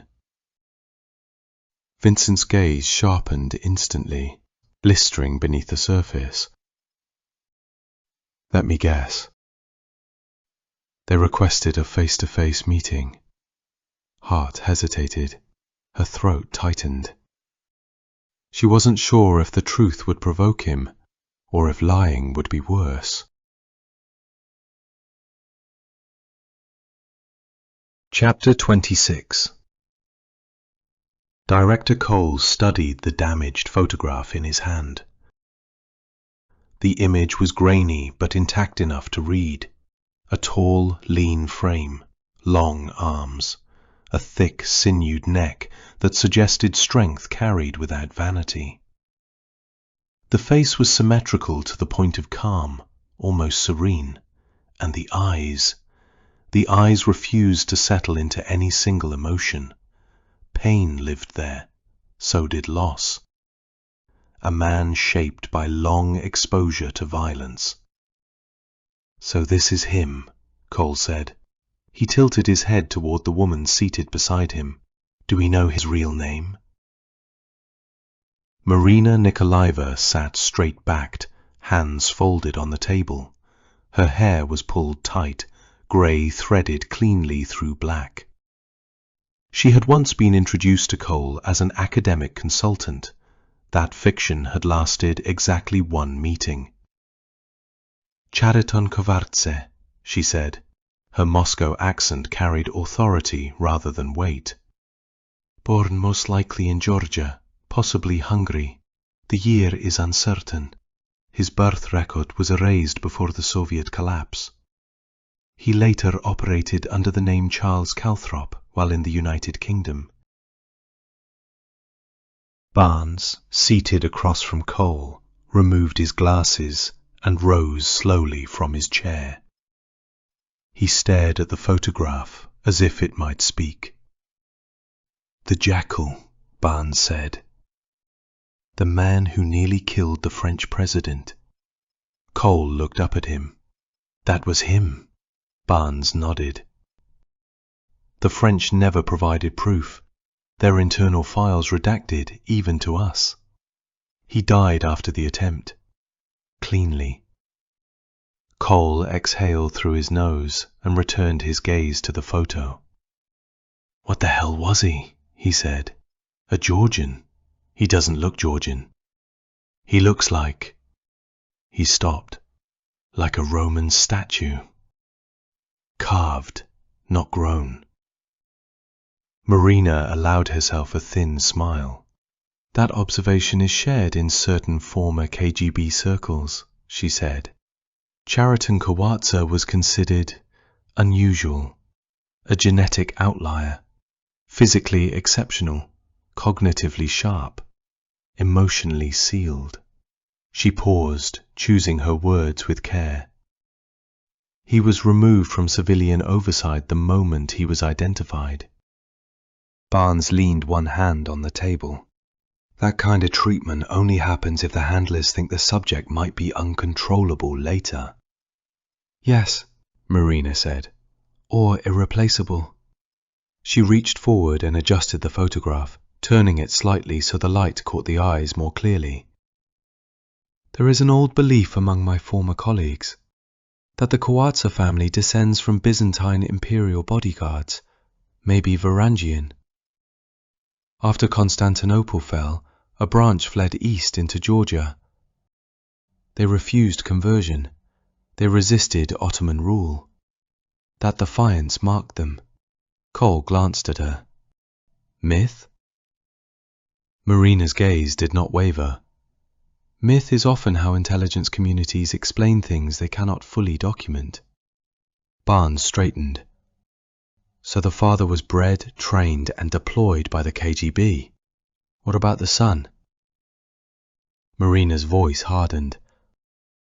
"The son was never supposed to exist." Silence settled over the room. Cole lowered the photograph slowly. "And now he's alive," he said, "operating independently, skilled enough to stay ahead of everyone, and Reagan Hart just walked into his orbit." Barnes put his glasses back on. "That isn't an accident." "No," Marina agreed. "It never is with men like him." Cole looked at the photo one last time before placing it face down on the table. "Then we stop pretending this is about Reagan," he said. "This is about whether the son inherited the same instincts as the father. And whether," Barnes said softly, "he's usable at that level."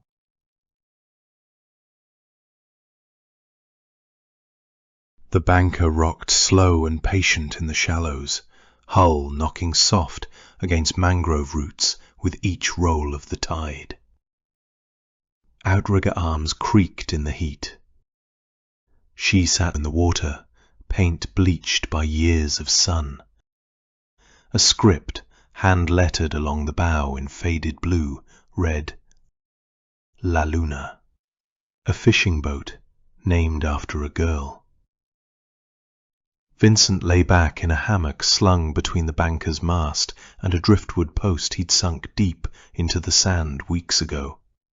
Skin darkened and salted by the Palawan sun. One bare foot hooked into the netting to control the sway, the other rested against the hull. Late morning heat pressed down, heavy and unhurried. The sun sat high, bright enough to flatten shadows and bleach color from the beach. Cicadas sang busily. A beer can rested on the board. His eyes were closed, but sleep stayed far from him.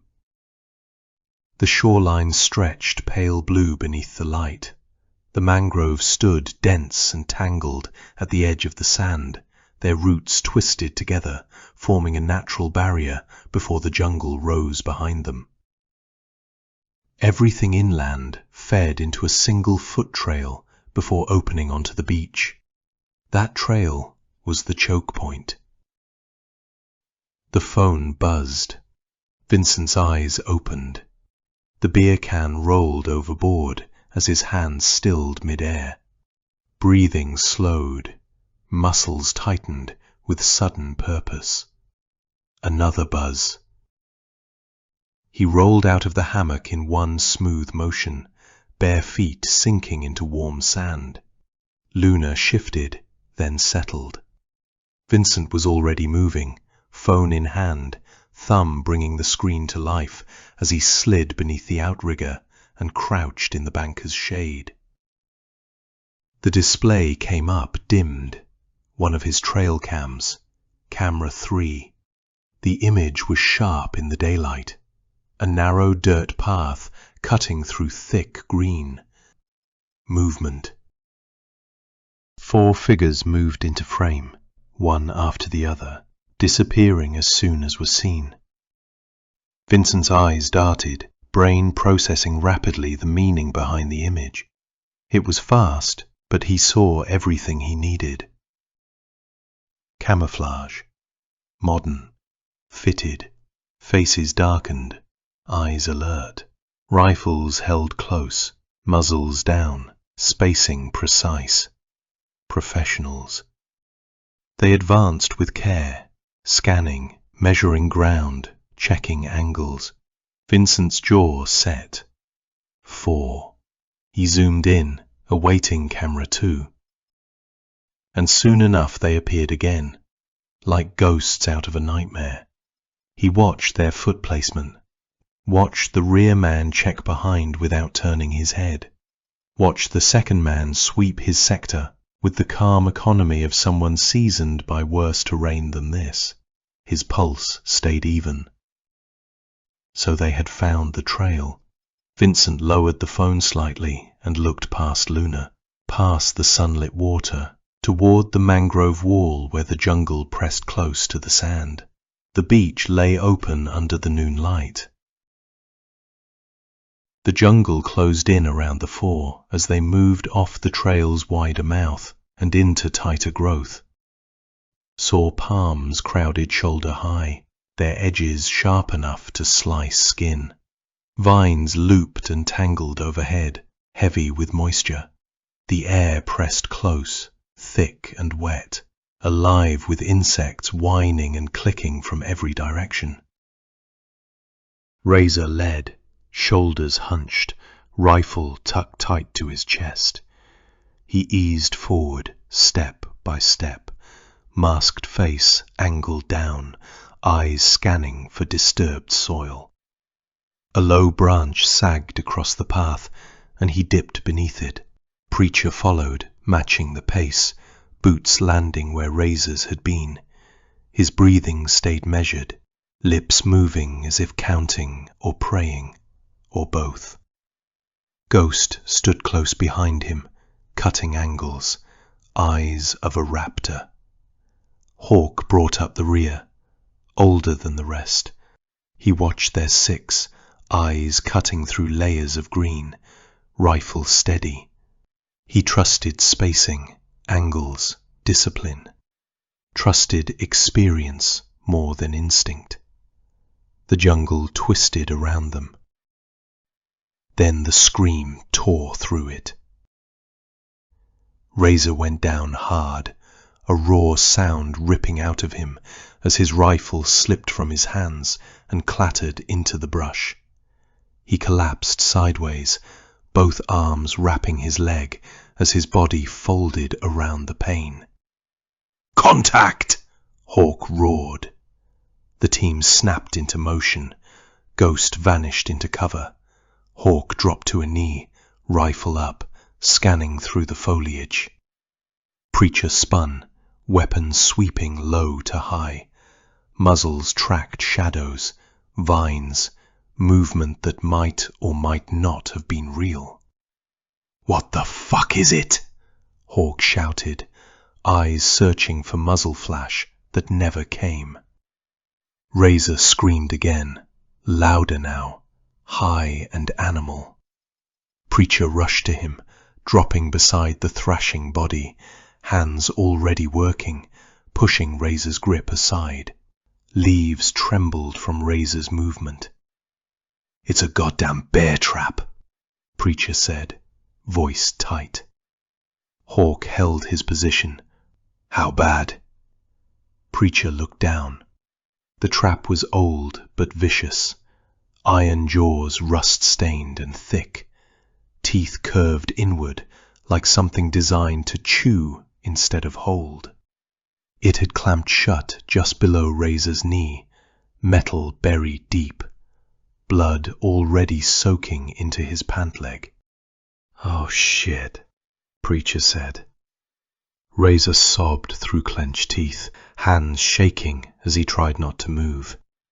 "It's bad," Preacher added. "Preacher, scoop him. Fireman's carry. Backtrack now," he barked. "Ghost, cover 6. Move." Preacher didn't hesitate. He slung Razor over his shoulders, Razor's screams tearing through the canopy as Preacher powered back the way they'd come. Boots crushing leaves. Ghost slid in close to Hawk's shoulder. "Abort?" he whispered. Hawk's jaw locked. "Fuck no," he said. "We finish this. Preacher, get him clear. Stop bleeding. Take care of him."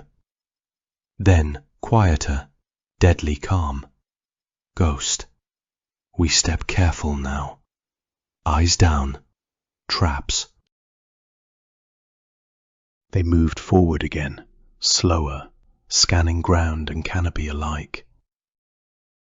5 minutes back down the trail, Preacher lowered Razor hard against a tree trunk, adjusting his grip, chest heaving as he caught air. Razor shook, hands slick with blood, eyes wild. The jungle answered with a soft whoosh. Preacher stiffened. Something struck just behind his ear. His body locked as if seized by invisible hands. Then came the pain. It was unimaginable. As the .22 hollow point round, filled with sodium hydroxide salt, made contact with flesh, it burrowed deep into his brain. Then the pain was gone. A single strangled sound escaped his throat. His knees buckled. Preacher hit the ground without another word. Razor screamed. He fumbled for his rifle, firing blindly into green, shots tearing leaves and branches apart. Terror swallowed whatever discipline he had left. His eyes bulged, breath coming in broken gasps. Then a shadow rose behind him. A black blade slid across his throat in one smooth motion, steel whispering through flesh. Razor's scream collapsed into a wet, unfinished sound as his body folded forward, rifle slipping from his fingers. The jungle swallowed the noise. Leaves settled. Insects resumed their rhythm. Hawk heard the scream. Then the shots, panicked, uncontrolled, ripping through jungle. "Retrace! Move back! Now!" Hawk roared. He broke into a run, crashing through saw palms and vines, rifle up, lungs burning. Ghost followed several meters behind, moving with intent, weapons steady. A short time later, Hawk burst through the foliage. Razor lay crumpled near the trail, body twisted wrong. Preacher lay a few feet away, unmoving, face turned into the dirt. Hawk froze, just for a second, eyes wide, a second too long. An automatic barrage of hydroxide-filled projectiles sliced across his face, throat, and eyes, the soft parts of the target. He screamed, staggering back, but without hesitation, raising his rifle on instinct, and moved to fire wildly at the figure emerging in front of him. But his body did not obey. His brain felt slow. Vincent. He was already moving. Vincent knew the truth of it in an instant. His CO rifle was useless in a gunfight. Distance was everything. Hawk was blind, disoriented. Vincent closed fast. 6 inches of carbon steel flashed in his hand. He drove the blade into Hawk with ruthless precision. Hawk's body convulsed, then collapsed into the dirt beside his team. Vincent moved immediately. He grabbed Hawk's rifle and snapped into an attack stance, muzzle fixed on the trail, eyes scanning. The trail stood empty. Vincent stayed where he was, rifle tight to his shoulder. He had no choice but to move forward, back into the trail. There was still one more out there. The jungle felt different now, too quiet. Every leaf shift pulled at his nerves. He moved slowly, circling, checking angles, stepping where feet had already crushed the ground. Insects buzzed close to his ears, loud enough to mask movement. Nothing. He searched deeper, then wider. 5 minutes stretched thin. Still nothing. Vincent knew then. The last man had pulled back, slipped away while the bodies cooled. Police would come soon. Someone would have heard the shots. Someone always did. He let his shoulders drop a fraction. Decision made. He slung the rifle and broke into a run toward the beach, toward the boat. He'd take her around the coast, disappear into the scattered islands east of Palawan, somewhere quiet, somewhere forgotten, regroup, reset. The escape was already assembling itself in his mind. There was no space for anything else. No time to touch what had just happened. That could wait. The gunshot cracked the air. Vincent twisted mid-stride on instinct. The round tore past where his head had been a moment earlier. Another burst followed, chewing through brush. Vincent was already moving, hitting the ground hard, rolling, sliding behind a jagged thicket as dirt and leaves exploded around him. His lungs burned. He forced his breathing down. He touched his neck.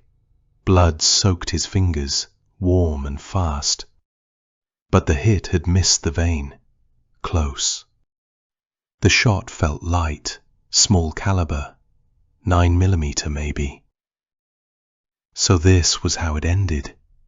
Footsteps. Then he saw him. Not a man, so much as a shape pulled from shadow. Pale, still, eyes empty and cold, locking onto Vincent with absolute focus. Ghost. The submachine gun came up. Ghost's finger tightened on the trigger, and he screamed. A blade burst from behind his kidneys and through his belly with savage force. Ghost stiffened, eyes wide, the weapon clattering uselessly as his body folded forward and collapsed at Vincent's feet. Behind him stood a one-armed man. The stump where his arm should have been, but his face was lit with a grin too wide, too bright. The giddiness of a child who had arrived just in time to see the ending. He smiled at Vincent. Vincent understood. He nodded with respect, his final moment close before him. Keller's glowing smile evaporated slowly. What replaced it was the hollow, weathered look of a man who had drunk deeply from the dark well of human experience. Eyes dulled by too many betrayals, too many corpses. Two pairs of killer eyes met. "Let me die standing," Vincent said, his voice flat. Keller understood. He gave a single nod in return, granting the request without words. Vincent pushed himself upright, movement slow, crushed by agony. His left hand stayed clamped tight against the slash in his neck, fingers slick with the warm pulse of blood that refused to be staunched. His right leg, torn open by the earlier round, dragged a dark trail across the leaf litter as he rose. He steadied himself for a moment, swaying, then reached forward. His right hand closed around a thick vine that hung conveniently within reach. He gripped it hard, took the weight off his ruined leg, and pulled downward with what strength remained. The trap released with a sharp wooden crack. A concealed noose whipped upward from the undergrowth in a blur of motion. It caught Keller around the ankles, cinched tight, and yanked him violently off his feet. His body was hurled skyward, inverting as he rocketed up between the trees, arms flailing before the momentum spent itself. His sidearm, still half raised from the moment of surprise, tore free from his fingers and spun away into the dense green wall of the jungle, vanishing with a distant rustle, like a spent casing ejected into darkness. Chapter 27. The sign read, "Private property. Absolutely no trespassing." It hung crooked on a leaning post, sun-faded and cracked, the red lettering bleeding into white. Beneath it, the razor wire had been cut clean through, snipped with purpose. "Right there," Barnes said quietly. "This is where they entered." He ducked under the slackened wire without waiting for acknowledgement, boots crunching lightly on sand and leaf litter. The rest followed, spacing instinctive despite the badges, old habits carried over easier than doctrine. Cole stepped through last. The air changed immediately. Even without the bodies, the jungle told the story. Broken saw palms, bent fronds that hadn't yet sprung back, a faint metallic smell riding beneath rot and salt. Barnes paused just inside the tree line and crouched, fingers hovering over the ground without touching. "Four-man element," he said. "They stopped here. Probably adjusted spacing." "How do you know?"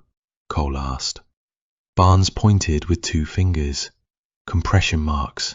See the heel depth? Different weights. One heavier, rear security. One lighter. That's your point man." One of the agents, local SAC detail. "You military, Barnes?" Barnes didn't look up. "Sometimes." Cole let it stand. They moved deeper. No one spoke. The jungle closed overhead, swallowing light, forcing them into single file. Barnes stopped again near a disturbed patch of soil. "First mistake," he said. "They trusted the trail." He nudged a rusted iron jaw half buried in leaves with the tip of his boot. "Old bear trap," Cole said. "Repurposed," Barnes replied. "Oiled just enough to keep the spring honest." He straightened, eyes scanning outward, then upward. "This is where Razor goes down." "Razor?" one of the agents asked. Barnes glanced back at him. "Call sign," he said. They followed the line of retreat Barnes indicated. Quite a few meters back, the undergrowth thinned just enough to open a small pocket of space. Blood darkened the ground, already tacky. Barnes stopped beside the tree. "This is where Preacher set him down," he said, "and this is where he died." Gunshot? Cole asked. Barnes shook his head. Perhaps. A projectile for sure. Small caliber. But something felt off in the medical examination. Internal expansion. Perhaps a chemical payload? Cole frowned. Chemical? Barnes turned slightly, just enough to meet his eyes. I don't know. Yet. That does not sound standard, Cole said. No, Barnes agreed. They pushed forward again, following the violence as it unfolded backward. Barnes barely hesitated at the next sight. 2 bodies had laid where they'd fallen, by now cooling at the city morgue, but the ground remembered. Here's Hawk. Leader, Old Hand. And the other? Cole asked. Barnes crouched, tracing the arc of disturbance with his gaze. Ambushed, face and throat. Took his ability to fight before he even knew he was dying. Cole exhaled slowly. Jesus. Barnes said nothing. They stood there longer than necessary. Finally Cole spoke. Why are you so sure of all this? Barnes rose to his feet. Because it was done by someone who didn't want a firefight. Trained? Barnes considered that. I think evolved past training. They moved again. Near the edge of the trail, Barnes stopped so abruptly the agent behind him nearly ran into his back. Cole followed his line of sight. Scuffed earth, drag marks, a spent casing lodged against a root. Ghost, Barnes said. Rear element, pulled back, stayed alive long enough to engage. And lost, Cole said. Barnes nodded. Knife work. Close, fast. Someone else was present. Cole's head snapped toward him. The other guy. The one-armed man they found cut up near that tree. He was hanging up there before he was cut down, Barnes said, pointing. We were not able to identify him yet. How do you... Some kind of booby trap, Barnes cut in. Cole stared at the jungle beyond them, suddenly seeing it not as terrain, but as a board already played. And our man? Cole asked. Barnes took a breath. Wounded, but alive when he left. Left how? Barnes finally looked back toward the beach, toward the thin line of blue visible through the trees. Probably by boat, he said. He planned it before the first shot was fired. Cole said nothing for a long moment. Boat. There are hundreds of islands up here. They, he corrected himself, will never be able to find him. Barnes met his eyes. And most of them are lawless territories the government does not fully control, he said. Clever. Cole folded his arms, jaw tight. Then tell me something, Barnes, because I'm still not clear. If he was at the beach, how in the hell was he able to get back there so fast and finish them up one by one? Barnes looked up at the trees, at the marks already fading. He scanned them, eyes moving branch to branch, trunk to trunk. Nearly a full minute passed before he lifted his hand and pointed. You see those ropes, Mr. Cole? Cole followed the gesture, squinting into the canopy. At first there was nothing, just green and shadow. Then he caught it, faint scoring on bark, fibers snagged high above the ground. Barnes nodded to himself. I'd bet they crisscross the entire trail, all the way to the beach. He rappelled on ropes? Cole asked, incredulous. Barnes shook his head. Not rappelled, he said. Zip-lined. The jungle stayed quiet. Cole exhaled slowly. Well, our boy is definitely capable, he said. Barnes didn't answer. There's only one way to find out, Cole said, answering himself. He turned to his underling, Assistant Director Brigham.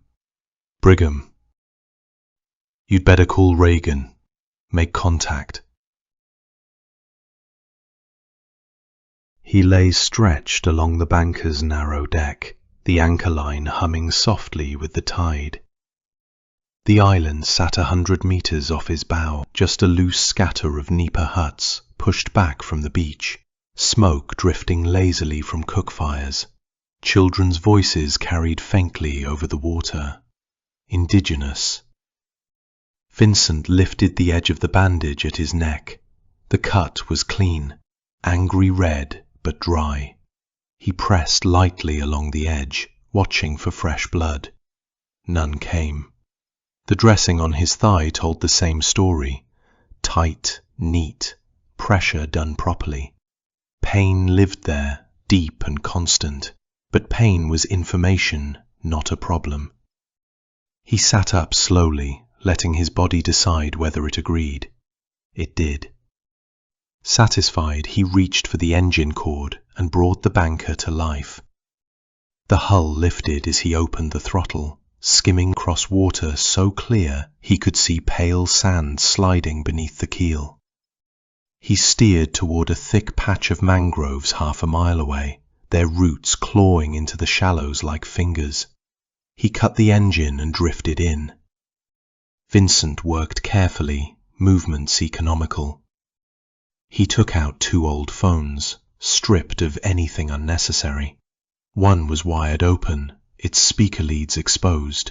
The other had its microphone bypassed, soldered cleanly to a crude interface. He aligned them face to face, speaker to mic, sealed the contact with tape. No Bluetooth or signal handshake. He tested it once. A whisper. The whisper carried. He fixed the rig high on a mangrove trunk, above the tide line, wrapped and camouflaged with leaves and fishing line. When he was done, it disappeared back into the tree. Vincent pushed off and opened the throttle hard, the banker leaping forward, spray cutting white across the sunlit water. 20 minutes later, he was anchored off another island, smaller, just scrub and rock and wind. He sat in the boat, phone in hand, the second phone, its speaker held tight against his ear. He thumbed the transmitter. Somewhere behind him, deep in the mangroves, the first phone came alive. Ring, ring. Vincent listened. Hello? Reagan Hart's voice answered. A pause, then calmly. Hello, Reagan. D-14, is that you? Reagan asked. Yeah. Who are you with? Just me, Director Cole, and the consultant Barnes, like I told you, she said. Consultant, huh? Voice carrying the faintest smirk. And what exactly do you consult, Barnes? What's your first name? Assistant to the Director, James Barnes here, Barnes said into the speakerphone in the room. I'm just here to observe for the purpose of... Spare me. Vincent interrupted sharply. I don't have time for this shit. Cole? Yes, sir, Cole said dryly, his tone that of a career bureaucrat trying to sound calm. Let's see, Vincent said, cutting through the line like a knife. Director Gary Cole, graduate of Boston University, criminal justice, magna cum laude. Field agent for the FBI Northeast Division, rising quickly through counterintelligence, later reassigned to Boston as bureau chief. Married once, divorced, no kids. Enjoys sailing, chess, and old noir films. How did you... Cole began. Just doing my job. You seek to know an awful lot about me, so I figured I'd return the favor. But this guy, Barnes, Vincent continued, a tinge of suspicion in his voice. I don't like the sound of your voice, compadre. James Barnes, huh? Mr. D-14, Barnes interrupted, trying to mask his irritation. We thought this meeting would be more informal, face to face, if you will. After all, we all have the same goal here, to bring the people responsible for this mess to justice. If you... Shut the fuck up, Barnes. Vincent cut in coldly. Do you think I'm some kind of Boy Scout moron? I set the rules for my life, not you. Trust me, you'd want some distance between yourself and me, Consultant Barnes. On the other side of the line, the room went quiet. The air seemed to chill. Gentlemen, Reagan said, breaking the tension, let's calm down and not jump to conclusions. We understand that this meeting will take place over the phone. Can we all agree on this? Fine by us, Mr. D-14, Cole said a few seconds late. Good. Get on with the show then. You've got exactly 5 minutes, and then you can enjoy each other's company in my absence. Cole didn't rush it. He let the line breathe, let the faint hiss of distance settle, then spoke with the careful cadence of a man who'd made a career out of selling ugly truths as necessary ones. You already know this isn't about what happened on that beach, Cole said. Not really. That team was expendable. Professional, yes, but expendable. You must have figured that out yourself by now. Vincent said nothing. The people who want you aren't angry nor emotional. They're organized. They have reach, patience, and institutional insulation. Barnes leaned forward slightly, folding his hands on the table. His voice was calm, almost conversational. You survived, Barnes said. Impressively. But that doesn't end the problem. Vincent exhaled slowly on the other end of the line. When he spoke, there was a faint amusement there. You came all this way to tell me I'm in danger, he said. That's generous. I came to tell you that you're dealing with people who don't lose interest. They adjust. They learn. They throw resources at problems until the problems go away. And you think you're my solution? Vincent said. I think we're an option, Cole replied. Vincent chuckled softly. I've been on my own a long time, Director. Long enough to still be breathing. Long enough to make a habit of disappointing men who thought they were inevitable. Barnes's mouth twitched, not a smile. Consider the four-man element you so expertly dispatched. Do you honestly believe that will be the last attempt? The words were clinical, a statement of physics. Vincent didn't answer. The banker rocked gently beneath him. Vincent finally spoke. Tell me exactly who is after me, and tell me how you can be useful to me, or I walk. Make it fast, he added. You don't have much time. He glanced at his watch. On the other end of the line, Cole and Barnes exchanged a look, a calculation. Barnes gave a small nod, as if crossing an internal line. Barnes spoke first. What you're asking for is classified, he said evenly, and dangerous. For you and for us, Mr. D-14. He let that sit, then continued. But for the sake of building a relationship based on trust, I'll tell you. Cole watched him closely now. A very high level within the administration, a decorated general is after you, Barnes said, then looked at Cole. He nodded. And he has direct access to the highest levels of leadership, Barnes finished. Executive reach. The statement was final. Silence held on the line. Wind breathed faintly through the speaker. Vincent didn't react. The shape of it fit too cleanly. Cole took over, wanting to waste no time. Our proposition is simple. We want to dismantle their empire, piece by piece, quietly. They're currently tied into cartel business, Cole continued. They control the flow of a large operation in the Balkans. Money moves east and west through shell governments and deniable proxies. Barnes picked it up seamlessly. Recently, the Sinaloa cartel has taken root there. Something big is brewing, with national security implications, in our opinion, Cole said carefully. Now you were born somewhere in Eastern Europe. Is that correct, Mr. D-14? Which makes this familiar terrain. Our intelligence suggests you know the languages, Barnes added, the culture, the fracture lines. You know how power actually works there. Cole finished it. We want you to help us dismantle their operations in the Balkans. We provide intelligence, cover, logistics. You provide. A pause. The wind hissed again across the line. Execution. Vincent smiled faintly. And what's in this for me? He said. Barnes answered this time. We keep pressure off you where we can, until the threat against you is completely defeated. For now, we make sure the next four-man team isn't replaced by a drone strike or something worse. Vincent was quiet for a long moment. Then, softly, I don't have much time.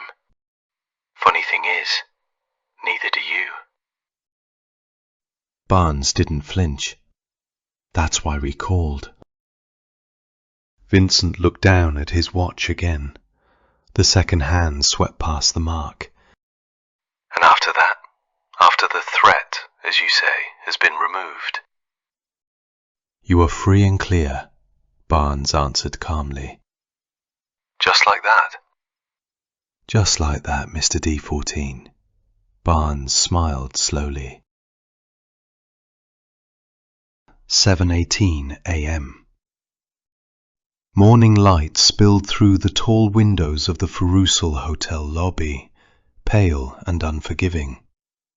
Puerto was already awake outside, scooters whining, but inside the room remained subdued, cool.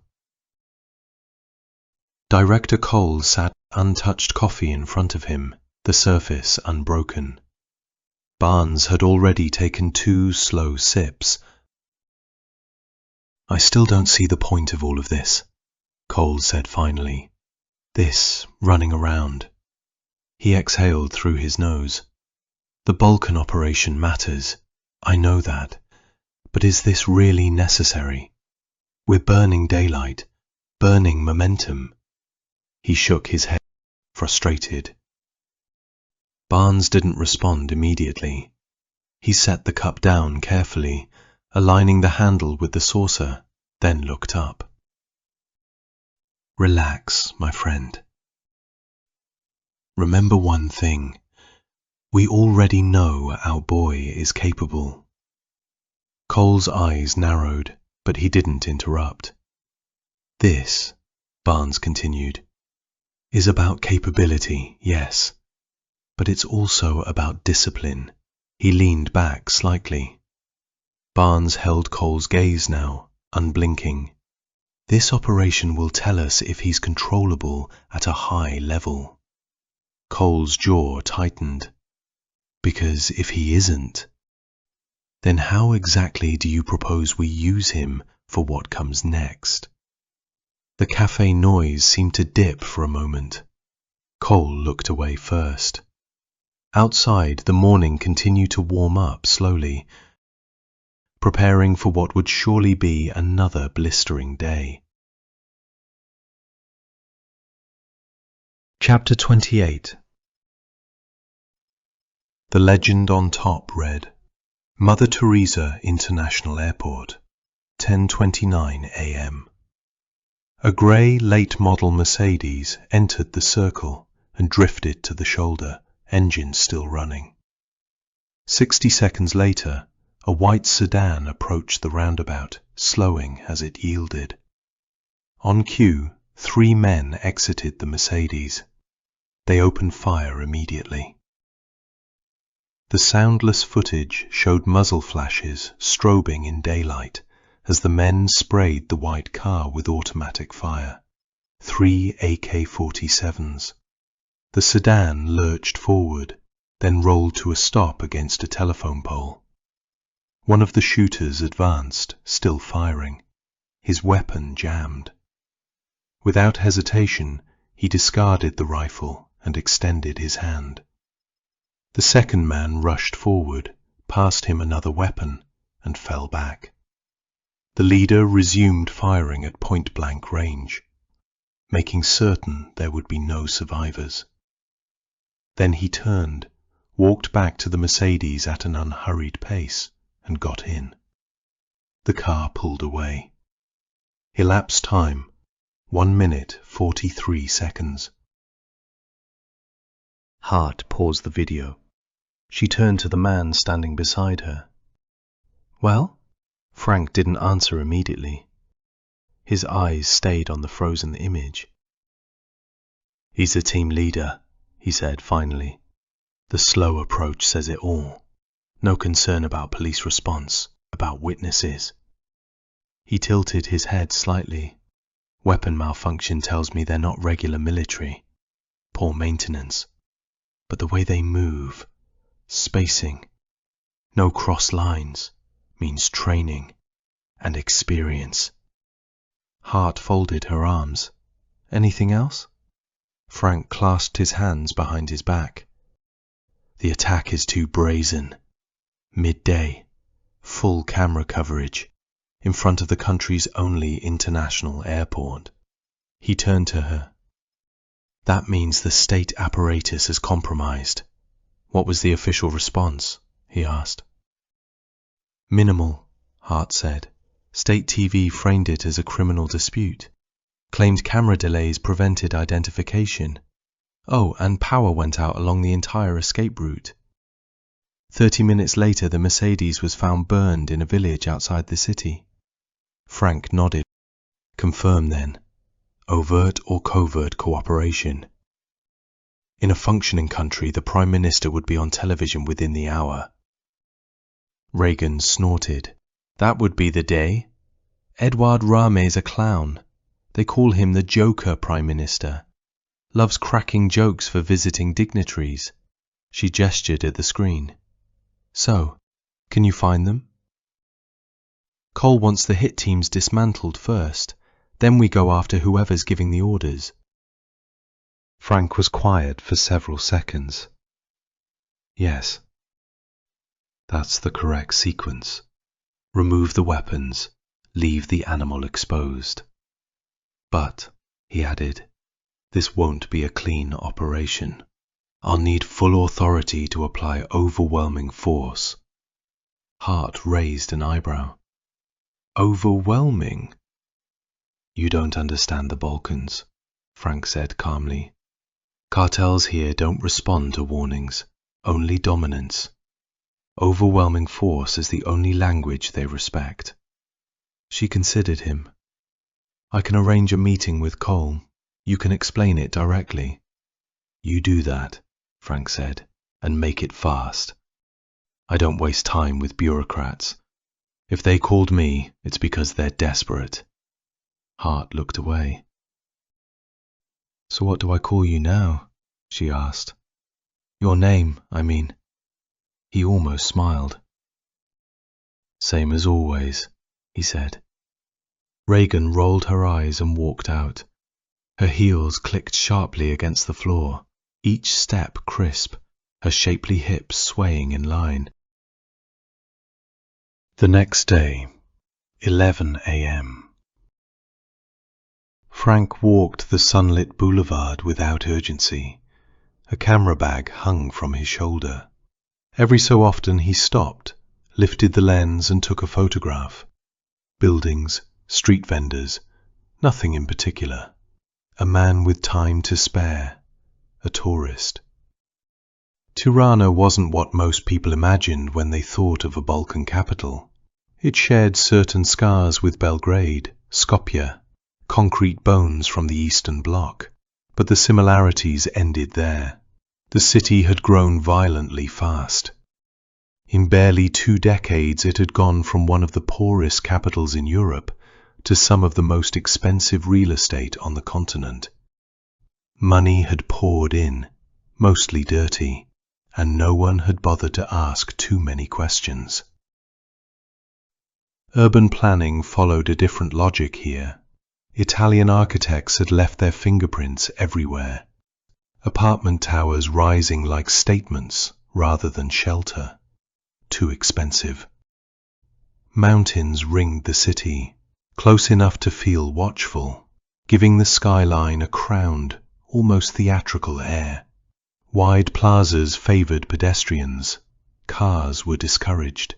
That, people said, was the Prime Minister's doing.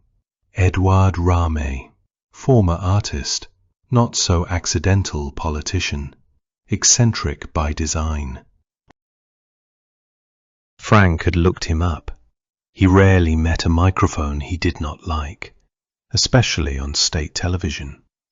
Speeches, theatre, strange clothes worn deliberately. Narcissism, Frank thought. The city itself reflected it. Ostentatious towers, glass and steel declarations of importance. Rame had been mayor before becoming Prime Minister, and Tirana bore his signature everywhere. A city reshaped to mirror its architect. Frank snapped another photo and moved on. He had been born not far from here. The thought surfaced briefly, then settled back into the dark. It was a fact he shared with no one. One of the reasons he had accepted the job. One of the reasons he would never explain himself, even if asked. The people who had sent him knew he was Eastern Bloc by origin, nothing more, and they would never know more. The passport first name said Frank. That was enough. That was who he was now. Everything that had come before, the names, the borders crossed, the things done, sat buried somewhere beyond conscious reach, as far from his mind as a human mind could push its own history. He lifted the camera once more, framed the street, and pressed the shutter. He walked on. More Italian architecture slid past, impossible to miss. Glass, steel, and money. His phone rang. Graphene OS. He'd bought a dozen of them and planned to acquire more before the mission was over. Frank smiled thinly. Somehow his mind drifted toward the duo. He'd never met Cole or Barnes in person, but he could picture them well enough. The careful suits. He remembered the moment he'd asked about his fee. "Money is no object," Cole had said. "Consider it a courtesy of Uncle Sam." "Reagan," he said into the phone. Yes. Hart replied. "Did you get the information I asked for?" I did. "Go ahead." She didn't hesitate. Your instincts were right. The Italian mob, 'Ndrangheta specifically, is behind the construction boom. They're laundering money through real estate. Massive scale. "Figures," Frank said. "What else?" Albanian organized crime has been trained by them. Tutored. The Italians stay in the shadows now. They use the Albanians as their attack dogs. They've become the foot soldiers of the 'Ndrangheta across Europe. Drugs, vice. Frank kept walking. "That part I already suspected, Miss Hart," he said evenly. "There's more." Silence on the line. What is it? Hart asked. "I don't know. Something is bothering me about this city, but I can't place my finger on it." He slowed, watching a group of tourists cross the plaza, phones raised, smiling. Walking through this city, something's off. Off how? It feels inverted. It feels like instead of the country having its own mob, the mob has its own country. He stopped, eyes tracking the skyline. Good day, Miss Hart. He ended the call and slipped the phone away. The city went on around him, unaware. 2 hours later, Taiwan Cafe. The service was excellent. Frank sat near the water fountain and looked over the menu. They offered a range of drinks along with breakfast pizzas and sandwiches. He ordered an espresso, simply called coffee in these parts, and decided to try the margarita pizza. The park stretched out in front of the iconic cafe. Tirana felt closer to Italy than most Balkan capitals, not only geographically but culturally. People lingered for hours in coffee shops, sipping and talking. Men discussed politics. Women spoke about neighbors, schools, co-workers. Italian language drifted through the air, a language Frank knew well. Many Italians had made Tirana their home, as well as other coastal cities. The cost of living was far better than in the EU. But Frank knew there was a less visible side to that comfort. He knew from his experience working in this region in the past that the country, although small geographically, functioned as a vast washing machine for mob money. He could feel its quiet, ubiquitous presence. He sensed it in the expensive cars moving through the streets, in the shops, in the towering apartment complexes. It felt not like an imitation syndicate. It felt like the original hand. The 'Ndrangheta operated as extended clans. Business was conducted only among blood relatives, making infiltration nearly impossible. Over time, they had woven themselves into Italy's political and governing landscape with almost seamless efficiency. Now they were here. This was their playground, with full political cover, probably. Everything appeared calm. There was little street crime to speak of. Tourists filled the cafes and parks. But Frank suspected the calm was only a surface layer. He intended to understand this place fully, inside and out. For that he needed time and a clear mind. The pizza arrived. It was done properly. The crust was fluffy, crisp at the edges, well cooked underneath. He took a bite. The tomatoes were rich, the cheese balanced, delicious and inexpensive. The pizza, he remembered, was a simple food to make, but also easy to mess up. His phone rang. Mr. D-14, The voice said. Cole and Barnes here. You guys make a nice couple, Frank said lightly. Which one wears the pants in the relationship? He allowed himself a faint smile. Cole ignored the remark. We spoke with Hart. What is this about your request to use overwhelming force? Exactly what I said, Frank replied, and took a sip of coffee. I feel that crime here is organized around clans. Conventional methods won't penetrate in. The structure most probably mirrors southern Italy. I suspect that's why this country has become, in practice, a mafia state. Cole and Barnes exchanged a look. Go on. In conditions like these, Frank continued, you have to target the clan's structure itself. Going after the individual criminals will be useless.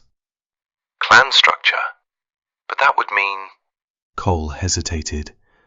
I don't know yet, Frank said, as if understanding. I need to work it out somehow. How much time do I have? For dismantling the organized strike groups? Barnes said, and looked at Cole, who shrugged. Plenty. Take whatever time you need. Good. Because I intend to study this place carefully. Slowly. I'll be staying for a couple of months. Consider it a vacation on Uncle Sam's dime, unless you gentlemen object. Frank laid back in his chair slowly, and his lips moved to a half smile, half smirk. The other line was quiet. Then you'll hear from me once I have a plan and I'm ready. Mr. D-14, Cole began. Frank ended the call. Hart strolled along the polished length of Martyrs of the Nation Boulevard, her step unhurried. Her phone buzzed through her purse. She looked at the screen. Cole and Barnes, as expected. Gentlemen, Agent Hart, Cole said, wasting no time on pleasantries. we want you to keep an eye on our friend. We're uneasy about this talk of overwhelming force. We won't tolerate a loose cannon. Enough, gentlemen, Hart said calmly. You hired him to do a job you couldn't do yourselves. Spare me the concern now. He's deniable, isn't he? Yes, but... Then deny. A brief silence followed. Hart stopped and exhaled. Men like D-14 don't think the way most people do. They perceive the world as objects and obstacles. I've been reading about the psychology of killers. His mind is likely shaped by deep scars and solitude. She resumed walking. They live among us, but they see differently. They objectify reality and remove threats with clinical precision. That's why he's effective. But there's more to him than the typical profile. And what would that be? Barnes asked. I don't know yet. There's something elusive about him. When you expect one response, he gives another. When you expect a certain behavior, he pivots. We shouldn't make the mistake of seeing him as ordinary. She paused. Killers often tell themselves it's just a job, that they kill for money. But it's the opposite. The killing answers something inside them. Rage, pain. Turning it into a job is how they learn to live with it. In the office, Cole and Barnes' mood was pensive. Keep a close eye on him then. We're counting on you. Cole said. Yes, sir. Hart ended the call and continued down the avenue. Chapter 29. Frank walked along the boulevard in Verona. Morning light lay across the Adriatic. The sun pressed down despite the season. A few clouds moved dramatically above the skyline. The boardwalk, lungomare, meaning along the beach, ran beside the water. Coffee shops lined the stretch, their awnings casting narrow bands of shade. Palm trees rose at measured intervals along the pavement, their primordial fronds harking to something ancient. The sea carried a faint salt smell that caressed his nostrils. He found Hanover Street Cafe halfway down the strip. Wicker chairs. He had a fondness for them. A chalkboard menu lay near the entrance. A few couples sat nearby, leaning close over their cups. The waiter moved between tables with steady steps. Light traffic passed at a distance. The place carried a shallow hum. It was early. He chose a table with a clear view of the promenade and ordered an espresso so as not to stand out from the crowd. Despite himself, he was excited to see the old man again. The corner of his mouth creased in a faint smile. Frank kept an eye out for useful talent in every town he worked and cultivated contacts when possible. He preferred men who knew the streets well because he might need information at a later time if he were to return, and no one knew more about a place than the people who lived there. Gianni was an Italian expat who had made Verona his home. He had left Italy decades earlier after a parole violation. Frank was fascinated by his old-school mannerisms.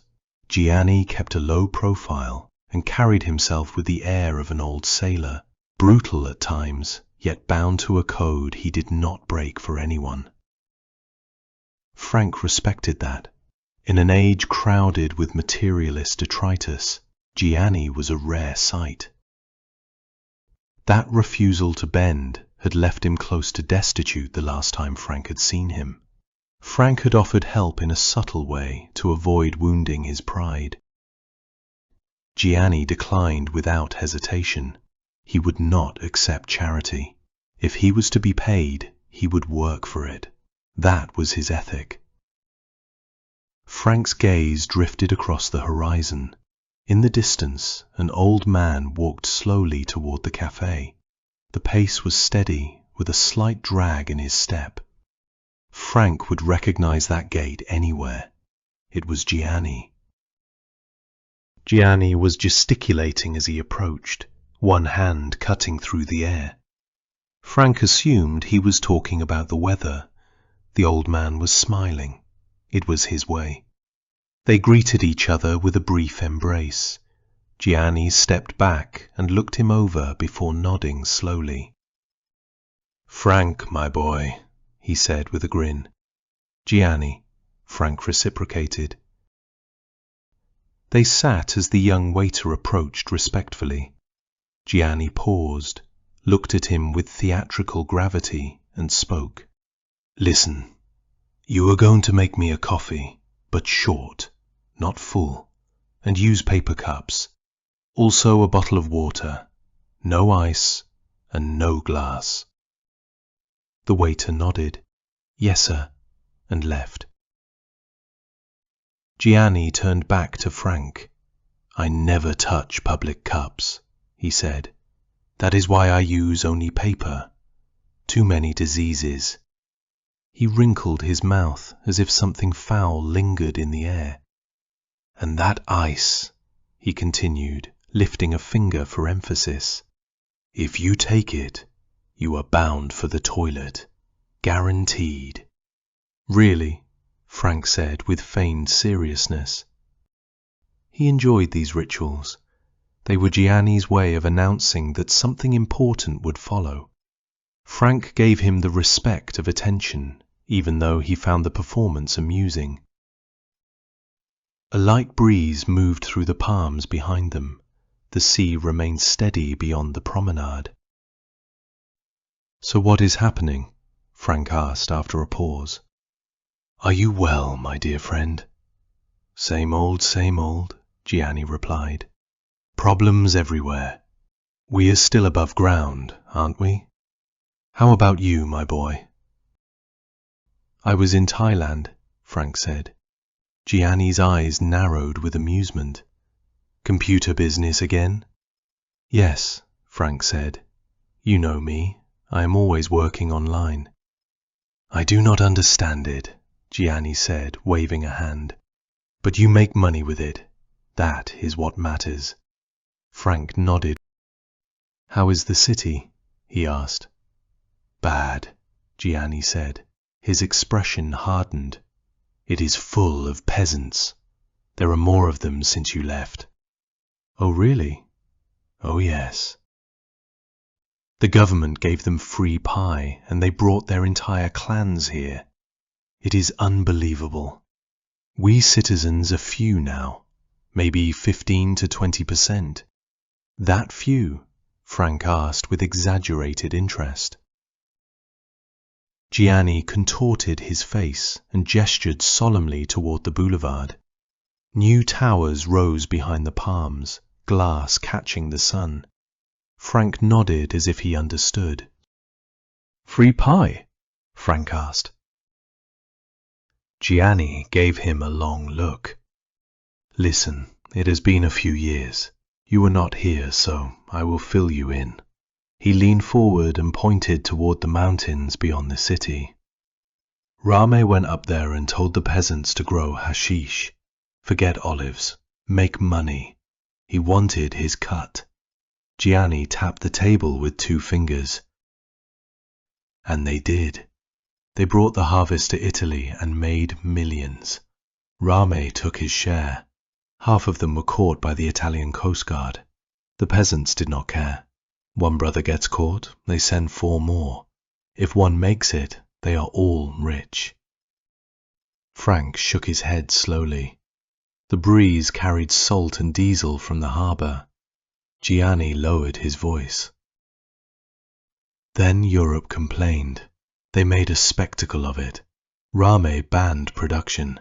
He started arresting people. He glanced over both shoulders before continuing. Brazil, Colombia, Ecuador. They took the millions and moved into white business. He leaned closer. Production, transport, distribution. A pause settled between them. The waiter placed the paper cup in front of Gianni and stepped away. Frank met his eyes.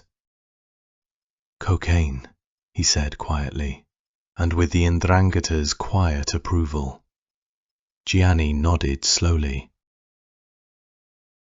They let the moment sit as they sipped the coffee. The espresso was slightly bitter and rich, perfectly made.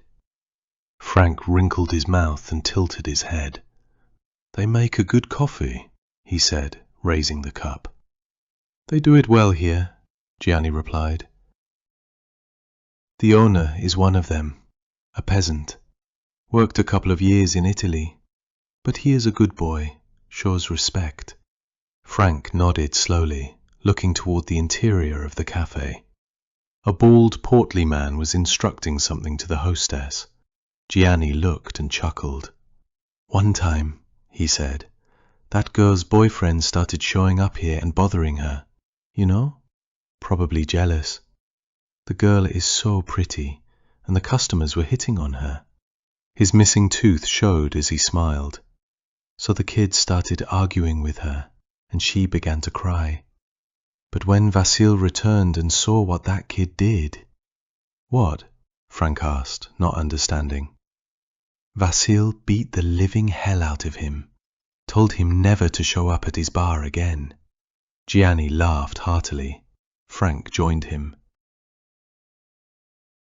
"By the way," Frank said after the laughter faded and they had taken a couple more sips, "what the hell happened that day at the airport?"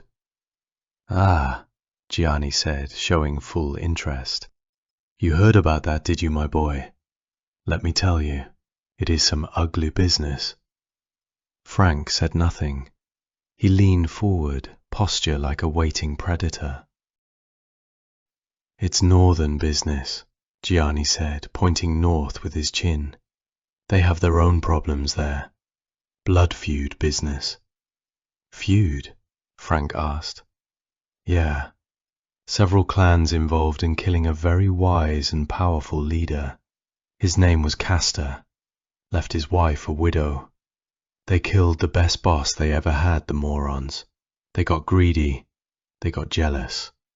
But his widow—" Gianni waved his index finger slowly. "She never forgot, nor forgave."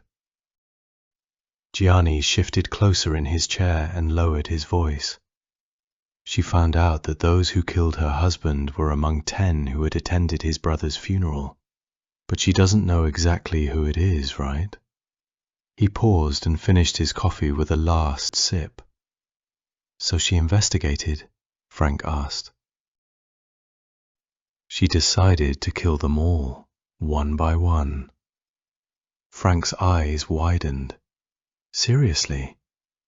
Gianni nodded with grim approval.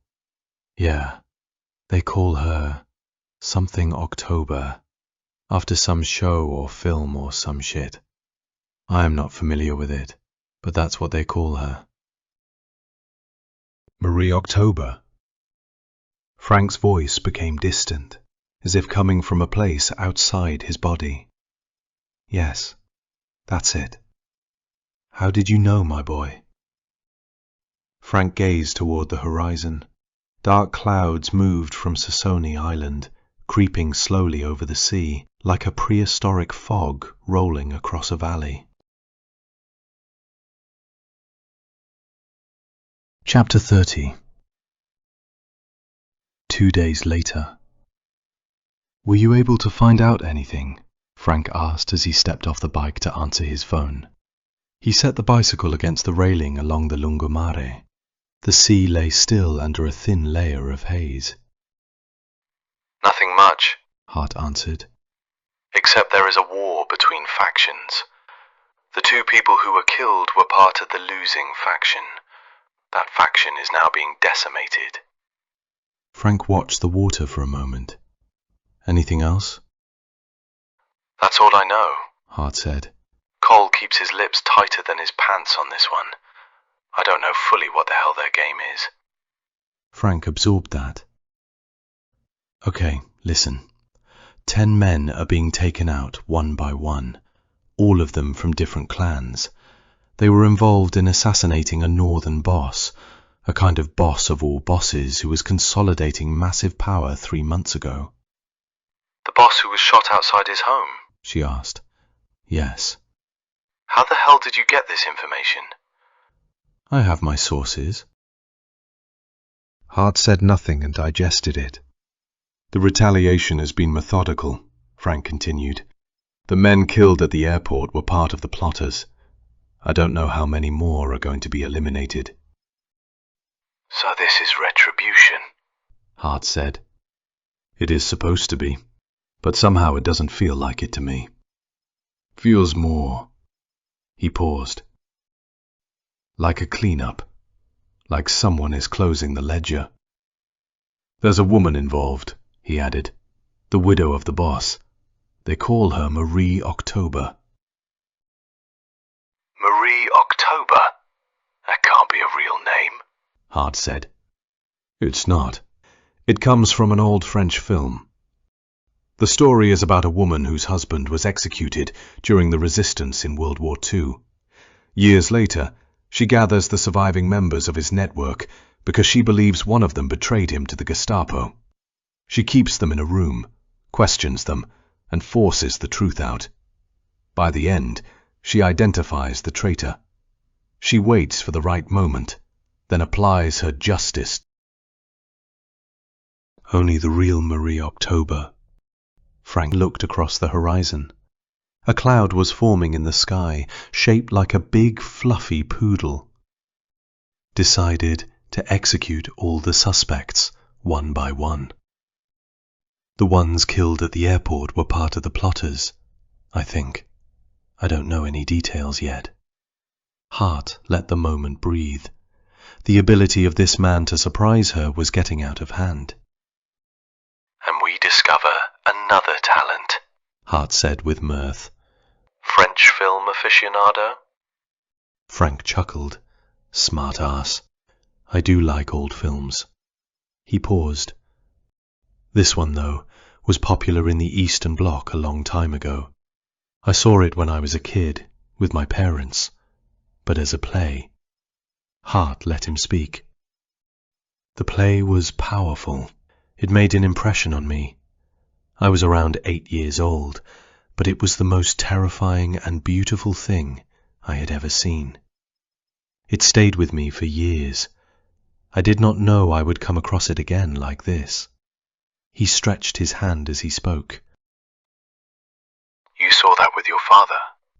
Both my parents, he said. Those were the few happy times we spent together. Do you want me to keep this new information secret, or tell Cole about it? No, you may tell him. In fact, I encourage it. And tell me exactly what he says. Let's shake the tree and see what falls out. Hart paused. She removed a stone from her shoe and then let her fingers trail along her leg and onto her hip without thinking. She glanced at the light traffic moving through Tirana's main square. I know exactly what you mean. And Hart? Yeah. Leave the part about me watching old plays and old films out of the conversation, will you? I can do that, she said. We don't want other people knowing that little D-14 has a sensitive side and watches old films by the fireplace with a hot chocolate cup by her side, now do we? She smiled and hung up before Frank could respond. Frank shook his head and smiled despite himself. He resumed biking, nearing the end of the boardwalk. "No," Barnes said evenly. We are not aware of this information. How did you hear about this widow? The communications room at the Boston field office was sealed tight, insulated from the rest of the building. Outside, a brittle wind scraped against the glass, and the city sat beneath a grey sky. Inside, the speakerphone rested at the center of the steel table, its red indicator light glowing steadily. Barnes glanced at Cole across from him. I got it from D-14, Hart said over the line. He told me all of this. A brief silence settled over the room. Barnes folded his hands in front of him. He is likely referring to Marie S., the widow of the deceased Caster S. He was a significant boss in that region. Cole remained still, his eyes fixed on the speakerphone. My assessment, Barnes continued, is that the general orchestrated the entire sequence. If they are eliminating the 10 regional leaders under the cover of revenge, it clears the field and removes any competing power structures. That would allow him to install a puppet who is fully controlled by him and his Sinaloa associates. Then Marie is, Hart added. The cartel, Miss Hart, Barnes went on, his tone sharpening, is positioning itself to take control of the entire Southern Europe corridor. That includes the ports, the transit routes, and the distribution networks. If they succeed in consolidating that region under their influence, the balance of power will turn significantly in their favor. Cole finally spoke. They must be stopped. Barnes leaned slightly towards the speakerphone. Tell D-14 to formulate a plan. We can support him with personnel flown in for special purposes. This cannot wait. He paused before adding, tell him his vacation is over. The ventilation system hummed softly overhead. And make this clear, Barnes said. He is not to conduct any offensive action without prior confirmation from us. This is larger than a regional purge. We cannot afford mistakes. The red light continued to glow as they waited for Hart's response. How the hell did he find out about that woman? Cole asked once Hart had clicked off the line. The red light on the speakerphone went dark. I do not know, Barnes replied calmly. But his capabilities continue to impress me. Your boy is clever indeed. Cole leaned back in his chair studying Barnes. Perhaps he is suitable for what comes next after all. Barnes continued. He has sharp instincts and possibly strong contacts in the field. He operates as if he has been trained at high levels. Cole said nothing. Now do you see, Mr. Cole, why I wanted to bring him into this operation before our final act? Cole exhaled slowly. He has demonstrated exceptional skill so far. I will give you that. He hesitated, but he cannot possibly know the true motivations behind the widow and everything surrounding that situation. That level of information to not be ridiculous, Barnes interrupted. That intelligence is classified at the highest levels. No one outside a very small circle knows the full picture. Cole's gaze narrowed slightly. Then how? Barnes stood and adjusted his cuffs. What he does next will show us precisely what he is useful for, and what he is not. Chapter 31. So they said nothing else? Frank asked as he looked toward the sunset while speaking into the phone. No, Hart replied. that was about it.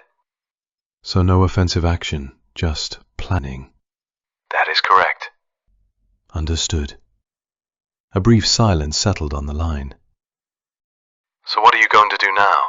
Hart asked. I suppose I will do what your boss asked and come up with a plan. He ended the call. Frank left the phone on the small table beside the balcony door and descended the staircase from his second-floor apartment. Outside, he unlocked his bicycle and began riding towards the main boulevard. The dying light of the sun spread across the sea and turned the western sky into a band of deep orange. The city often produced remarkable sunsets, though Frank barely noticed it this day. His mind had already locked on, laser-focused. The plan itself had not come suddenly. It had formed slowly during the long nights he spent on the balcony, sitting in silence and watching the stars above the water.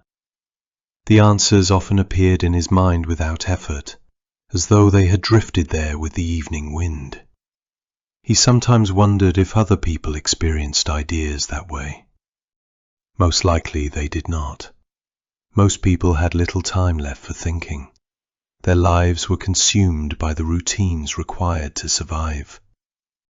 Work filled the day, and family filled the night. The cycle repeated until the years disappeared. Frank felt his throat tighten slightly. If there was anything in the world he feared, it was that quiet prison called ordinary life. He had never understood how so many people accepted it without resistance. In any case, he would never have to worry about that fate. He had lived his life with freedom as a priority, making as many decisions about his own path as circumstances allowed. The rest he left to chance, or perhaps to God. The name did not matter.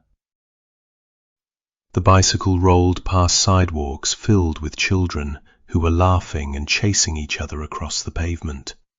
Mothers pushed grocery carts toward apartment buildings, and men stood near the storefronts, smoking cigarettes and talking about sports.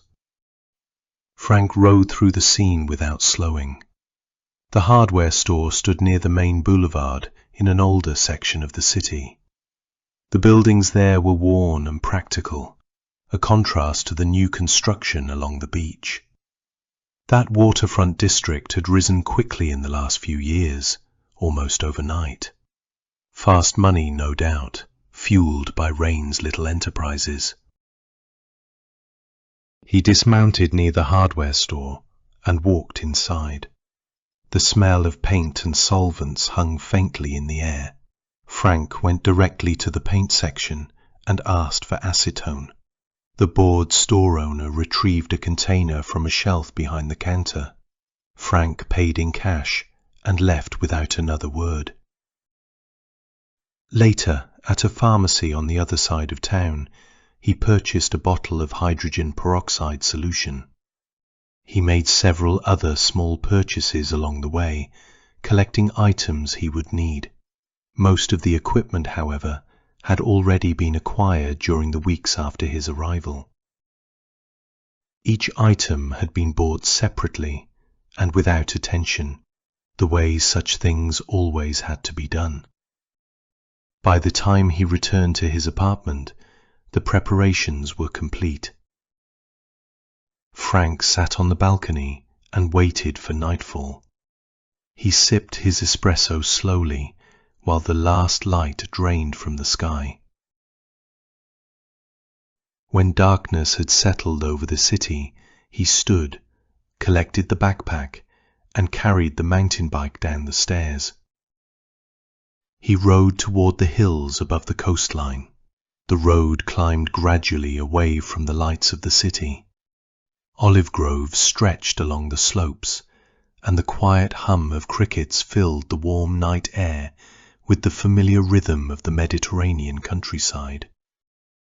The farther he rode, the fewer people he encountered. Years of economic hardship had already reduced the country's population by hundreds of thousands. Most of the young people had left for the cities or for other countries altogether.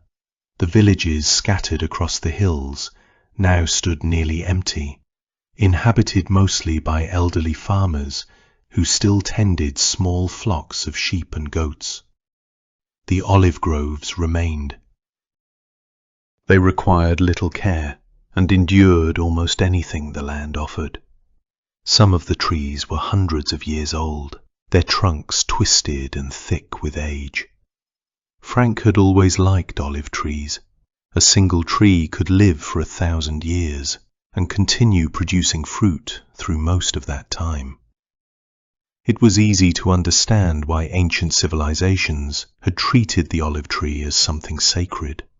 In Frank's mind, it had always seemed like a quiet miracle, a living thing that gave without asking much in return. As he reached his destination, a picturesque overlook above the city, Frank knew he would have the privacy he needed. The lights of the harbour shimmered in the distance below. He secured the bicycle and fastened a small red lamplight across his forehead. Red light faded quickly in darkness and could not be seen from far away. Blue light carried much farther, and he had no intention of announcing his presence to anyone in the valley below. Frank opened the backpack and placed several items on the ground. Small burners, glass vials, beakers, metal tongs, and measuring tools formed a quiet line beside him on the dirt. Some of the equipment had been purchased in ordinary shops. Other pieces had come from contacts who asked few questions. Each item had been acquired separately and for reasons that sounded harmless when explained. He pulled on a pair of black nitrile gloves. For a moment he sat back on his heels and listened to the night. Crickets hummed steadily among the olive trees, and the warm air carried the faint scent of dry grass. His heart began to beat faster. He had performed this reaction many times before, yet the feeling never disappeared. The substance he intended to create was notorious among those who understood it. It was unstable, sensitive, and unforgiving of mistakes. That reputation was the reason it had earned its grim nickname. The Mother of Satan. As the phrase formed in his mind, a small chill traced up Frank's spine. He welcomed it. Fear was useful here. Fear kept him careful, kept him alive. One mistake in this game, and he would simply cease to exist. He had chosen to work outdoors for the obvious reason: no lingering fumes or chemical trails haunting his apartment after his departure. He had scouted this spot for weeks, days watching the wind, nights noting the absence of observers around him. He poured the peroxide into the beaker, set it over one of the gas burners, and lit the flame. The 3% store-bought solution needed to climb to around 30%, slow evaporation. In a separate beaker he measured the battery acid and ignited its burner too, coaxing it toward fuming strength. He watched both like a man watching a sleeping cobra. Temperature, volume. When the solutions reached the right concentration, he killed the flames and let them cool, especially the acid. Heat was the enemy now. In the larger beaker, he combined the concentrated peroxide with acetone, stirring slowly, adding precise amounts. When it was sufficiently mixed, he carefully placed the beaker into a steel vat packed with fresh ice, until it rested on that cold bed like a patient on an operating table. Frank exhaled hard, drew a deeper breath. This was the line. No turning back now. His focus locked in, absolute. The fear remained, but instead of rattling him, it steadied him, sharpened every sense, pushed the world down to a single point. Sweat beaded on his brow. He wiped it away with a fresh paper towel already prepared, careful not to touch anything else. He lifted the vial of concentrated acid, slid the lab thermometer into the chilled mixture, and took up the glass stirrer. He began to mix with a steady rhythm. Then, drop by drop, he introduced the acid. Eyes never left the thermometer. The reaction was exothermic, heat built with every addition. He kept the temperature carefully below 10 degrees Celsius. Any higher and runaway decomposition would begin, violent and instantaneous. It would turn a man to mist in microseconds and scatter him to the winds. 1 degree too many, and Frank would vanish in a white flash before he even registered the spike. He knew it. The fear knew it. And still his hand remained rock steady, dropping acid like measured poison, watching the thin silver thread in the thermometer, listening to the soft hiss of the reaction. Drop, stir, watch, drop. The night stayed quiet around him, but Frank didn't look up. Not yet. Chapter 32. Frank let the stirring rod rest against the rim of the beaker and stepped back a pace, giving the mixture room to breathe, or to betray him, depending on how the chemistry decided to play out. The temperature had dropped significantly now that the reaction was no longer racing away from him, and in the dim light of headlamp he watched the slow formation at the bottom. A pale, jagged crystal pushing its way out of the murky slurry like something growing in a nightmare. Triacetone triperoxide, the mother of Satan. It was a name invoking terror more real than he would like to believe. Frank knew better than to trust the quiet. The stuff was notorious for going off from the slightest provocation at this stage. Friction, shock, even the wrong kind of breath if the air carried enough static. Crystallization released heat in unpredictable bursts, and heat was the enemy here. Frank had read the reports, the ones that never made it into polite chemistry journals. Lab accidents where a single misplaced spatula turned a workbench into a crater, where graduate students lost fingers or eyes or their entire careers in a millisecond of white light and overpressure. He had no intention of joining their number. Still, there was a moment to breathe. He rubbed the bridge of his nose with the back of a gloved wrist, careful not to transfer anything to his face. The air felt cooler now that the exothermic phase had passed, and he allowed himself to turn toward the open panorama beyond. Below, the valley fell away in tiers of olive trees, their leaves silver-grey under the moon. Further down, the sea stretched black and glassy, broken only by the slow crawl of a freighter's navigation lights heading west toward the straits. The city below had settled into the kind of hush that comes after midnight in places where people still kept regular hours. Lights glowed behind curtains in the beachfront blocks, families winding down, televisions flickering through the last half hour of prime-time drama before the sleep signaled shutdown. Ordinary lives ticking along on schedule. Frank envied none of it. He turned back to the task. The crystal had grown noticeably in the last minute, edges sharpening as more material precipitated out. Good. Yield looked solid so far. The next step was stabilization, washing, recrystallization. Any residual acid left in the beaker would make the final product even more temperamental, and Frank needed reliability.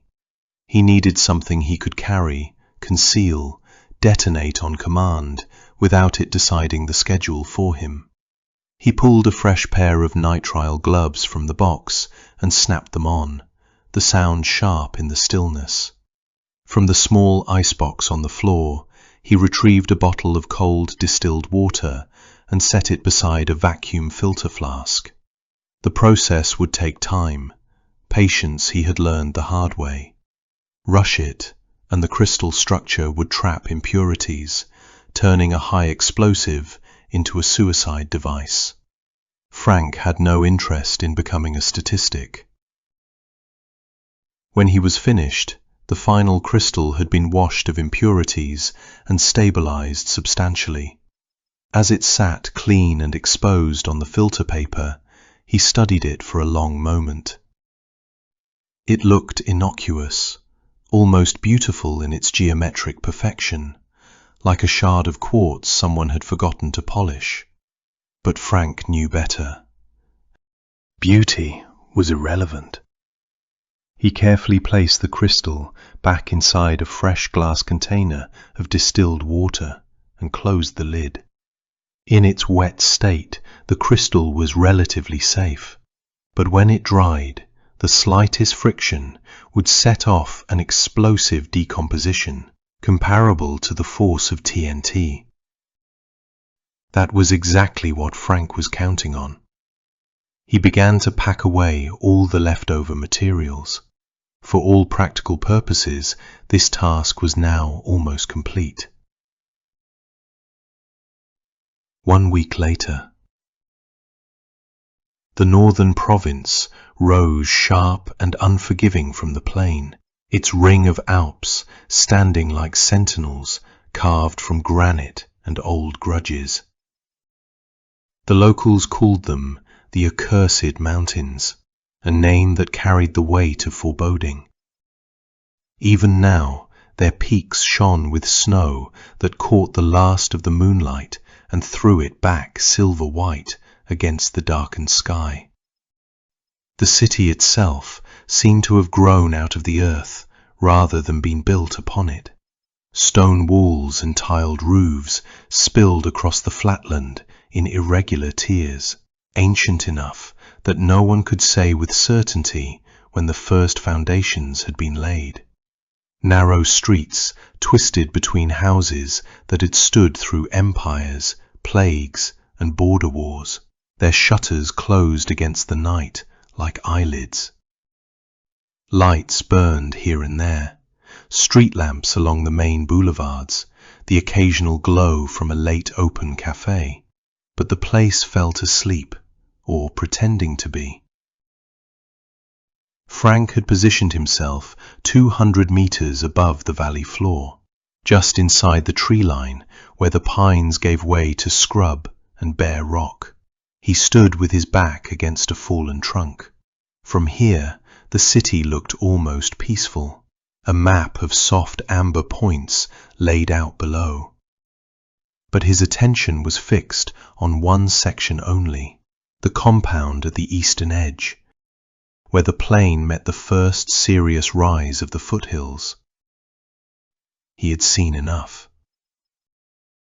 Frank turned around and merged back inside the tree line. He reached into his pack and withdrew the drone, palm-sized, matte black. It was a custom piece, brushless motors tuned for near-silent operation, and a stabilized gimbal carrying a thermal-capable low-light camera that could resolve a license plate at 300 meters. He powered it on, waited for the soft chime of the battery check. The rotors spun up with a whisper no louder than a distant breeze. The drone lifted straight up, cleared the treetops, and angled downward in a gentle arc toward the objective.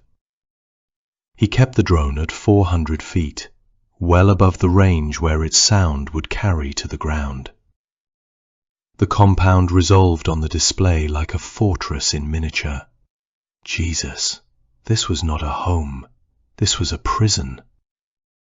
It rose as a perfect square, enclosed by a 12-foot wall, topped with razor wire and broken glass cement. 4 watchtowers rose at the corners, each fitted with floodlights and what looked like remote weapon stations. Inside the perimeter, the ground was bare gravel, except for a central villa of pale stone and dark timber, 3 stories tall, with wide windows that spilled warm yellow light onto the courtyard. He nudged the joystick to bring the drone into a slow, lazy orbit, keeping the altitude constant. The camera panned across the outer wall first, Perimeter security moved in predictable patterns. 2-man foot patrols, one clockwise, one counter, changing every 15 minutes by his count. Floodlights swept in overlapping arcs, leaving pockets of shadow that a careful man might exploit. But the real activity was inside. He centered on the villa. The ground floor showed armed men in dark uniforms, 6 visible through the open-plan living area, sitting at a long table, talking over coffee or cards. Upstairs, the second floor appeared quieter. Corridors, closed doors, a single figure moving quickly with a tray. Then the third floor, the top level, where the largest windows faced south toward the city. Frank zoomed the lens to maximum optical, the image steady despite the drone's gentle drift. The master bedroom filled the frame. Large windows revealed the belly of the interior without care. Inside, a woman sat at an antique vanity, shoulders relaxed. She was brushing her hair, long, dark, falling in slow strokes past her shoulder blades. The motion was unhurried, almost meditative. She wore a simple silk robe the color of old ivory, exposing what appeared to be shapely ivory breasts. He held the zoom, studying her posture, the way her head tilted slightly as she worked the brush through a knot. 35, maybe 40, Mediterranean features, high cheekbones, skin pale enough to suggest she hadn't seen much sun lately. The drone's battery icon blinked yellow in the corner of his vision. 18 minutes remaining. He let the camera linger another 10 seconds, committing her face to memory, then pulled back to a wider shot. The patrols hadn't changed rhythm. No one had looked up. Marie was humming softly to herself, a half-remembered tune, when the phone on the vanity buzzed against the polished wood. The vibration cut through the quiet room like a small alarm. She set the comb down, letting her fingers linger on the tortoiseshell handle for a moment, then reached for the device. In the mirror, her reflection stared back, lips slightly parted, and she allowed her gaze to drift downward. She cupped her breasts gently, thumbs brushing the skin as if testing the give of ripe fruit, assessing their weight and firmness with the same unhurried attention she had given her hair. The silk robe had slipped open at the front, framing her in soft shadow and lamplight. She thumbed the answer button and brought the phone to her ear. "Hello?" The voice that answered was rough and gravelly, insidious in its familiarity. Hola, mi amor. ¿Cómo estás esta noche? She let out a small, genuine laugh, the sound warm in the cool room. Hola, cariño. I'm good. You? Me estás matando, amor. ¿Qué llevas puesto? Marie tilted her head, watching her own smile widen in the glass. ¿Quién dice que llevo algo puesto? She laughed again, lighter this time. De todos modos, ¿qué puedo hacer por ti hoy, darling? I have news. Carlos said, switching back to English. Big news. From the USA. She purred the response, drawing the sound out. Ah, really? Yes, the general himself, the president's advisor, is very pleased with the work we are doing. I told them about you. Everyone is excited to meet Marie October. She laughed louder now, a satisfied sound that rose from deep in her chest and filled the empty bedroom. Anyway, He continued, the general wants to see us, in his office, soon. He has big plans. We are bringing my people to your country to take over the corridor, now that your stupid husband is gone, along with all the others. The general is going to place you, He paused, letting the silence stretch just long enough to make it meaningful. And me in charge of the whole operation. Would you like that, mi amor? Marie let the words settle over her like warm oil. She turned slightly in the chair so that the robe fell open a little further, and watched the way the light played across her collarbone, her stomach, the dark triangle below. Her free hand traced a slow circle around one nipple, absent-minded. The sensation sent a faint shiver through her, but her face remained composed. She exhaled softly into the phone. "In charge," she repeated, tasting the phrase. She considered that for a long moment. The mirror showed a woman who looked neither surprised nor afraid. Chapter 33. The sky was already dark above the city. Frank's observation drone had settled on the top branch of a tall pine tree for some time. The rotors had shut down, yet the camera remained active in observation mode.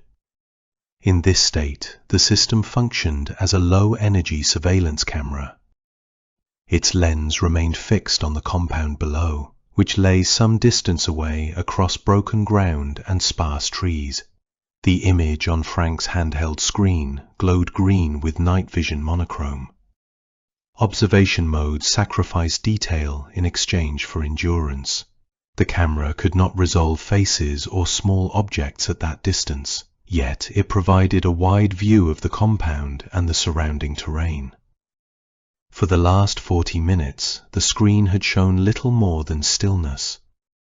Then movement appeared on the eastern approach road. Frank leaned forward and touched the zoom control. The image magnified slightly. Dust clouds drifted across the frame, illuminated faintly by the infrared sensor. Frank stood up at once and raised his high-resolution binoculars. He turned them toward the road and engaged the night vision amplifier. The world snapped into sharp green clarity. 3 dark vehicles advanced in tight formation, their headlights dimmed but not extinguished. The convoy moved quickly, raising a pale curtain of dust behind them as they closed on the compound gate. Frank increased the magnification to its maximum setting. "So this is it," he said quietly. He lowered the binoculars and pressed the return home command on the drone controller. The observation drone woke instantly. Its rotors spun to life with a soft mechanical whine, and the small aircraft lifted from the pine branch before flying toward his position on autonomous navigation. Frank did not watch it. He stepped toward a concealed hollow beneath the trees and pulled aside a camouflage tarp. Inside rested another drone, larger and heavier than the observation unit. Frank referred to it simply as the battle drone. The aircraft sat stripped of unnecessary components. Protective housings and decorative panels had been removed, leaving a skeletal frame of carbon fiber and exposed wiring. Only the camera assembly remained intact. The entire machine had been optimized for one purpose: lifting weight. Frank lifted the drone from its concealment and set it on a flat patch of earth. He moved quickly. Next, he opened a padded case. Inside stood a cylindrical glass container filled with distilled water. Suspended in the center rested a large crystal, its jagged surfaces catching the faint ambient light. Frank removed the lid and reached inside. He lifted the crystal with both hands and placed it into a reinforced netted carry bag. Water droplets ran down his gloves and fell silently to the ground. Without hesitation, he secured the bag to the forward mount beneath the drone's camera assembly. Nylon straps tightened around the frame as he locked the harness into place. The weight pulled slightly on the drone's nose, yet the aircraft remained stable on its landing struts.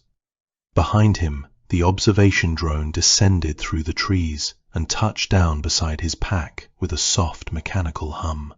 Its motors powered down again. Frank ignored it. He picked up the controller for the larger drone and took a slow breath. The motorcade had almost reached the compound gate. Marie's door speaker buzzed. She pressed the talk button. Ma'am? Senor Carlos is here. He is outside the gate requesting permission to enter. Go ahead, Marie said curtly. She smiled as she turned around, pulling up her tight black dress while adjusting her breasts. No bra or panties were necessary tonight. Then she worked on her earrings. Carlos Herrera entered the first floor and removed his dark glasses with a smile. He was medium built, wearing an elegant dark suit and a thin moustache that contrasted with his large, cunning eyes. Estoy en casa, Carlos said with a loud, booming voice as he spread his arms wide. Upstairs on the second floor, a long dining table had already been set. Waiters stood patiently at every corner of the room. Carlos and his entourage sat along one side of the table, while Marie and her bodyguards occupied the opposite side. Marie and Carlos sat directly across from each other in the middle. Various dishes covered the table: roasted chicken, rice, potatoes, beef, pizza, and salads, along with copious bottles of red wine. In the center of the table sat a mirrored tray filled with a pile of white powder. One of the waiters moved swiftly forward and began breaking the powder apart, forming it carefully into straight lines. Carlos grinned. The other waiters began pouring red wine into cups for everyone. Two young boys burst through the open door. "Mama!" they shouted, voices bright with excitement. Marie rose quickly, arms wide, smile breaking across her face as she pulled them into a hug. "My darlings." She turned them gently. "Say hello to Uncle Carlos." Carlos looked up from the table. "Julian, Mark." He gave a small nod. "How are you, lads?" He reached down, unclipped the two pistols from his belt, and set them on the wood beside him with a soft clunk. The weight had been pressing on his lower back all day. He flexed once, then leaned forward and wrapped an arm around each boy in turn, drawing them close against his sides. Carlos gestured for the bodyguards to move over as the kids settled on the chairs, one to his left, one to his right. "Have you been looking after your mother?" Carlos asked. "Like I told you?" Mark straightened a fraction. "Yes," he said, chest out, proud. Carlos gave the faintest nod of approval. Beneath the table, Marie's leg began to reach out toward Carlos' thighs, parted them slowly, and began to massage his crotch. A large, knowing smile spread slowly across Carlos's face. "Very good, my sons," he said. "You should be proud to have such a beautiful, strong mother." His gaze slid to Marie. It lingered, openly hungry. "We are," the boys said together. "Now go. Play with the others. Eat. You can see the kids' table is already set." They obeyed without hesitation, small feet pounding across the tiles toward the long table at the far end of the room. The moment they were out of earshot, the man seated to Carlos's right, a police lieutenant in crisp uniform, leaned in. His brow creased. He gestured with his chin toward the two pistols still resting on the table, then at the porcelain tray beside them. "Is this really necessary, Carlos?" he said, voice thin. "For children to see this?" Carlos didn't answer immediately. He picked up one of the guns, thumbed the slide back a fraction. Before he could speak, Marie's voice cut across the space. "Mark, Julian." The boys spun on their heels and ran back. She crouched slightly, level with their eyes, and pointed toward the table, toward the tray. What do you see? The boys looked, then looked away. We see nothing, they said in unison. Marie gave a small, satisfied nod. They turned and sprinted off again, joining the cluster of children already at the kids' table, boys and girls of various ages, some Carlos's from earlier marriages, others belonging to the guests scattered around the room. The lieutenant exhaled through his nose and shook his head slowly. Carlos rose abruptly, chair scraping back. A toast, he said. His bodyguards stood in perfect unison, solemn, as if standing at attention in an army barrack. For the greatest host, the most beautiful and proudest woman of the mountains, our dear lady, Marie October. The room erupted.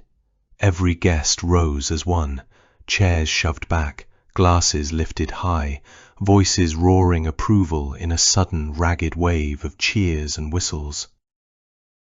Marie met Carlos's eyes across the table. Her gaze was deep, unblinking, heavy with something other than affection. The corner of her mouth lifted just a fraction. Her lips parted slightly. She raised her wineglass slowly, the red catching the light, moving toward him in silent answer. As everything exploded into flame. Chapter 34. The pillar of flame rose from the darkness and flashed brilliantly in Tom's eyes as he stared in disbelief. The sheer intensity of the explosion had jolted every member of the household awake. That was Marie's place. He could not believe what he was seeing. "Who do you think did it?" a voice asked from his right. "Serge, go get the car ready," Tom said. "I'm going over there." "Are you crazy? That place will be swarming with cops and firefighters soon." Tom's eyes flashed now, with pure anger. He turned swiftly and seized his brother by the collar. "I don't care. I want to see that bitch dead with my own eyes. Do you understand? Now go get the car ready. We're going over there." Serge stared silently at his elder brother, disbelief etched across his face. Then he paused and tilted his head toward the night. "Wait, do you hear that?" "Hear what?" Tom released Serge's collar and turned around. "What is that?" he said. "It sounds like some kind of—" At that moment, the low buzzing sharpened into a screech of propellers. The drone slammed directly above their home. The sharp click of Cole's shoes echoed down the sterile halls of the FBI building as he ran toward the secure room where Barnes waited. His face was already flushed red with anger. His shirt hung untucked, and dark circles under his eyes made it clear he had not slept a wink last night. He shoved through the door without knocking and wasted no time on greetings. "Did you fucking see that? What do you have to say now, Barnes? I told you this was a mistake. That crazy son of a bitch." "Get a hold of yourself, Mr. Cole," Barnes said. He rose to his full height, voice cutting through the room like a blade. Cole stopped short, but the fury still burned across his features. Barnes turned toward the monitor on the wall where the news feed played silently. "Now calm down and say what you came here to say." Cole drew a ragged breath, fighting to keep his voice level and failing. "Well, did I or did I not tell you that hiring this man was a mistake? And now he has gone completely off the rails. He bombed 2 neighborhoods and wiped out God knows how many people." "Wait."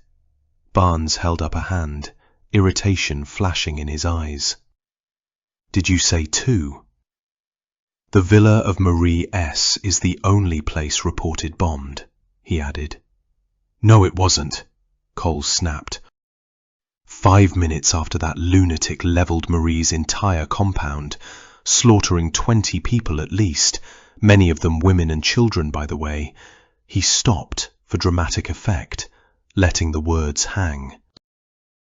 5 minutes after that, he hit another compound in the neighborhood adjacent. Another 10 dead, minimum. Now what? What's next? How the hell did he get his hands on that much explosive? How did he even deliver it? And who else is this loose cannon going to target? Mr. Cole. Barnes's eyes had gone wide, anger now matching Cole's own. I told you to get your senses back. You know I am very disappointed in you. When I brought you onto this assignment, I expected a cool-headed operator. Instead, you are panicking worse than a high school kid. Calm down. Get Hart on the line. Let us reasonably determine exactly what happened so we can figure out our next move. Cole said nothing. He stared at Barnes for a long beat, turned and reached for the secure phone on the table. Reagan ordered an Americano and a plain croissant. She carried both to a corner table and sat facing the wall-mounted monitor where the dance videos played on mute, closed captions scrolling across the bottom. Her phone buzzed against the tabletop. She glanced at the caller ID, rolled her eyes and muttered, "Here we go." She answered. Agent Hart, Barnes here. The voice said without preamble. What the hell happened over there? Tell me everything. Hart rose from the chair, slipped one hand into her pants pocket, and walked outside. The noon sun struck her face as she closed her eyes for a second against the glare. Last night, she began, the compound of Marie October was hit at exactly 10:05 p.m. My sources in the local office say the initial investigation points to a drone rigged with explosives. On the other end of the line, Cole started to flare, but Barnes raised a single finger and silenced him instantly. What kind of explosive? Barnes asked. Was the drone military grade? Did it deliver a payload of some kind? Hart shook her head even though no one could see her. Nothing like that. From what I understand, it was a large commercial drone strapped with explosives that detonated on impact. Contact explosives? Cole cut in, shoving Barnes's hand aside. How exactly did that work? I don't know the full mechanics yet, Hart said. But yes, my guess is contact explosives. Barnes turned to Cole. Any kind of impact-triggered wiring could have been rigged to set off the charge when the drone struck. Like the ones we've seen used in Ukraine. Am I correct, Miss Hart? Hart did not answer immediately. Perhaps. So far the police have combed the area and recovered no electrical primers or detonators. It might still be there. They just haven't found it yet. A silence settled for a moment. And the second compound? Barnes pressed. Same story. Another large commercial drone impacted and exploded on contact, this time on a villa across the river. What do we know about the second target? Barnes asked. This is actually interesting. The second villa belonged to the brothers Tom and Serge V.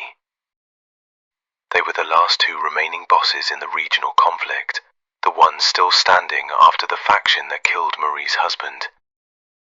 So in essence... She let the sentence trail. Barnes sat down now and exhaled slowly, the realization settling over him. He wiped out Marie S. and the last remnants of any organized crime leadership in the entire northern region. Not only that, Hart continued, but Carlos Herrera, the financial advisor for the entire Sinaloa cartel, was attending. Marie appeared to be hosting some kind of feast in his honor at the time of the attack. Barnes's fingers moved absently to his chin, caressing it in thought. Really now, Miss Hart, That is quite interesting indeed. He glanced at Cole. The other man's eyes had drifted away from Barnes and were lowering slowly to the floor. Any other details we should know, Miss Hart? Did you contact the killer yet? Nothing further for now. And no, I have not been able to reach him. His phone has been dead since the last time we spoke. A local trace on the VoIP call, made through a Signal account, showed it relayed through several proxies. His location was deliberately obfuscated. Barnes rose again. So in essence, he could be anywhere. Get a hold of him, Hart, find a way, and let me know the moment you do. Yes, sir. Barnes hung up the phone. Barnes turned slowly toward the door, stroking his chin in deep thought. Cole spoke first. What? So you're actually condoning this? We are going to burn for this, Barnes. You hear me? Stop that, Mr. Cole. Barnes turned abruptly and met his eyes. And what exactly are we going to burn for, What actually happened half a world away? A loose cannon killer wiped out most of the organized leadership in southern Europe. Or perhaps they wiped each other out. He paused, letting the silence settle. We, Mr. Cole, have nothing to do with anything. In fact, we do not exist. Barnes spun slowly on his heels. His right hand remained on his chin, while his left pressed flat against his chest as he continued. The rise of a hero, Mr. Cole, begins with the birth of a villain. A crazed killer may have destroyed 2 entire clans in some far-off place. Indeed. What do we know, What do we know that we did not know before? Cole stared at him incredulously and said nothing. Barnes pressed on. We know our boy is unpredictable, utterly ruthless, capable, and most importantly, he is the perfect antagonist. Every story has a beginning, a middle, and an end, doesn't it, Mr. Cole? You are crazy. Cole pointed a finger at him. I am out of this shit, Barnes. I want nothing more to do with it. You are on your own. I did not sign up for this. I cannot believe I let you talk me into this insane plan. Cayman account or no, this is far beyond me. I am out. Fine. Barnes raised both arms in a small gesture of surrender and pointed toward the door. Your loss. He reached back and switched off the television slowly. Then he picked up his secure phone from the table, exited the room, and made his way down to the garage. Once inside his car, he dialed a number. 3 rings passed before a voice answered, deep and stern. Hello? I have a job for you. How soon can you get to Boston? Director Cole exited the FBI building with fury still burning in his eyes. Fletcher stepped forward to greet him and said something, but Cole was in no mood to acknowledge anyone. He brushed past without a glance and headed straight for his car. He slid behind the wheel, checked his personal phone out of habit. 3 messages blinked on the screen and ignored them all. The engine roared to life. Tires screeched against the asphalt as he peeled out of the lot. 40 minutes later, he reached Arlington. He pulled into the driveway, killed the ignition, and sat there for a long moment with his head hung low. The exhaustion of the entire day finally crashed over him like a physical weight. He climbed the front steps slowly, one heavy foot after the other. Everything around him looked bleak and colourless. He did not even bother to look up. Birds sang somewhere in the garden, their notes sharp and cheerful, but to him the sound grated, an unwelcome intrusion. Behind him, the faint clicking of footsteps on the stone path registered as another irritation. "Mr. Cole?" A deep voice cut through the air at his back. God, who the hell was bothering him now? He was not in the mood for anything or anyone. "What?" Cole barked as he spun around, anger flaring fresh. A bullet struck him in the throat. He gasped, hands flying instinctively to the wound as blood bubbled between his fingers. His knees buckled. The world tilted sideways, and he dropped hard onto the steps. Chapter 35.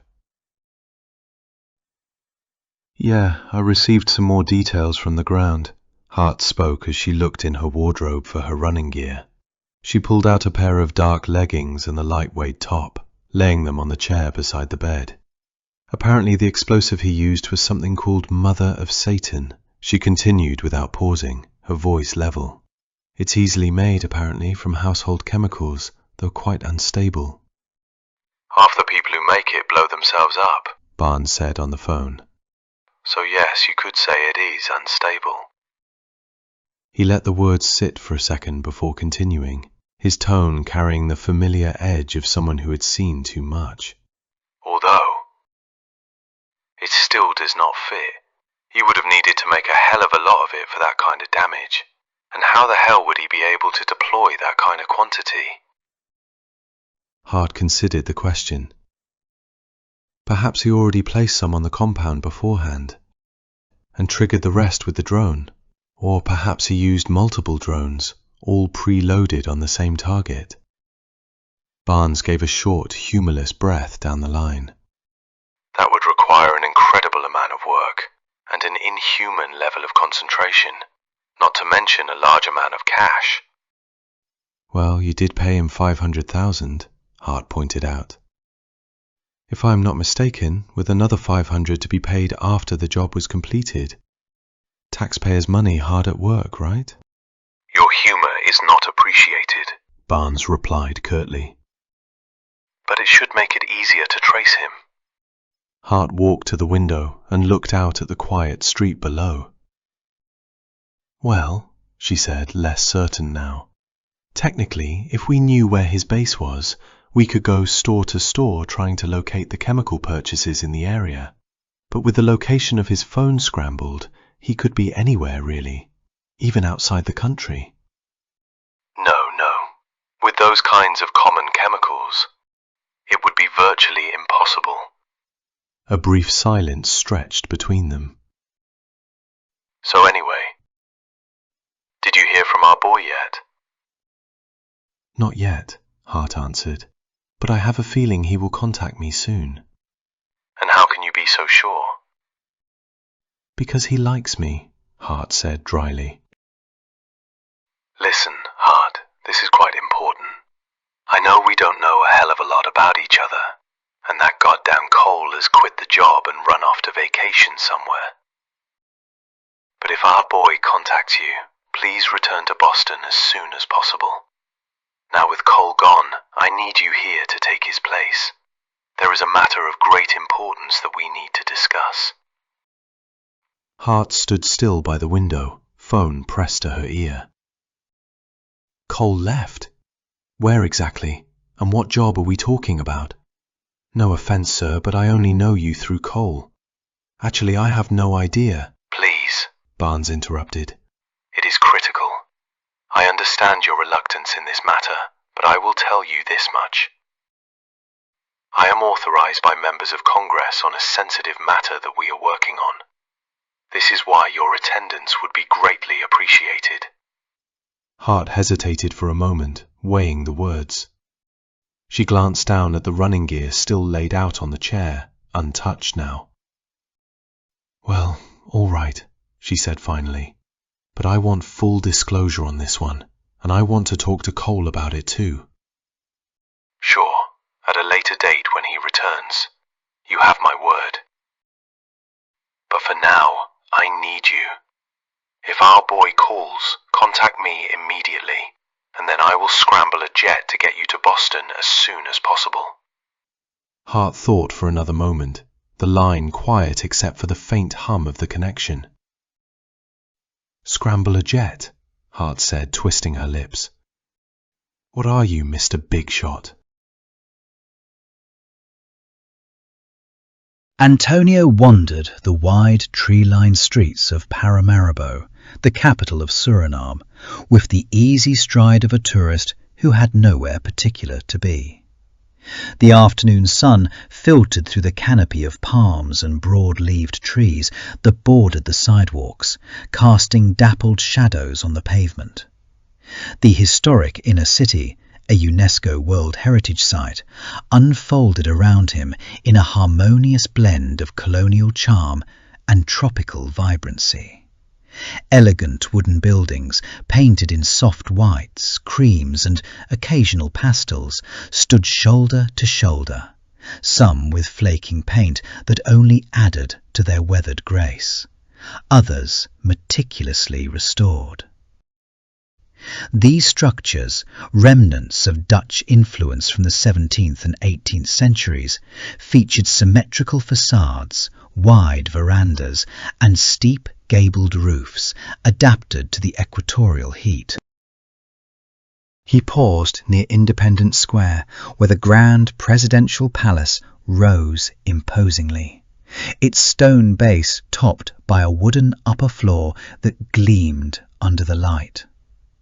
Behind it lay the Garden of Palms, a serene public park where locals relaxed on benches and birds called from the greenery.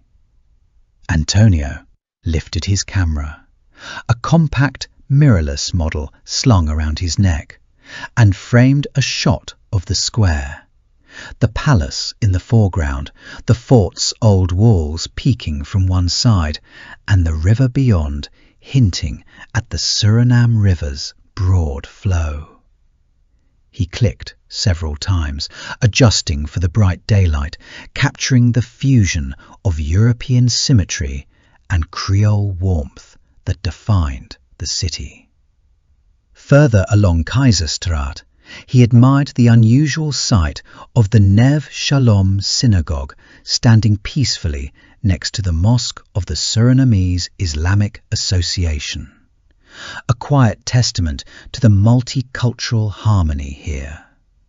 He photographed the pair from across the street, the wooden cathedral's dark yellow and grey exterior contrasting with the synagogue's simpler lines.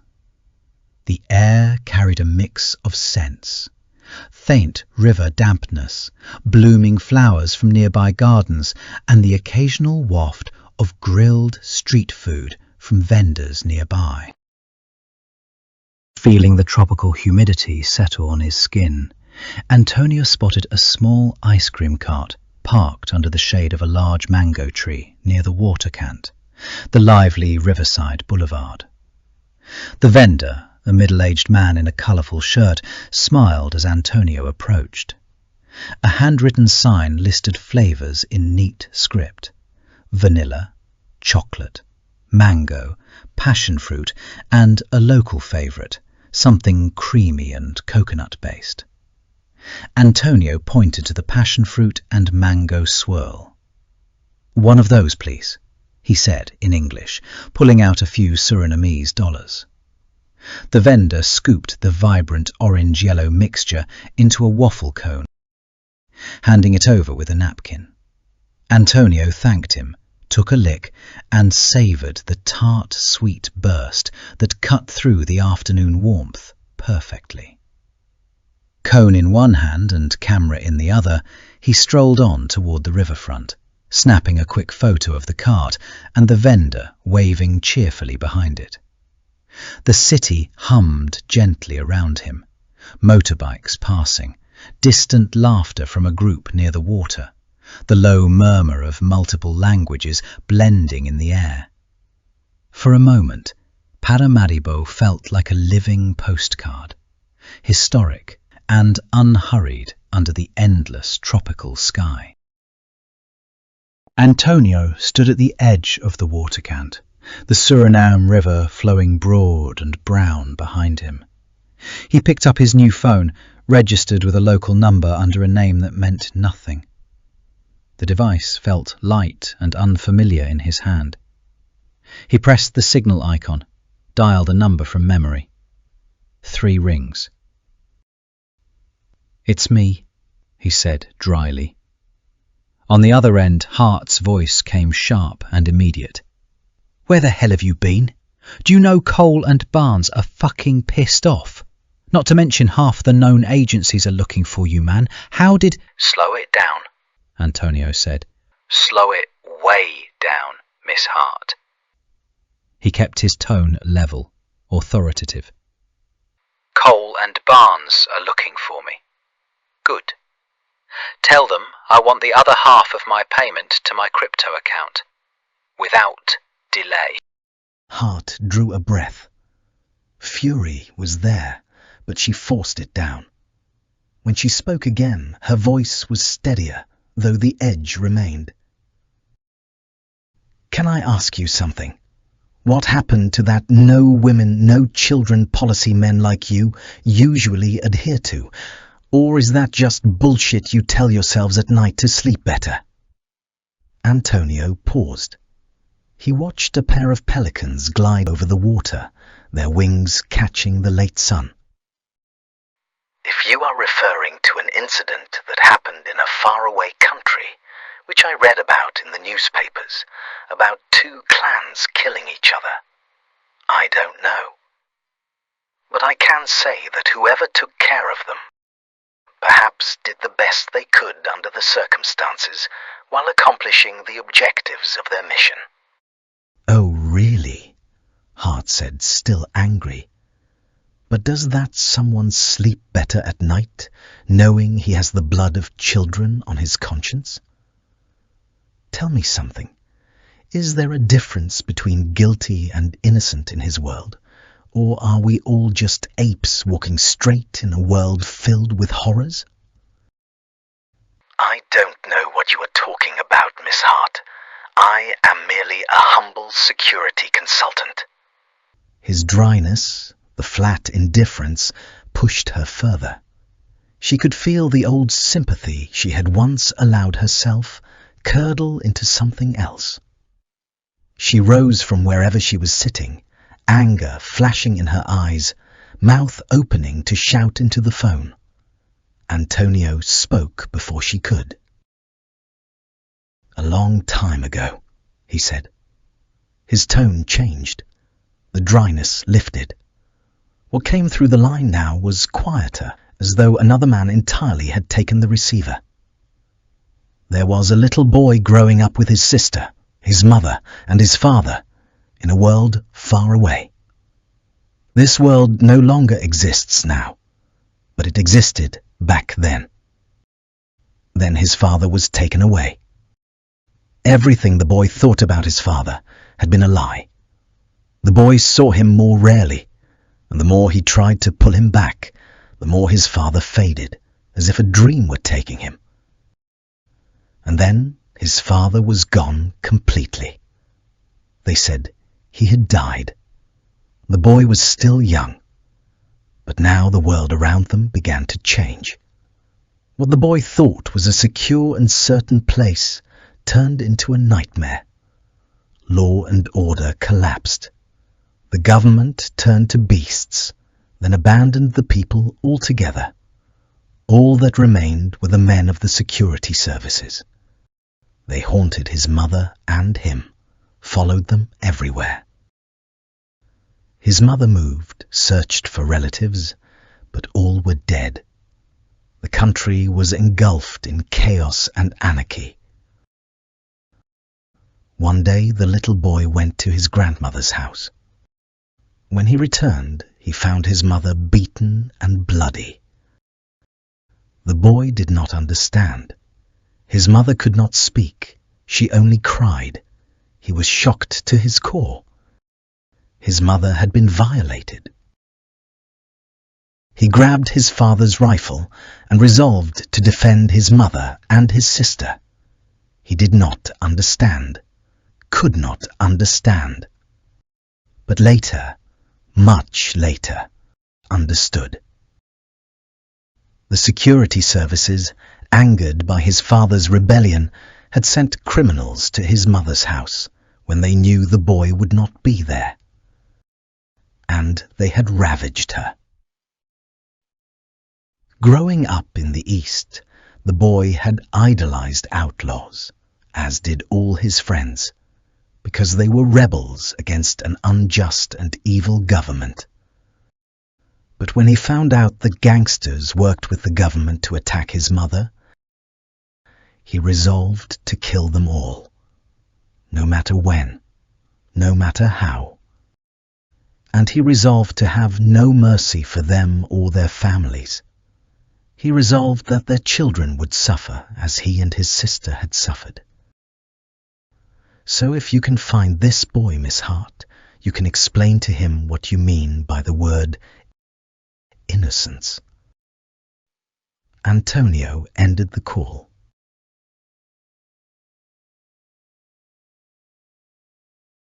Chapter 36.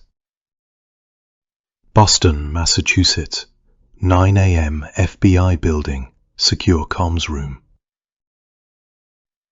The man with the dirty blonde hair and small balding patch adjusted his glasses and shuffled the folders onto the table. "Take a look at these," he said, pointing with one long, slender finger. Reagan took the folder and flipped it open. She looked at the grainy satellite stills, transcripts, and a handful of photographs. She scanned the pages in silence. After a moment, she furrowed her brows. Attempting to negotiate, she looked at Barnes, who had already straightened slowly and turned toward the large screen mounted on the wall. "The cartels are scrambling to negotiate with the FBI." Hart rose from her chair, eyes still locked on the open folder in Reagan's hands. "They saw what happened," she said quietly. "They thought the strikes came from the USA, so they concluded they'd be wiped out, together with their entire clans." She paused, letting the weight of it settle. "That's correct." Barnes gave a single economical nod. "It appears our boy was effective in his methods." Brutal, but effective. The general's plans have for now been derailed. Their lifeline for the secret O plan has been cut, for now, until they locate a new deniable funding stream. "Secret plan?" Hart asked, the question hanging between confusion and irritation. Barnes shook his head slowly. "It's a long story, for another day. But for now, tell me what's the news from D-14. "He accepted the appointment as you asked. I told him to be ready today at 9 a.m. to expect his payment, but that first he must speak with you." "Excellent," Barnes said. He sank slowly onto the leather couch. He felt tired, exhausted as if he hadn't slept for weeks. "Then let's not keep him waiting." He reached for the encrypted tablet on the low table in front of him, thumbed the biometric lock. "Patch him through. Audio only." The voice on the other end came through the speakers with faint metallic distance. "Is that you, Barnes?" "Good afternoon, or evening, or morning, wherever you are. This is Barnes. Joining me is Miss Hart in the room." "Good whatever," Hart said. A brief pause followed. Then the voice returned, quieter now, carrying a trace of curiosity. "What happened to Cole? I thought you two were inseparable. He is not there?" "Mr. Cole had a prior engagement," Barnes answered. He looked at Hart. She raised one eyebrow but kept silent. "Anyway, it is only us here, and we can now conclude this affair." "This will be concluded receive the other half of my payment, D-14 said flatly. Indeed. Barnes leaned forward, his elbows rested on his knees. I understand that you did the best under the circumstances. The matter has been resolved. You will have your 500,000 as soon as we finish this meeting. But before we go there is an issue I need to make you aware of. D-14 stayed silent. The line carried only the soft hiss of the open connection. Right. Well, I have come across solid intelligence, Mr. D-14, that confirms our worst fears. The attack on you was not only initiated by the general close to the president. We do not need to name names here, because I think we all know exactly who I am talking about. But also that, in fact, it was the president personally who asked for your removal. The silence stretched across the room like a taut wire. Antonio glanced up at the clock tower dominating the main square outside the window. The hands stood at 11:05 a.m. Pigeons wheeled around the spire in tight synchronized loops, their wings catching the light. What is this bullshit? Antonio said, snapping back to the conversation. Anger sharpened his voice. It is no bullshit, I assure you, Mr. D-14, Barnes replied. He kept his gaze fixed on Reagan, whose mouth hung open, stunned by the revelation. My information is reliable. They will not stop hunting you. When the situation reaches this level, you have very little choice left in the matter. So what am I supposed to do now? Just hide and wait for death to find me. That is not what I had in mind, Barnes said. He locked eyes with Hart, who was too shocked to look away. We all stand up against the spirit of Caesar. Barnes spoke ceremoniously as he rose smoothly from the couch, turning his back on Hart for a moment before facing her again. And in the spirit of men, there is no blood. Oh, that we then could come by Caesar's spirit and not dismember Caesar. But alas, he met her gaze once more. Caesar must bleed for it. Julius Caesar, Act 2. D-14 said without inflection. Shakespeare.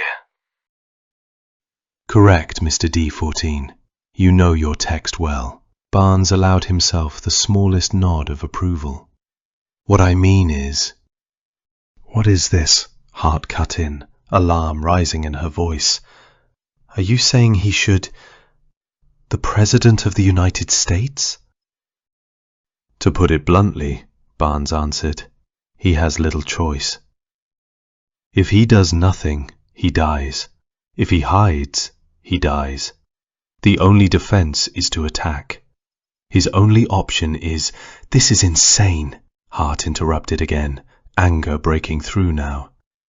It has been years, Barnes broke in, matching the rise in her tone, that the office of the presidency has been seized by a degenerate lunatic. He has ruined the reputation of the United States and turned our country into a pariah state. He has 2 more years left in office, Miss Hart. 2 more years. Do you understand what will happen by then? We will wake to find our entire democracy dismantled, our economy reduced to ashes, our country finished. Can we wait that long? What would happen if you could turn back to 1939, Mr. D-14, and be able to assassinate Hitler? Would you do it? For the service of mankind? For money? I am not an ideologue. You do not have to be, Barnes continued, but you are a person who is uniquely capable. You possess the right pedigree to accomplish such a task. In the process, you would save humanity and yourself and make millions of dollars. Silence came from the other line. I assure you that the approval of Congress is silent but implied, Mr. D-14. You have the secret support of members of Congress. An entire grateful nation stands behind you to accomplish this task. The silence seemed to stretch forever. Barnes released his breath. Hart remained in shock. Then a voice came from the speaker. So, Cassius, you have your little senators gathered in a group. You are looking for your Brutus. Is that it? He spoke slowly, with an ominous edge. But I am not your Brutus, Mr. Barnes. I never was. You said the country is in danger. The elections are there. Use the tools that the Constitution provides. But this silly goose hunt, and me as the idiotic Brutus, will not work. Do you think I was born yesterday, Mr. Barnes, or whatever the fuck your name is? Do you know the fate of Brutus? He was murdered in the streets by the crowds. He defeated his purpose. He assured that a dictatorship was installed in Rome forever. So his plan failed. You will fail, Mr. Barnes. You think you are smart because you can read Shakespeare. But you are too stupid to understand him. Barnes rose angrily now. He faced the speaker as if he was going to scream at the man's face. But he calmed himself at the last moment. You will die, Mr. D-14. You will be evaporated. There is no light at the end of your tunnel. Silence came from the other line. Members of Congress have decided that this needs to be done. I have been tasked with seeing it done. As for you, D-14, or whatever your name is, you will do this task, or I will personally furnish to the General all the intelligence I have gathered about you over the years. I assure you it will be substantial. If there were any doubts before, believe me when I say that you will be hunted down and disposed of within days. Barnes finished. No, D-14 said with finality. if death comes for me, then so be it. But you first. Barnes looked at Hart. Her shock was now turning to an expression of quiet satisfaction. Barnes switched his expression, the anger draining away, to be replaced by something closer to persuasion. This needs to be done, Mr. D-14. Don't you see? You cannot fight fate. You do this, and you will be free of all your problems. I assure you there will be no prosecution. No one will hunt your trail. In fact, you will be hailed as a hero, anonymously, of course. People will write songs about you, man. The Republic will have been saved thanks to you. Not to mention, he paused, a mischievous glint in his eye, $100 million richer. This time the silence was oppressive. Barnes's breath caught in his throat. Hart refused to breathe. The moment hung heavy, pregnant with disaster. After what seemed like an eternity, D-14 spoke. His voice was flat and gentle, as if he were reading the morning paper. I will not do this. Barnes looked at Hart, eyes wide. But I can tell you a method. It will be so easy, any jerk can do it. You will have your war, Mr. Barnes, and your victory. But without me. Barnes stayed quiet. In exchange, I want $1 million on top of the $500,000 you already owe me. And to be left alone forever. Barnes rose. He looked away from Hart and touched his throat, as if something were constricting there. Do you think, Mr. D-14, that a job like this can be that easy? That you can delegate it to whoever? This is not... It is. D-14 interrupted, urgency cutting through the line. The human body is more fragile than you think. A silence stretched. Barnes looked at Hart. She appeared too panicked to speak. Then he turned away toward the wall, his voice resigned. Fine, he said incredulously. If this is easy and anybody could do it. He turned his head and smirked. Then humor me, let's hear it. In 1996, Karen Wetterhahn, a specialist in toxic substances, was studying how ions interact with DNA repair proteins and investigating the toxic properties of heavy metals, cadmium. She later recalled that she had spilled several drops of a substance she was working on from the tip of a pipette onto her latex-gloved hand. Not believing herself in any immediate danger, as she was taking all recommended precautions, she proceeded to clean up the area prior to removing her protective clothing. However, tests later revealed that the substance in question can, in fact, rapidly permeate several kinds of latex gloves and enter the skin within about 15 seconds. Her exposure was later confirmed by hair analysis, which showed a dramatic jump in toxicity levels 17 days after the initial accident.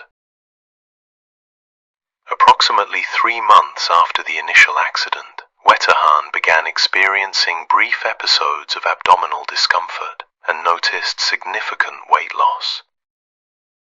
The more distinctive neurological symptoms of poisoning, including loss of balance and slurred speech, appeared in 1997, 5 months after the accident. Despite aggressive chelation therapy, her condition rapidly deteriorated. 3 weeks after the first neurological symptoms appeared, she lapsed into what appeared to be a vegetative state, punctuated by periods of extreme agitation. One of her former students said, her husband saw tears rolling down her face. I asked if she was in pain.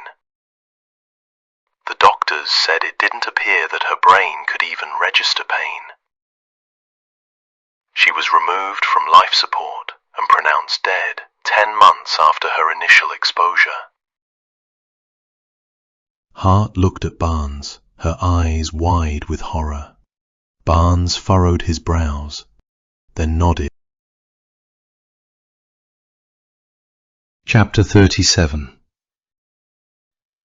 The message arrived as a simple notification on the encrypted wallet. Your transfer has been received. Antonio tapped the screen to confirm receipt, then lifted the phone to his ear. Confirmed. Barnes leaned back. So what is it then? This magical substance we're hearing so much about? His voice still retaining a healthy dose of skepticism. Dimethylmercury. And no, it is not magical in any way, shape, or form. It represents the most insidious combination of molecules the human mind ever had the unfortunate need to witness. A single drop, anywhere on any part of the body, delivers guaranteed delayed death. The compound permeates multiple layers of standard nitrite gloves. Nothing stops it. You can place it on a chair seat, a door handle, a glass rim, any surface your target will contact. It carries no odor and no visible color. He paused, letting the silence stretch just long enough to register. The only limitation is that the person deploying it must treat it with absolute respect. One careless move and the handler dies just as surely as the target. But that fact has never been high on your list of priorities, has it, Mr. Barnes? Barnes kept his tone even. I don't think so.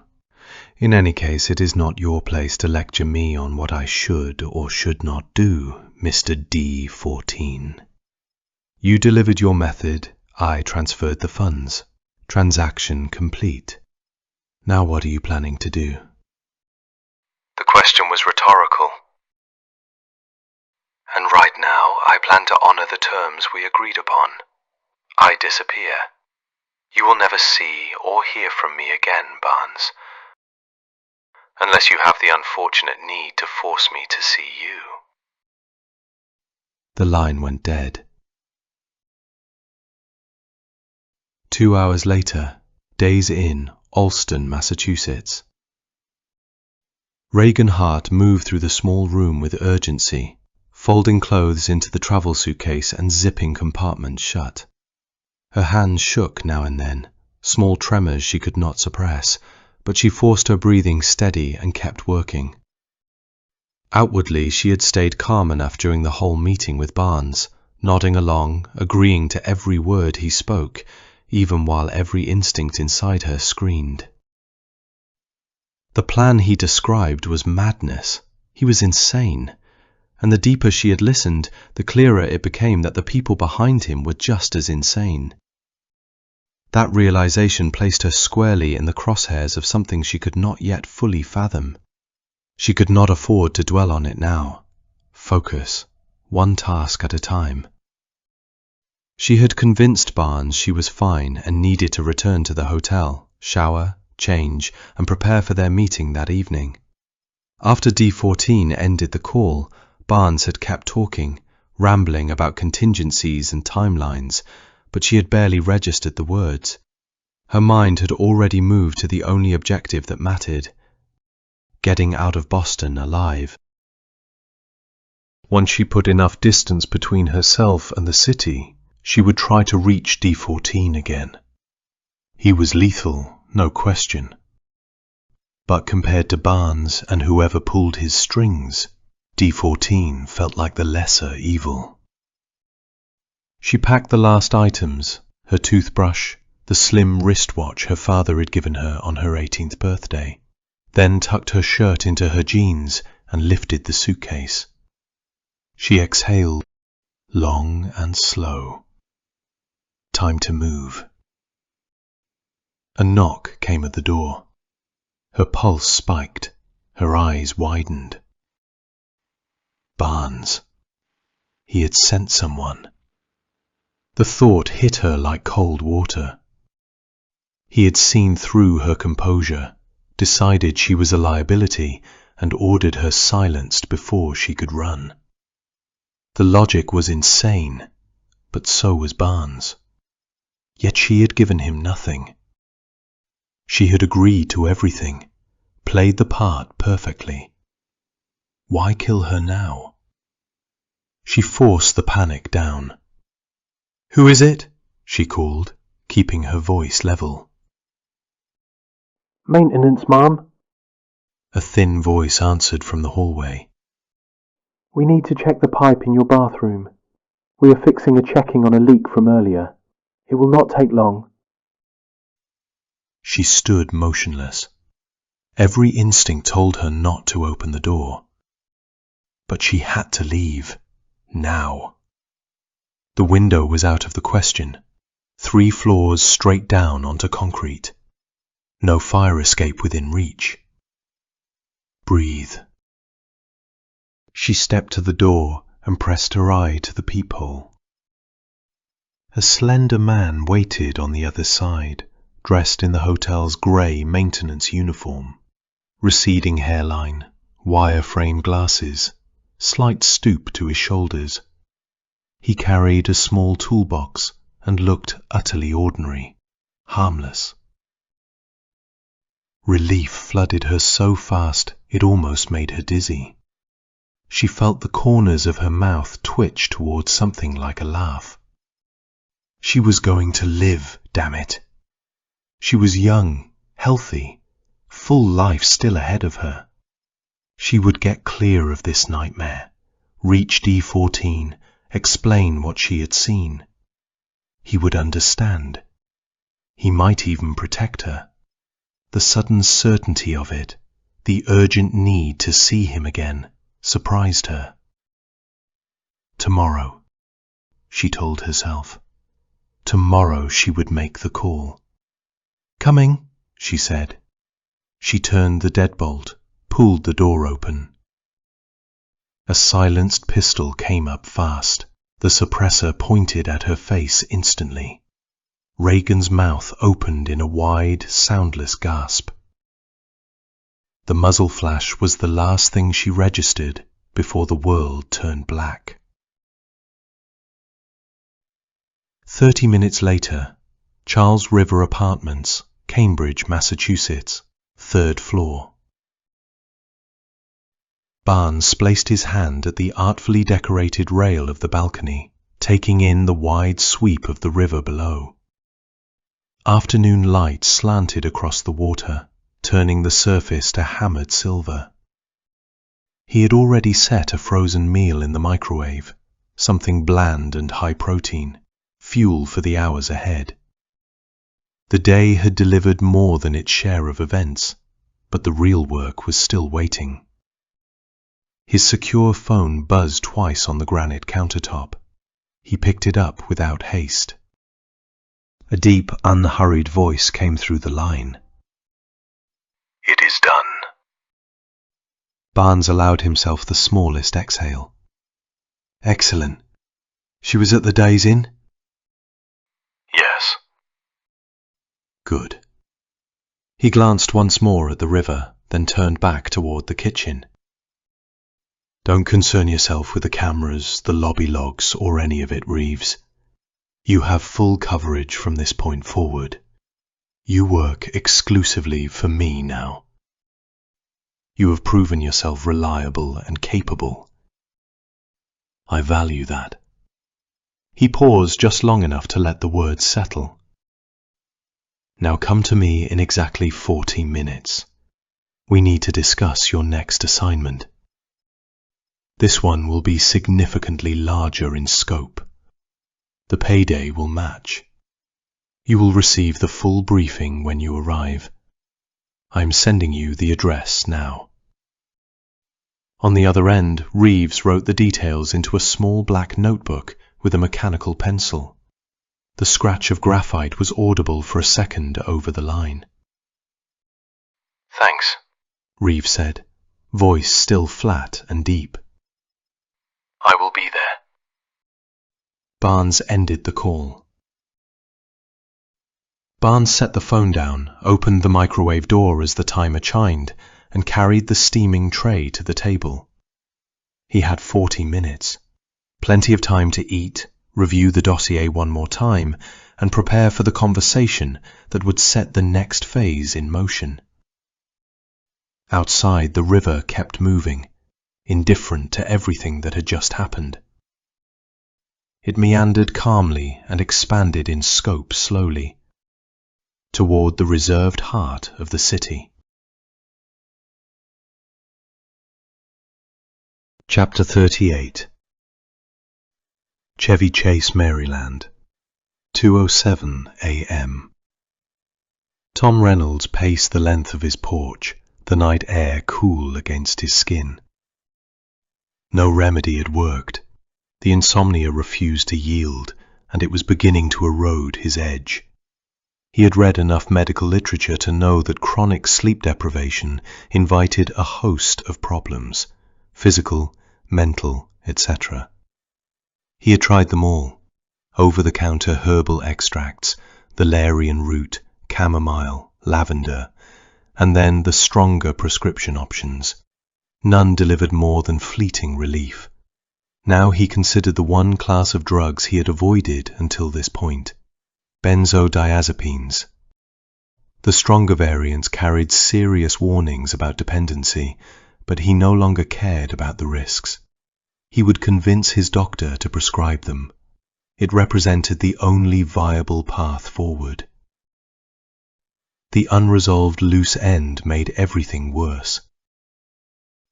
D-14 had disappeared without trace. Even the general, with all his resources, had failed to locate the man, an anomaly in itself. But the real damage lay elsewhere. Reynolds had failed to eliminate a known threat. That single lapse undermined everything he had built. Trust, once lost, was almost impossible to regain in his world.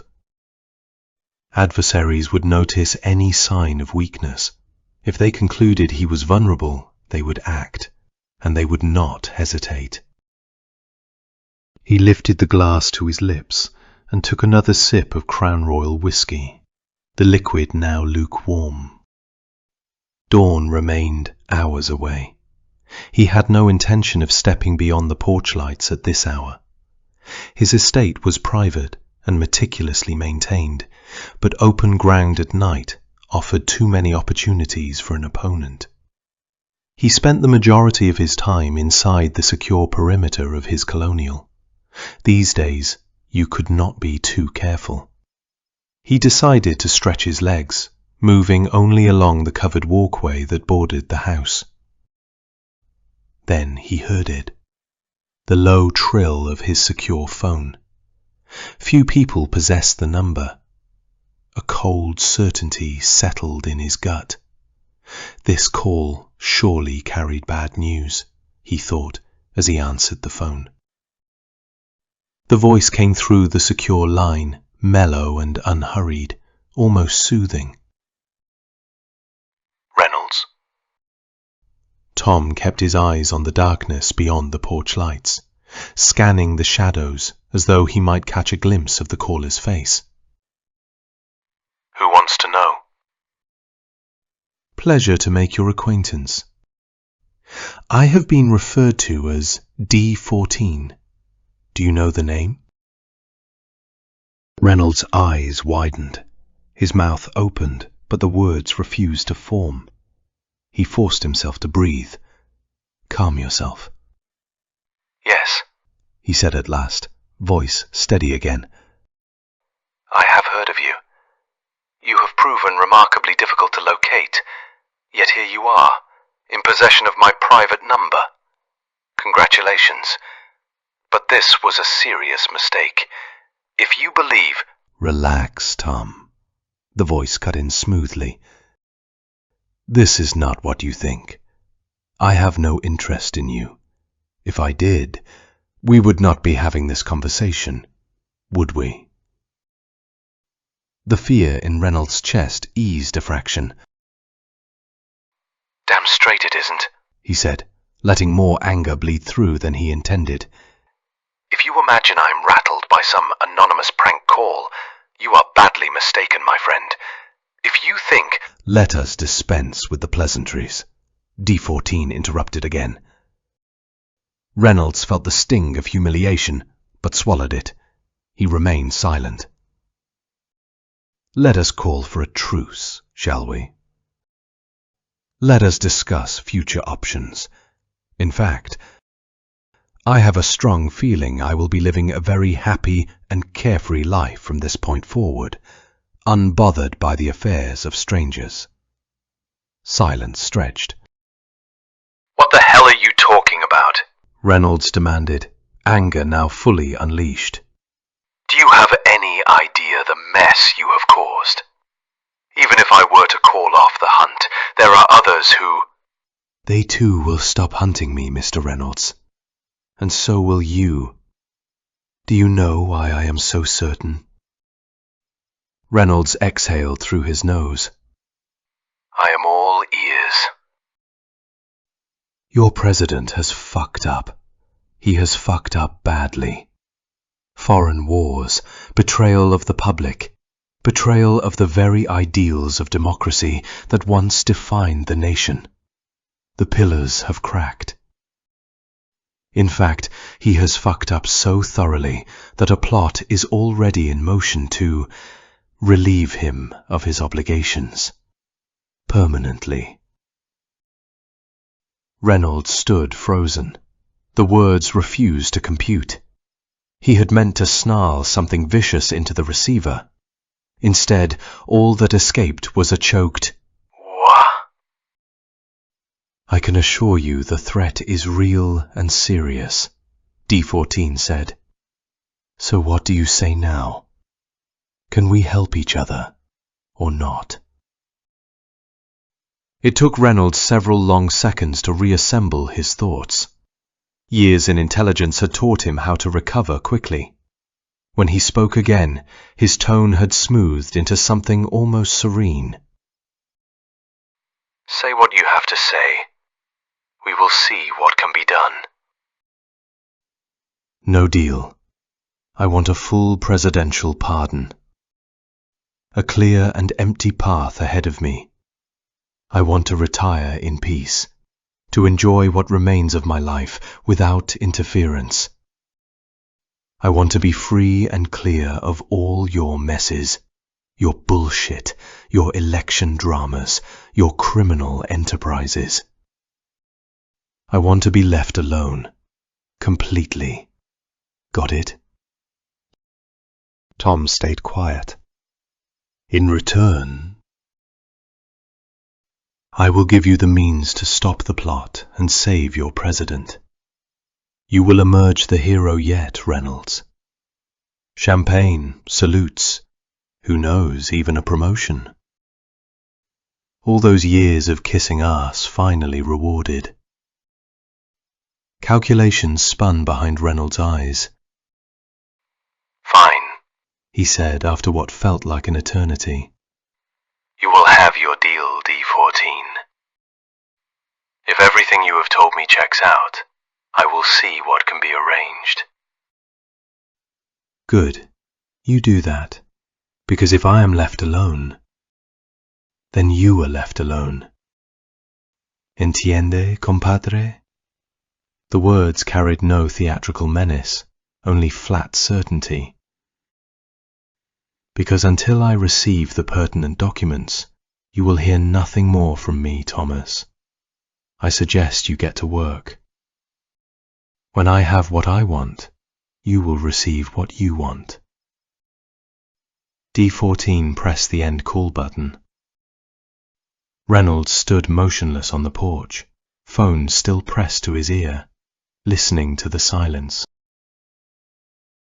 3 days later, Paramaribo, Suriname, 9 a.m. The tropical sky poured generous sunlight over the square outside his studio rental, turning the wooden facades and palm fronds into vivid contrasts of white and green. Antonio could scarcely believe he had overlooked Suriname for so long. The country felt like a secret kept from the rest of the world, unspoiled, and mercifully distant from the entanglements he had just escaped. The beaches here were nothing like the crowded resorts of the Caribbean. Suriname's coastline offered wild, untamed stretches of golden sand that met the Atlantic in long, lazy breakers. Places like Galibi Beach drew the eye with its pristine, untouched beauty. There would be time for all that enjoyment later. For now, focus. Antonio sat at the small table by the window, the tablet's screen glowing faintly in the bright room. He examined the digital documents with care. The dossier had been assembled with precision, without loose threads or ambiguities. He checked and double-checked every pertinent passage. Finally, he exhaled a long breath of relief. Everything aligned. He pressed send on the encrypted email already queued and waiting on his tablet. It read, Mr. Reynolds, the threat against your leadership originates from within. A mysterious figure, whom I am reluctant to name for reasons that should be obvious to you, is organizing a targeted operation against your president. More importantly, he enjoys the support of certain members of your Congress. They have resolved to relieve Caesar of his obligations permanently. And now I will provide a little actionable intelligence that should resolve all your problems and place you on the path to undeserved glory. The individual in question is hiring a professional, or perhaps a dilettante. It does not take much skill to do what needs doing. They intend to deploy a substance called dimethyl mercury. It is odorless, colorless, and a few drops on any surface can permanently ruin the day of any elected leadership. I am certain you will uncover the relevant details. I need say no more. DMM is rare, and very few chemical companies can produce it. So, happy hunting, Mr. Reynolds. And let us pray our paths remain separate from here forward. Yours truly, D-14. Antonio closed the tablet and leaned back in the chair. The sunlight continued to flood the square. The morning light in Harvard Square carried that particular New England spring softness, crisp yet forgiving. Cherry blossoms and early magnolias had begun to erupt along Brattle Street and in the small planted beds near the T entrance, dusting the brick sidewalks with pale pink confetti that drifted lazily in the light breeze. The air smelled of damp earth from overnight dew and the faint, sweet smell of fresh mulch. Temperatures hovered in the upper 50s, warm enough that jackets were optional but still wise. A few stubborn clouds lingered overhead, but sunlight broke through in generous patches, gilding the red brick facades and catching on the chrome of passing bicycles. The balding older man with a thin moustache and protruding belly walked slowly with his cane, leaning heavily on his injured leg, then stopped casually outside the Baked Bean coffee shop. He removed a handkerchief from his pocket and wiped his reading glasses. He was wearing a well-worn navy windbreaker over a forest green cable knit sweater. Beneath it, a pale blue Oxford shirt peaked at the collar. Khaki chinos, a touch baggy at the waist and cuffs, completed the lower half, paired with sturdy tan leather walking shoes that had seen many springs. A faded red baseball cap, probably some long-ago Red Sox giveaway, sat on his head, shielding eyes that had already squinted through too many Massachusetts winters. He stepped inside, limping slowly, the cane tapping against the worn hardwood floor as he took in the murmur of the chatting patrons. The interior of the Baked Bean was warm and unpretentious, much like many of the independent spots that still clung to Harvard Square's edges. Exposed brick walls, softened by years of steam and conversation, mismatched wooden tables and chairs that looked salvaged from various estates, a long counter lined with glass pastry cases displaying croissants, muffins, and the occasional sticky bun. He chose a small two-top table behind the first row, tucked partially against the wall. The polite waiter, young, probably a grad student moonlighting, with a quick smile and a neatly tied apron, took his order. A simple Americano, no sugar. The waiter nodded and moved to the neighbouring table. Although the shop was half full this morning, almost everyone ignored him. Eyes stayed on screens, books, or the steam rising from their own cups. The man with the balding, dirty blonde hair at the first row table also ignored him. He was busy sifting through a tablet in front of him, as if nothing else mattered in this world. The older man noticed that the blonde man had ordered some kind of coffee. From the smell alone, drifting over in gentle waves of chocolate and warm milk, it seemed to be some kind of a mocha. The old man nodded imperceptibly and unfurled a Boston Globe newspaper, its familiar broadsheet format still crisp that morning. Underneath his glasses, the older man patiently took in the unremarkable scenery. He gazed at his wristwatch. Then, with disguised interest, he observed that the blond man got up from his chair and hurriedly went down the narrow hall toward the bathroom, tablet left face down on the table, mug still steaming gently beside it. Suddenly the older man's heart beat fast. He moved fluidly, uncharacteristically. He stood up from his chair. No cane this time. The limp had vanished, as though it had never existed, a fact that went completely unnoticed by everyone present. He quickly placed his right hand in his pocket and retrieved a plastic 10 cubic centimeter syringe holding a brilliantly tawny liquid, filled halfway through the cylinder. The color was unseen by anyone, however, as it was disguised by his movement. The old man held it reverse grip, thumb caressing the piston, the rest of the syringe completely hidden in his cupped palm, as he crossed his arms in a casual posture. He walked to the blond man's table in 3 rapid strides. As he passed, he slowed, just enough. From the bottom of his left armpit, the thin needle of the syringe protruded unnoticed, a hairline gleam. A single precise depression of the thumb, and the brown liquid squirted fast, mixing with the remaining mocha in the opaque mug. The surface barely rippled. Then, turning 180 degrees casually, the older man slowly made his way back to his own table. He eased the syringe back into his pocket, picked the Boston Globe back up, his eyes, scanning the entire shop during the whole process, registered every face, every posture.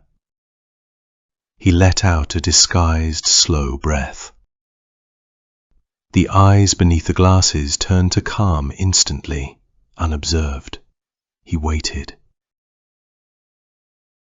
The blond man returned to his table a minute later, absently. For a brief second their eyes met. The blond man looked away first, polite disinterest, nothing more, and took his seat. He picked up the mug, brought it to his lips, and took a sip, then another. He read and sipped for another 10 minutes, the tablet glowing softly in front of him, the coffee steadily disappearing. Then he rose to his feet and hurriedly made his way toward the door, tablet tucked under his arm. But on the way, he noticed that the older man was staring directly at him. Something about him seemed oddly familiar. Not the face exactly, but the posture, the stillness. The way the eyes held steady behind the glasses. He paused, turned, and said, "Do I know you, sir?"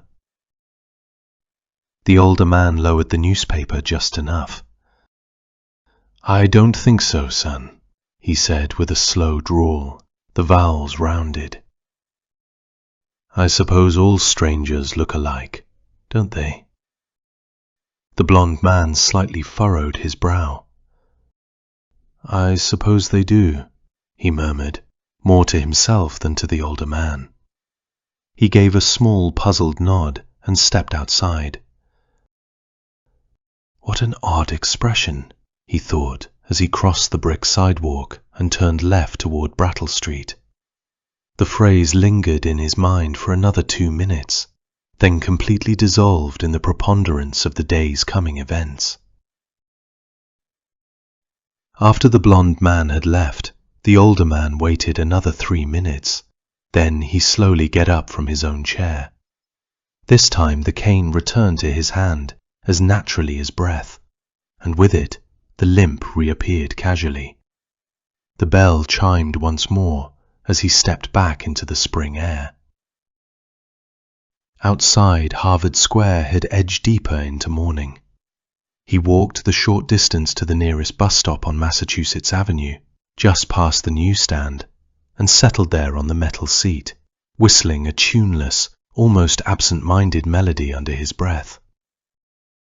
his eyes half hidden beneath the brim of the faded Red Sox cap, watched an excited trio of male pigeons, strutting and puffing their iridescent chests in wide circles around a smaller, indifferent female perched on the curb. The older man smiled, a small private curve of the mouth, and shook his head. 10 minutes later, the characteristic yellow bus of the Cambridge Belmont line appeared around the bend, its brakes sighing as it decelerated in front of the stop with a gentle hiss of air. The older man straightened, cane planted firmly, as did the handful of others waiting. A young woman with earbuds and a messenger bag impatiently looked at the bus. The doors folded open with a pneumatic whoosh. A group of young students disembarked first, laughing and joking with each other. Something about a missed lecture and a professor's bad tie, voices bright against the morning quiet. Then an old woman with her own cane approached the steps, moving slowly but steadily. The older man smiled again, this time more openly, and waved her through with a small, courtly gesture of his free hand, tipping his head politely as she climbed aboard. "Thank you, dear," she murmured without looking back. He entered after her, cane tapping on the metal threshold, paid his fare with exact change from his pocket, and moved down the aisle. Behind him, an Asian man in a grey wool coat stepped up, nodding thanks to the driver, followed by a thin, balding man with wiry glasses and a slight hunch, clutching a battered leather briefcase like a shield. The doors closed with a hiss as the bus started to move slowly toward its expected predestination.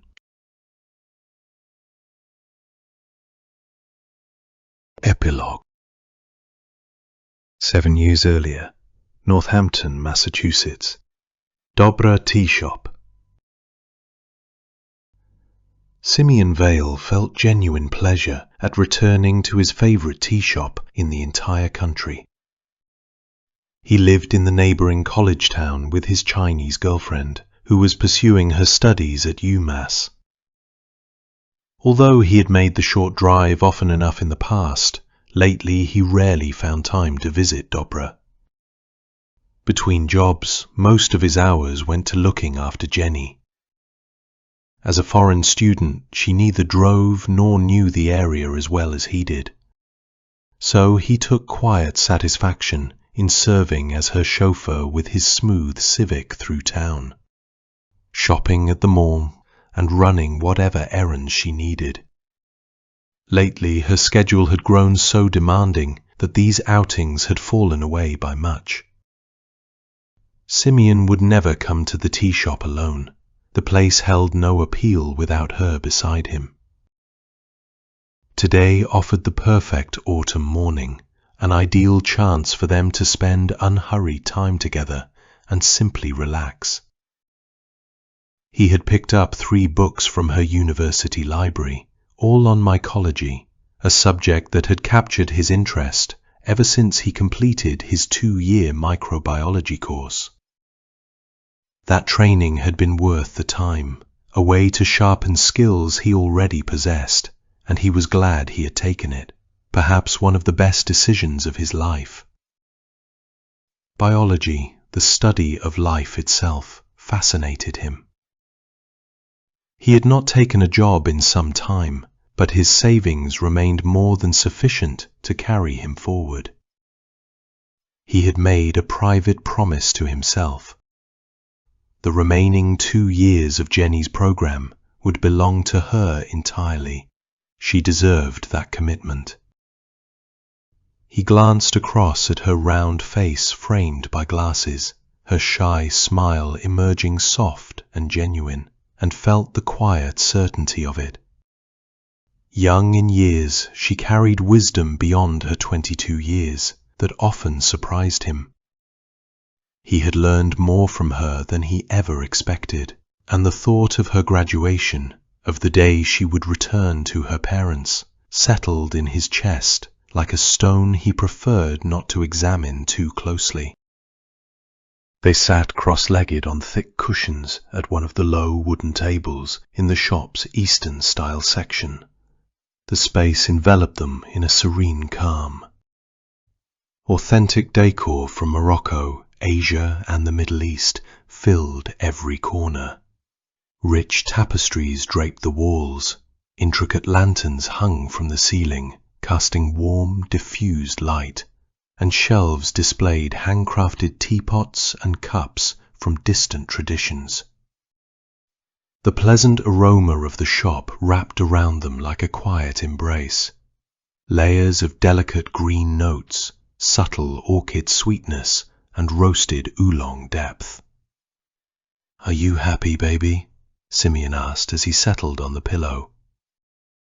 Jenny nodded fast, her gentle smile appearing as she opened one of the tea books already set on the low table between them. He knew how much she loved this place. Tea held deep roots in the Far East, and Dobra let her step back into something close to home without crossing an ocean. She became absorbed almost immediately. Her eyes moved over the detailed illustrations and descriptions.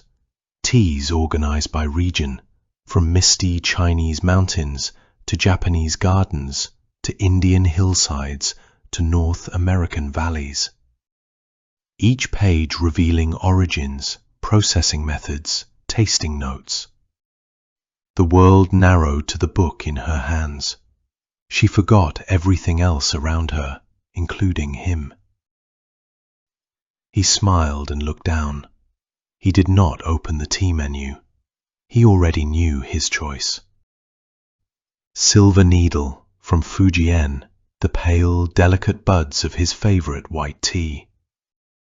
Instead, he reached for one of the books he had borrowed from the university library. Mushrooms of the Northeast. He turned to the section on autumn species and began paging through the beautifully illustrated plates. The diversity of carpophores unfolded before him. Chanterelles in bright apricot clusters, black trumpets like small dark horns, hen of the woods spreading in layered shelves, the deadly elegance of destroying angels. Each entry was organized by season, habitat, and key identifiers. Simeon continued studying the autumn species section when the hipster waitress approached their low table and took down their order. Jenny chose a Dragonwell Green from Zhejiang province, and he his usual. But Simeon also added pita bread, hummus, and a small bowl of olives to round things out. The simple additions made the morning feel even more complete, elevating an already perfect ritual. The waitress nodded and disappeared in the back. Simeon returned to the mushroom plates, tracing the detailed illustrations of false morels, until their order arrived a short while later. As always, the service impressed him with its quiet elegance and affordability. The waitress set down 2 glass boiler pots, each perched atop an ornate metal frame, with a broad candle burning steadily beneath to maintain gentle heat. The tea leaves already rested inside the boilers, silver needle buds floating pale and delicate in one, the flat emerald leaves of Longjing in the other, lids securely in place to preserve aroma and temperature. She arranged the small plates next. A generous mound of smooth hummus drizzled with olive oil, warm pita triangles, and a shallow bowl of plump olives. She paused to offer guidance on steeping times. For the silver needle, 3 to 4 minutes. For the Dragonwell, 2 to 3 minutes. Simeon thanked her with a small nod as she walked away. Jenny looked directly at him for a quiet moment, the way she often did. Simeon had come to understand that Asian women in general, and Jenny in particular, were far less verbose than the Western women he had known. They kept their emotions guarded, expressing themselves more through subtle gestures, glances and silences than through a stream of words. He met her intense gaze and returned it with a small, genuine smile. "Honey," she said suddenly, "don't forget that after this we need to pick up the laundry. Then I have to go back to the library to photocopy my summer project."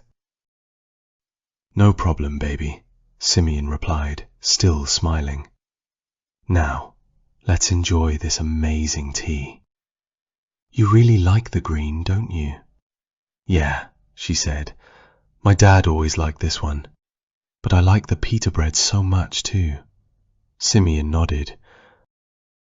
"Well, let me tell you, this shop is unusual.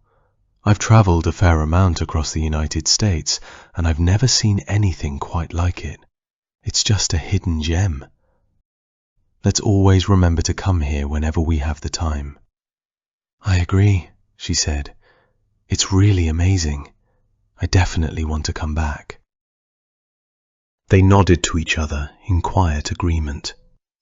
Jenny returned her attention to the tea book, her fingers tracing the illustrations. Simeon opened his own volume again and settled back into the autumn section, resuming his study of the seasonal mushrooms. As Simeon examined the plates of brown-capped mushrooms, his eyes widened. Toward the bottom of one page appeared a species he had long considered one of his favorites, a rare mushroom exclusive to parts of Europe that he had nicknamed the autumn fox. At the very end of the description, in a small italicized note, he read, "Recent sightings have been reported in the deciduous forests of the Berkshires in western Massachusetts by a mushroom-hunting couple, but these sightings remain unconfirmed." Simeon looked up abruptly, his gaze sharpening with sudden intensity. Jenny noticed the change the instant it happened. She set the tea book down slightly. "Is there anything wrong, honey?" He met her eyes again, held the contact for a while something settled in his mind, then spoke. "Nothing to worry about, baby. It's just that one of the mushrooms I wrote my final term paper on in the biology program, the autumn fox, has been sighted in Massachusetts. It would be absolutely glorious if I could find it and take a picture of it." She considered that for a moment, nodding slowly. He knew her well and understood that anything connected to study earned her immediate respect. She held intellectual pursuits in high regard and dismissed anything frivolous with disdain. The earnest seriousness of her expression nearly made him laugh outright as she said, "Well, honey, perhaps you should find it and take a picture of it. I think your school might be interested in that picture. They may even put it on their achievement board if you mail it to them." "That's exactly what I was thinking, baby," Simeon replied, keeping his tone perfectly serious, even though the thought amused him deeply. She looked down at her book again, then lifted her gaze once more. "Do you want me to come with you?" He almost laughed aloud at the offer, but managed to contain it. "No, baby. The forest trails are dirty and full of bugs, and God knows how long I'd have to walk to find it if I decide to go. I know just how much you dislike bugs." He raised an eyebrow to emphasize the point. She shook her head quickly. "Okay, you go alone." With that, she returned her attention to the tea book, fingers resuming their gentle tracing of the illustrations. But Simeon knew he could not go alone. If he was truly going to find the autumn fox, and that remained a very big if, he would have to travel to one of the well-defined deciduous areas of the Berkshires. That forested wilderness in western Massachusetts lay mostly forgotten by the rest of the state. a quiet, mysterious stretch of hills and hardwoods where trails wound through old growths. The sightings, unconfirmed as they were, had come from an exact zone. As he lifted the glass cup to his lips and took a slow sip of tea, he considered the practicalities. If he were to go, he might well have to consult a local guide in the area. That kind of knowledge would narrow the vast expanse of the Berkshires down to a manageable patch of suitable habitat. The thought settled in his mind with quiet satisfaction. He set the cup back on the frame, watched the candle flame, and let his attention return fully to the present. Jenny sat across from him, absorbed once more in the tea book, her slender fingers turning pages with care. 3 days later. Simeon walked a measured pace behind the guide through the deciduous woodland deep in the heart of the Berkshires. The forest here was ancient and unhurried. Dense stands of sugar maple, beech, and red oak dominated the canopy, their trunks straight and tall, rising in grey columns that stretched upward until the leaves formed a high, filtering roof of gold, crimson, and burnt orange. The understory lay thick with ferns and fallen branches, the ground cushioned by years of leaf litter that muffled every footfall. Sunlight pierced through in thin, shifting shafts, catching motes of dust and turning the air golden where it touched the moss-covered rocks and the occasional granite outcrop. The Berkshires carried a quiet, timeless weight. Rolling hills that hid small hollows and streams, the faint scent of wet earth and decaying leaves hanging in the crisp fall air. It had been 2 full days of camping in this forest without any sign of the autumn fox. Simeon had contracted a local guide named Harlan Brooks, a lean, weathered kid in his late 20s who lived at the edge of Lennox and knew these woods better than most. Harlan had agreed to help for $20 a day. Simeon had told him he was searching the deciduous zones for a rare mushroom tied to a school project. Harlan had nodded, shouldered his day pack, and led them out without wasting words. The autumn leaves had turned the landscape almost magical, a riot of warm colour that lifted Simeon's spirits each morning when he unzipped the tent. He still believed, or wanted to believe, that the autumn fox waited somewhere ahead. A strange feeling had settled over him during these days in the bosom of nature. The damp, clean air carried the sharp tang of pine and wet stone. The columns of trees marched away in every direction until they blocked the horizon entirely. The calm calls of birds, the distant tap of a woodpecker, and the rustle of small mammals in the underbrush created a steady, living quiet. Being here reminded him that even if the mushroom never appeared, the decision to come had been worth it. The journey mattered more than the destination, after all. He repeated the thought to himself like a private mantra. Now, on the 3rd day, hope had begun to fade. He had decided he would give it one more full day, tomorrow, and then pack out, drive the winding roads back home, back to the apartment and to Jenny. She had already started missing him intensely, calling every few hours to check in, with that familiar thin voice. She was such a treasure, he thought, steady and patient, in a way that anchored him even when he was miles away in the woods. Harlan paused ahead, pointing toward a shallow ravine where a small brook cut through the slope. "Good spot for chanterelles down there," he said. "But if you're still after that fox thing, we'll keep heading upslope. Cooler, shadier pockets up there might suit it better." Simeon nodded. "I'm looking specifically for beech, oak, and chestnut," Simeon replied. "When we arrive there, let's look for a cluster of these specific trees. I need to check under the mulch. Because the fox prefers moist, organic rich soils and often grows in the thick leaf litter of the forest canopy. Got it, Harlan said. He turned and started down the slope toward the ravine. As Simeon followed, Harlan's voice cut through the quiet woods sharply. Over here, dude. There's a bunch of oak and beech trees clustered together right up ahead, just like you said. Simeon's heart kicked up a notch. He knew this sensation well, the quickening pulse. Even though experience told him this would almost certainly be another false lead. He quickened his pace anyway, boots crunching softly through the leaf litter. When he reached the spot where Harlan stood, he stopped short. A strange stillness settled over him, heavier than the forest air. He walked straight to the nearest oak, its thick trunk solid and vigorous, evidence of decades undisturbed.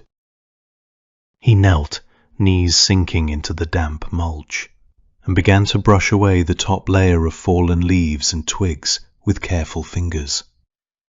Something had caught his eye, a faint shape half hidden beneath the debris. He removed one leaf, then another, and then it happened. The world narrowed to the small patch of ground in front of him. Triumphant music seemed to swell in his ears, though the forest remained perfectly silent. There they were. A modest cluster of tawny-capped mushrooms rising from the dark soil. His breath caught. His mind froze in a quiet, electric ecstasy as he studied the beautiful brown caps, their color rich and warm against the leaf litter. With trembling hands, he picked one up and turned it over. In that instant, a mental checklist unfolded, separating the raw thrill from the cold precision he had trained into himself long ago. Hemispherical cap. Check. The color ranged from rich brown to reddish tones. The surface dry, silky, faintly fibrillar. Another check. Hymenium adnate. Thick, widely spaced, pot-bellied. Gills a deep, beautiful reddish brown. Check. He murmured the word to himself. Check. The stipe was cylindrical and straight, paler than the cap. He drew the small pocket knife from his belt and made a clean slice across the cap to expose the flesh. The interior matched the gills, same rich reddish brown. Too good. One final piece, Simeon said aloud. Harlan stared at him, mouth slightly open. Dude, you look like you just found gold ore or something. You okay? Simeon laughed, a genuine hearty sound that surprised even him. Harlan joined in after a second, the tension breaking. Yeah, I'm okay, man. It's just, you have no idea how rare this mushroom is. It's not supposed to be here. For real? Harlan nodded slowly. I've lived around these woods my whole life. Never seen it before. Does it do anything special?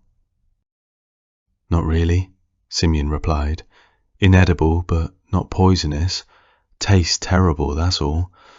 It's important for the biology department at my university, though. Ah, Harlan said. His interest visibly dimmed as he turned his head away. Simeon's own excitement remained untouched, building steadily. He reached into his satchel and pulled out a small folded sheet of flat white paper. He placed it against the top of his book. Then he carefully detached the cap from the mushroom and set it gills down on the paper. The spores would deposit soon enough.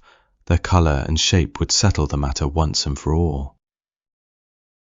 He set the book down with care and waited. This was the final run. Can we go home now? Harlan asked.